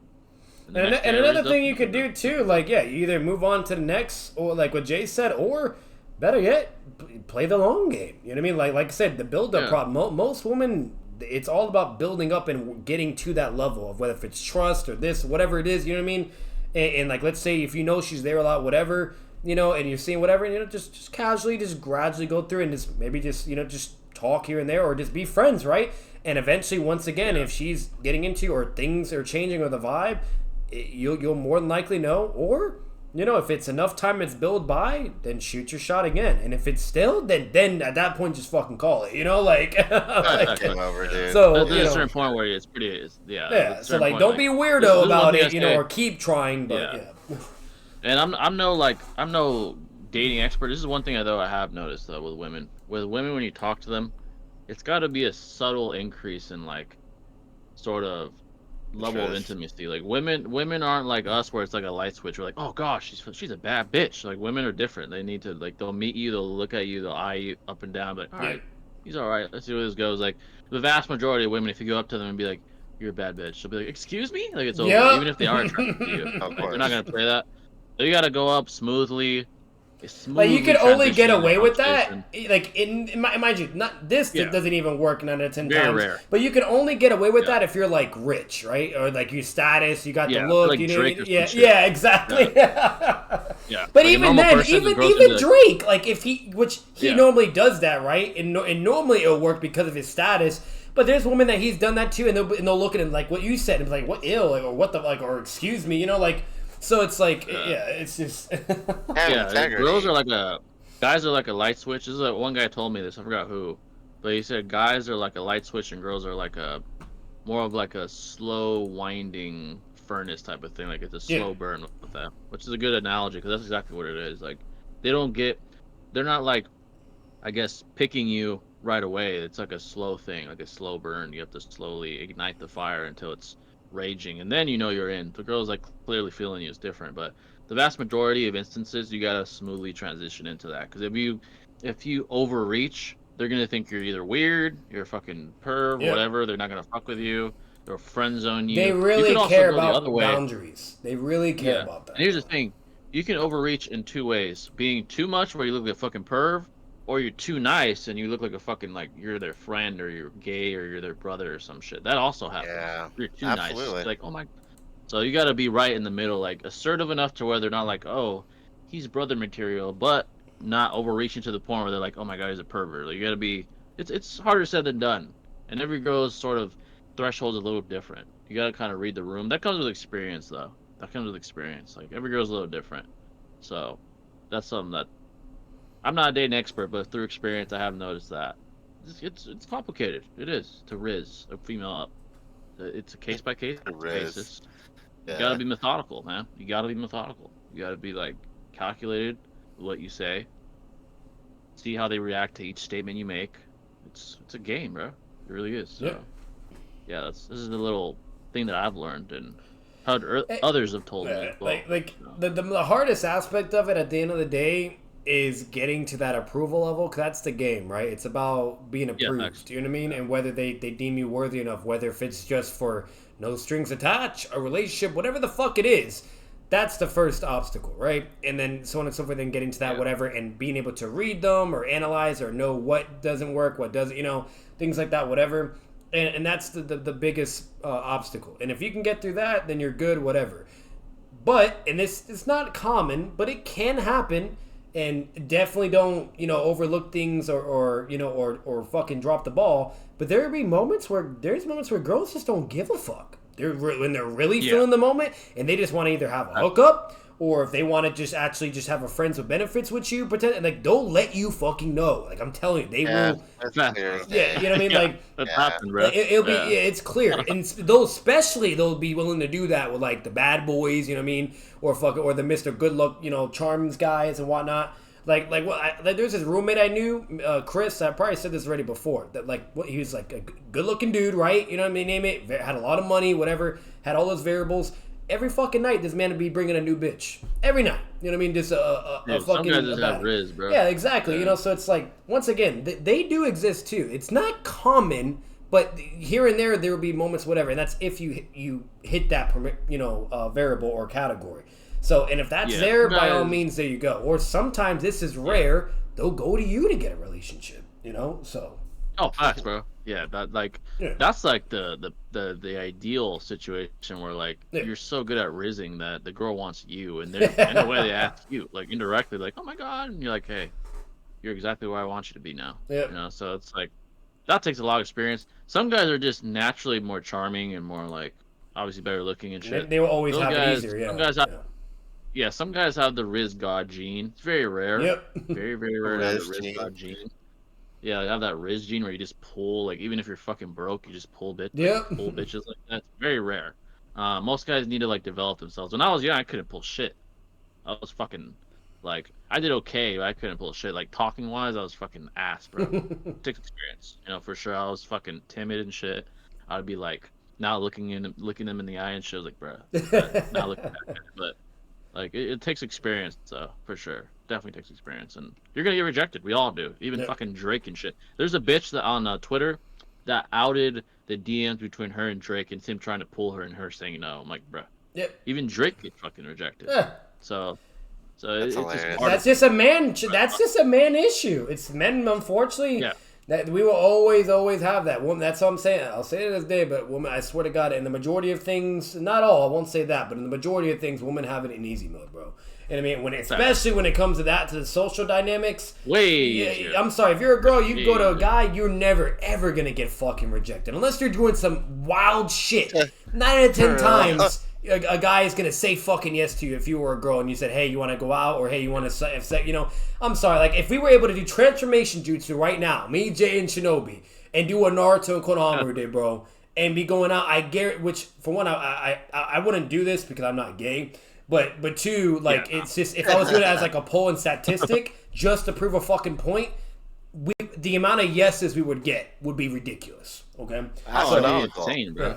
Yeah, it's night and day, man. Yeah. But we'll go a couple more minutes, folks, and then we're gonna do what we did last week, where we'll go every dollar that's super chat will stay another minute. But we'll stay a couple more minutes. Yeah. Last time, Kendrick the Goat kept us going for a while. So that's lit. Oh yeah, they were donating for a bit. Yeah, but yeah, every dollar that's donated will stay another minute. Shinobi had a bounce because of it. He was like, "These motherfuckers." Yeah. Hey man, I gotta work hell early. It sucks, I don't blame you, bro. My favorite Eminem song is "Lose Yourself." What's yours? That's a good question. My favorite song. Stan. That's It has to be. Stan is great, bro. Yeah, Stan's a Just really grew good up one. on that song. Mockingbird's a good one, you know. Mockingbird's great. So hype-wise, I'd say. Yeah, it depends on the category, right, Jay? Like, because if we change the category, that definitely changes which category. one it'd be. Yeah. So. Yeah, Till I Collapse is for like gym like hype shit. Facts. But Same. yeah, that shit is fire. But as far as like him spitting, that's a tough. Either Godzilla or it'd be Rap God for like the fastest those are- shit. Yeah, his spitting there. The one I listen to the most when I'm just listening to Eminem. It's like recovery songs I- that are pretty good. You know, Yeah. like some of those are pretty fire. Yeah, he has some good ones. I listen to like me with Eminem when I listen to him just like to listen. I listen to Spacebound. this, like raw That's a good shit. one. Spacebound. I listen to like raw shit. Like I don't know why, but it's just fire. Like some of his most not even like no weird shit, but some of the most fucked up songs he has are some of the like Shinobi, I think you're most echoing fire. over. Like Oh, sorry. oh yeah, you do too. Like that one song "Kill You." I'm not saying I condone anything he says in that song, bro, but that shit is fire. "Kill You" is fire as fuck. Is it called High Life? I think too. That's another good one. What was that song? Yeah, that's a good one as well. What was another song I listened to? So this is I don't know if anyone knows, but Eminem's first song ever that he put on disc. He was still living in Detroit, I think, like broke as shit. It was called Infinite. It's on YouTube. It was in 1999 or some shit. That shit is fire, and it was like his first disc ever. Even then, he was spitting. That's what it was. 25 to Life. I think that's the song. Oh, that's just That was fire really too. good. Yeah. I just love Stan so much because like I love rap when it tells a story, Yeah. and it's like the Yeah. production was so well done. Like the beat was Really, fantastic. really good. The hook was fantastic. Like Yep. the music video was So good, fantastic. peak. Like I just love that Marshall Mathers LP, dude, is always going to be peak Eminem in my opinion, bro, for sure. Yeah, Stan was you know? fucking great, dude. That's Yeah. one of his best storytelling, if not his best storytelling song, for sure. That shit was fucking fire as hell. Like, he basically told a story about rapping it, like a good story. Dude, so good. So- Yeah, literally, it was bro. brilliant. Yeah. Like, and he played dude, different personas throughout it as well. It's just fucking Yeah, genius, dude. that was sick, Yeah. bro. It's Yeah, just that really song- hard. Like I love Stan and Mockingbird. Mockingbird gets to me Yeah. because I'm a father now, so like I can like relate to it more, Yeah. understand whatever, blah blah. But with Stan, like it's just like everything Shinobi said. That's just such a good fucking one, dude. Like he has a lot of good freaking bangers, bro. I'm not gonna He lie, does, bro. man. It's really hard if we're forced to fucking pick. Like once again, a if it's lot of spitting fucking and fast wise, Godzilla or Rap God. I'm gonna be honest. I probably would say Godzilla because of Juice WRLD being in it, and that was just a really good song. But overall, like if it's like for hype, I would agree with Jay again until I collapse. That was just really fucking good. He has that other shit's ones that are fucking really good fire, too, bro. like Lose Yourself, whatever, blah blah. Yeah, he does. But what was that other song where he is just like basically fuck the world, and that song was great. What was it? He was pissed. He was so mad in that song. It was basically like he was tired of all the bullshit because everybody kept blaming mass shootings on him or whatever, or bothering him when he's with his daughter, or bothering him when he's taking his shit. Fuck, what is I think it? it was Way I Am. The Way I Am. think. That is my Yeah, favorite. yeah. That That song shit is is my fire, favorite dude. for Yeah. if I'm Yeah, angry again, that or LP, fuck the bro. world. Yes, like Bro, that LP Yeah, was fire, that's a dude. great that is song. that Yeah. would be my Yeah. favorite. Like if I'm saying like out of his angry or fuck you songs, you know what I mean? That was fucking fire. That would be bro. my favorite out of Yeah. all. If it's like a really deeper meaning, it's between Mockingbird and Stan. It's really hard. Yeah. Yeah, Yeah, I fucking The feel Way you. I Am is fucking fire. Way I Am is so Actually, yeah, I good. really like that song. What about Under the The way he Influence with spit. like D12? That was a fucking lit Oh, track, Under the Influence? too. Yeah, that shit was Yeah. fire. There was another song. What song was it with D12? I forgot what it was called. Fight Music, I think. That shit was That was fire. a lit group, dude. I I Yeah. know what uh, you're talking about. I just don't remember, bro. I don't know if it was called Fight Music or one of those songs, but Yeah, that Yeah, shit Under was the fire. Influence was heat, dude. Yeah. I'm not gonna like Yeah, that was shit was That's a fire. good one. That was And a good obviously, any He like just- collabs, like with Tech Nine or all these other people, it's always peak. Yeah. Eminem always fucking. He, He like, always wins it when 9 he to was 10 at his times. most- Yeah. Yeah, when he was at his most raw, it was some of his best shit. Like, I know he was more vulgar, but that was the shit I fucked with the most. Like, For that his was Forever fire. verse was goaded. Shit. Oh, that shit was fire. Forever is just a goated ass song, man. Yeah. It has a bunch of like, that's just fucking goated. OG vibes. All right, folks, we'll go 5 more minutes, and then every dollar that's donated before that or after that will be like another minute. Where does Lose Yourself rank in your personal lists? Lose Yourself? You mean an Eminem's thing? Probably like top 10, top 5 for me, best songs as far as he has. I like Lose Yourself quite a bit. It's pretty Yeah, fire. I've just heard it so many times. I feel Yeah, like, me too. Especially when I was a kid, bro. I listened to that shit like nonstop. Like, yeah, I listen to that shit a lot. So, it's a really good song. Like though. with Mockingbird and Stan, I can still listen to it and enjoy it just fine. Yeah. Yeah. Same. Yeah. Facts. Same. fucking no Literally, problem. bro. Yeah, I like seriously. the shit I listen to most with Eminem is his older shit, like where he's like angry. It was I don't peak. know why. He just fucking spits, bro. Yeah, he really does. Peak. Like when he had Oh. nothing to lose. Yeah. Bro. The beats were You so give a fuck. fire too, bro. Like holy shit, Yeah, man. bro. Yeah. He just used to fucking spit. Like his music now is cool. Oh, that's but another back one. then, bro, When I'm goddamn. gone. When I'm gone. Oh That's a yeah, good I that's one. love a good that song. Yeah, That's yes. a very good one. Yes. Yeah. Very good one. What was another one that's remembering? It was In the Moment, I think. Oh yeah, in the moment. Yeah, I know that one. Yeah. That's just fire. Haley's song was Fire. good too. You know. Haley's song, yeah, that was fire. That was fire. I know sometimes His old shit, like Brain Damage always was makes sense fire. to you right now. Those are like his old songs, like way back in the day. Yeah, remember yeah, me, bro? Yeah, he got some Oh, heat back dude. then, dude. Yeah. He was just like, when he was like raw and uncensored, dude. Yeah, that was like peak Eminem, bro. Have you ever I'm loved late, someone but I so thought much you Tobrama was given maybe a all good for matchup since I assumed Tobrama could speed blitz and dip. Nah, he can't speed blitz. That's that He wild He said he assumption. gets speed blitz paid. can't speed blitz. He would assume. Yeah, like he's flying Raijin his best bet, and anything he tries to do to Pain after that flying Raijin, he would react and whip his ass. The only reason that man survives for even more than a second. Yeah, exactly. He could run away probably. Yeah, he can run away. I'll give him that. Yeah, he could run, but yeah. But yeah, folks, any questions at all unless someone donates before we depart? No questions at all. Man, really trying to Eminem, though, say man, a lot of memories. It's a fucking Kinnigan victim. Shut the fuck up. Yeah, fucking. But the right Kage was scared of them, Batman. Oh my god. Fucking Eminem, I used to listen to him a fuck ton when I was like in middle school and shit. Oh yeah, dude. Oh my god, the amount of times I listened to Eminem in middle school and high school, bro. Oh my god. When I was competing, if it wasn't him, it was like, Drake.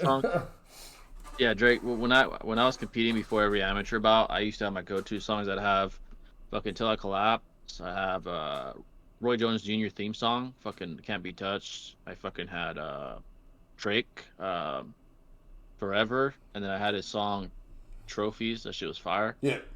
And then what other song I had on there? It was mostly Eminem and Drake songs. Dude, we didn't even get into the whole P Diddy shit, bro. We gotta get into. Oh shit! Yeah. Oh my god. Oh my god, bro, that shit is fucked. Definitely P. Pedo Diddy, baby. Yeah. Pedo Diddy, bro, and like weird shit with like that one video with Justin Bieber when he was 15. Oh yeah. Shit, like he was telling him like, "Can I spend the night?" I'm like, bro, you're 40, dude. What the fuck is wrong with you? Literally. I don't know, man. He's just P Diddy. Man, I know, like, apparently he got raided or some shit, like his house or some shit got raided, or I don't know. He's dealing with some shit, man. He's probably. Reminds me, dude. Did you know that Zoe actually went to go live with Dan Schneider when she was 16, dude? Like that's crazy. Yeah, she got emancipated and all that. That's wild, dude. Oh yeah, I remember that. Yeah. He's a fucking weirdo, bro. Like, why do you care about what some kid's going through, dude? The fuck's wrong with you? I don't know. Come live with me. I'll take care of you. It's like, dude, the fuck? Like, why are you siding with her and not her fucking parents, bro? That's the question. Like, you're a fucking weirdo, dude. I'm sorry. Weird as shit. Where would a perfect Sage Mode Hiruzen scale to the Akatsuki? Perfect Sage Mode Hiruzen? He'd probably fuck up most of them, but he'd have a 10 times amp. If he was in his prime, he'd probably... Like, if he was in his prime and he had it, he'd probably beat most of them. Yeah, for sure. He'd be a fucking threat, you know. As an old man, he'd be over Soning at least, but not like any higher than that. Yeah, he wouldn't. I doubt he still wouldn't be guys like fucking Obi. Yeah, like Obito, Minato, Itachi, things like that. Now, if he's like in his prime, now you could maybe argue he'd be within that ballpark of power. You know, like Itachi, Minato, like top 3 or whatever, and. It could be contest. Overall, I still think they would win because of hacks. You know, at the end of the day, like he has the 5 natures and things like that. But it's like, all right, what does that do against hacks? You know, like so. Yeah, exactly. So like overall, like that's kind of the problem. I don't think like I'm gonna say it to this day. I don't think Hiruzen has ever been Hashirama level. I think that's a bunch of fucking crack, fucking bullshit. So. You have to use like the pre-retcon fucking bullshit statement where he's like, "Oh, he's the strongest Hokage." Yeah, literally. Like, I'm sorry, but that's a bunch of fucking crack bullshit. Because think of it this way, guys: if Hiruzen was really that legendary and that powerful, okay, the problem is like everybody would be bringing that shit up. They'd be like, "Oh, remember when he was, you know, like Hashirama?" Like there'd just be more statements or more things to solidify that. You know what I mean? Like. The fact that there's just nothing, and it's just, you know, and everything we see to the contrary, we then see him as an Edo, and we kind of get, like, some idea of him being close to his prime, you know? And it's clearly limited, you know, like, he's not built like that, like Hashirama Madara. And even when they get older, like, look at A.K.A. Madara, when he's fucking, like, the guy was still, like, a legend. You know what I mean? Like, he didn't have that atmosphere. It was not like that. Yeah, exactly. Yeah, not at all, bro. Do y'all think the curse mark 10 times amp applies to Sage Mode? Yeah, and here's why. Curse mark is basically a synthetic replication made by Orochimaru of Sage Mode. Yeah, so yeah, it does apply. At least 10 times. Yeah, that's the curse mark. Because Orochimaru got it from investigating and analyzing Jugo's like natural Sage Mode nature transformation. He experimented with that or whatever and just implicated, as you said, in a synthetic artificial like curse mark. And basically it's just an artificial Sage Mode basically. Yeah, that's all it is. Yeah, it's basically Toy Soldier. Oh, you're talking about Eminem's song? Oh yeah, that was a good That's a song. good one. Is that what it was called? It's alright. It's not like, oh my god, but you know. Yeah, no, it's alright, bro. No, it's not like his best. It's not like top 5, but I forgot. Was that the song hell name? no. Toy Soldier? I forgot. Yeah, I know which one he's Yeah. talking about. Yeah. Like it's Yeah, me too. Yeah, it's a good song for sure, but like it's a good song. Yeah, it's a good song. Now, like, I'm sorry, but when Prime- I'm gone, Mockingbird, Stan, bro, that shit just Oh, peak. when I'm gone, Straight peak. yeah, dude. Right, bro. Straight peak. Yeah, that's just fire. All right, folks. 2 more minutes. We'll give someone one more chance for a dollar. If not, we'll depart. Prime Hiruzen was the strongest Hokage. Then he went from fodderizing Kurama to needing all the Konoha just to stalemate him. Yeah, bro, that's why it's Cap. He's not the strongest. Like, he's just not. Like, and another like issue of it as well. Like even when he sees them again in the war arc, there's still no recollection or anything of him being like, "Hey, I finally surpassed you," or this or that. It's like nothing. There's fucking nothing. Yeah, hell no, bro. What the hell? He surpassed Toby Rambo. honestly- That's stated. Yeah. Yeah, exactly. Like, that makes sense in his prime, at least, but fucking Hashirama, nah, bro. No. Do you guys agree with 6 that 5 Kage Summon Sasuke is faster than Pain? Oh, no. He thinks 5 Kage Summon Sasuke is faster than Pain? No. Hell no. No, Like, full that's power Pain? No. Yeah, that's He can fucking. barely react to V2 killer. I mean, I'm sorry, Raikkonen. I think you misunderstood 6. I don't think 6 would even believe in that either. Like, Yeah, I doubt he I don't would. think he does, actually. Cause I know he would say like EMS. That would make more sense. EMS? Like prime EMS Sasuke, yeah. Yeah. Because he has not perfect really, Susanoo, no. you name it. But not early EMS, and definitely not Yeah. 5 Kage-sama who's below that. So Facts. Yeah. I don't know about. You mean- yeah. There's no way. If he means, like, fucking Pain Arc Pain, maybe. Like if it's like Pain Arc, like Nerf Pain, I guess. Like, but even then, like. Even then, like, the problem with that is, like, fucking... Zetsu still thought it was, like... You know what I mean? Like I don't know, bro. Like, And people be shitting on Pain, bro. They I don't really get do. it, bro. Pain's a goat, dude. Like, y'all tripping. I mean, he was bro. still fucking with 6-tail Naruto while, like, fucking, like, super fatigued. yeah, like all this stuff, like Six-Tail Naruto, Sagema Naruto, and we know Sagema Naruto is at least in some, like, relative ballpark. He doesn't beat 5 Kage-sama Sasuke, but he could at least, like, he's not getting, like, blitzed and killed instantly. You know what I mean? So it's like if you have like that or whatever, you know what I mean? Like it's like, come on, it's like there's no way he just like you really think he's just gonna speed blitz or just shit on him. Like that's crazy. Yeah, he said 5 Kage-sama Sasuke was faster, but would lose to Pain in his Sasuke. There's Really? no I gotta way watch that. faster. Yeah, there's no way. gotta watch dude, that I'm video, sorry. Hmm. Like, yeah. Yeah. I think that's one of his newer videos. I haven't seen it. Like watch that. I think he's talking about like the Rinnegan versus Sharingan video, which is Pain versus Sasuke in Yeah. all forms. Maybe that one. Yeah. It's just the problem. I don't know. I just don't see like because and overall like here's the problem. Like the best 5 Kage-sama Sasuke speed feat he has is against V1 Raikage and Danzo, and he's struggling with those two. Like he only Wonder could, what his he could only is, survive against Raikage because of Susanoo and Amaterasu, and he Exactly. was shitting on Danzo because of Susanoo and Amaterasu.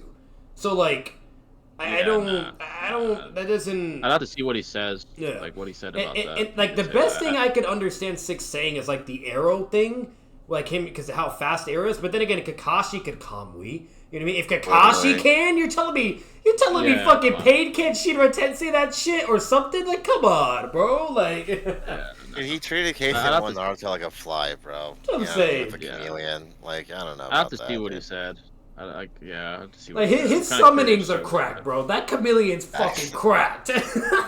Like, Yeah. And think of But- it this way: the reason he had rods in the summonings, so he's putting his chakra in the summonings too. That's his power. So his summoning could be beyond KCM. Oh, easily. Yeah. Yeah. But alright, folks, I think it's gonna wrap it up unless someone donates while I do this conclusion. Yeah, definitely W Stream, Yeah. L Nickelodeon, Sure. L P Diddy, Yep. L Hollywood. Actually. Ella Hollywood. Um, Just fuck him. yeah, L Hollywood. And free Jonathan Majors, free Tory Lanez. Yeah, so as far as that's concerned, yeah, folks, we got a lot coming for you folks. As far as content, a lot of things coming for you folks. As far as podcast is concerned, and obviously videos on the channel from all of us as well.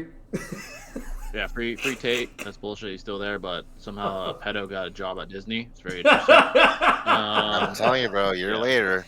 Crazy. Yeah, that's Yeah. pretty crazy, bro. But hope you folks enjoyed, folks. By the way, before we did, make sure to hit the shit. Where's it at? Make sure to hit the like button if you haven't already, and we'll catch you in the next one, folks. Stay classy. You guys.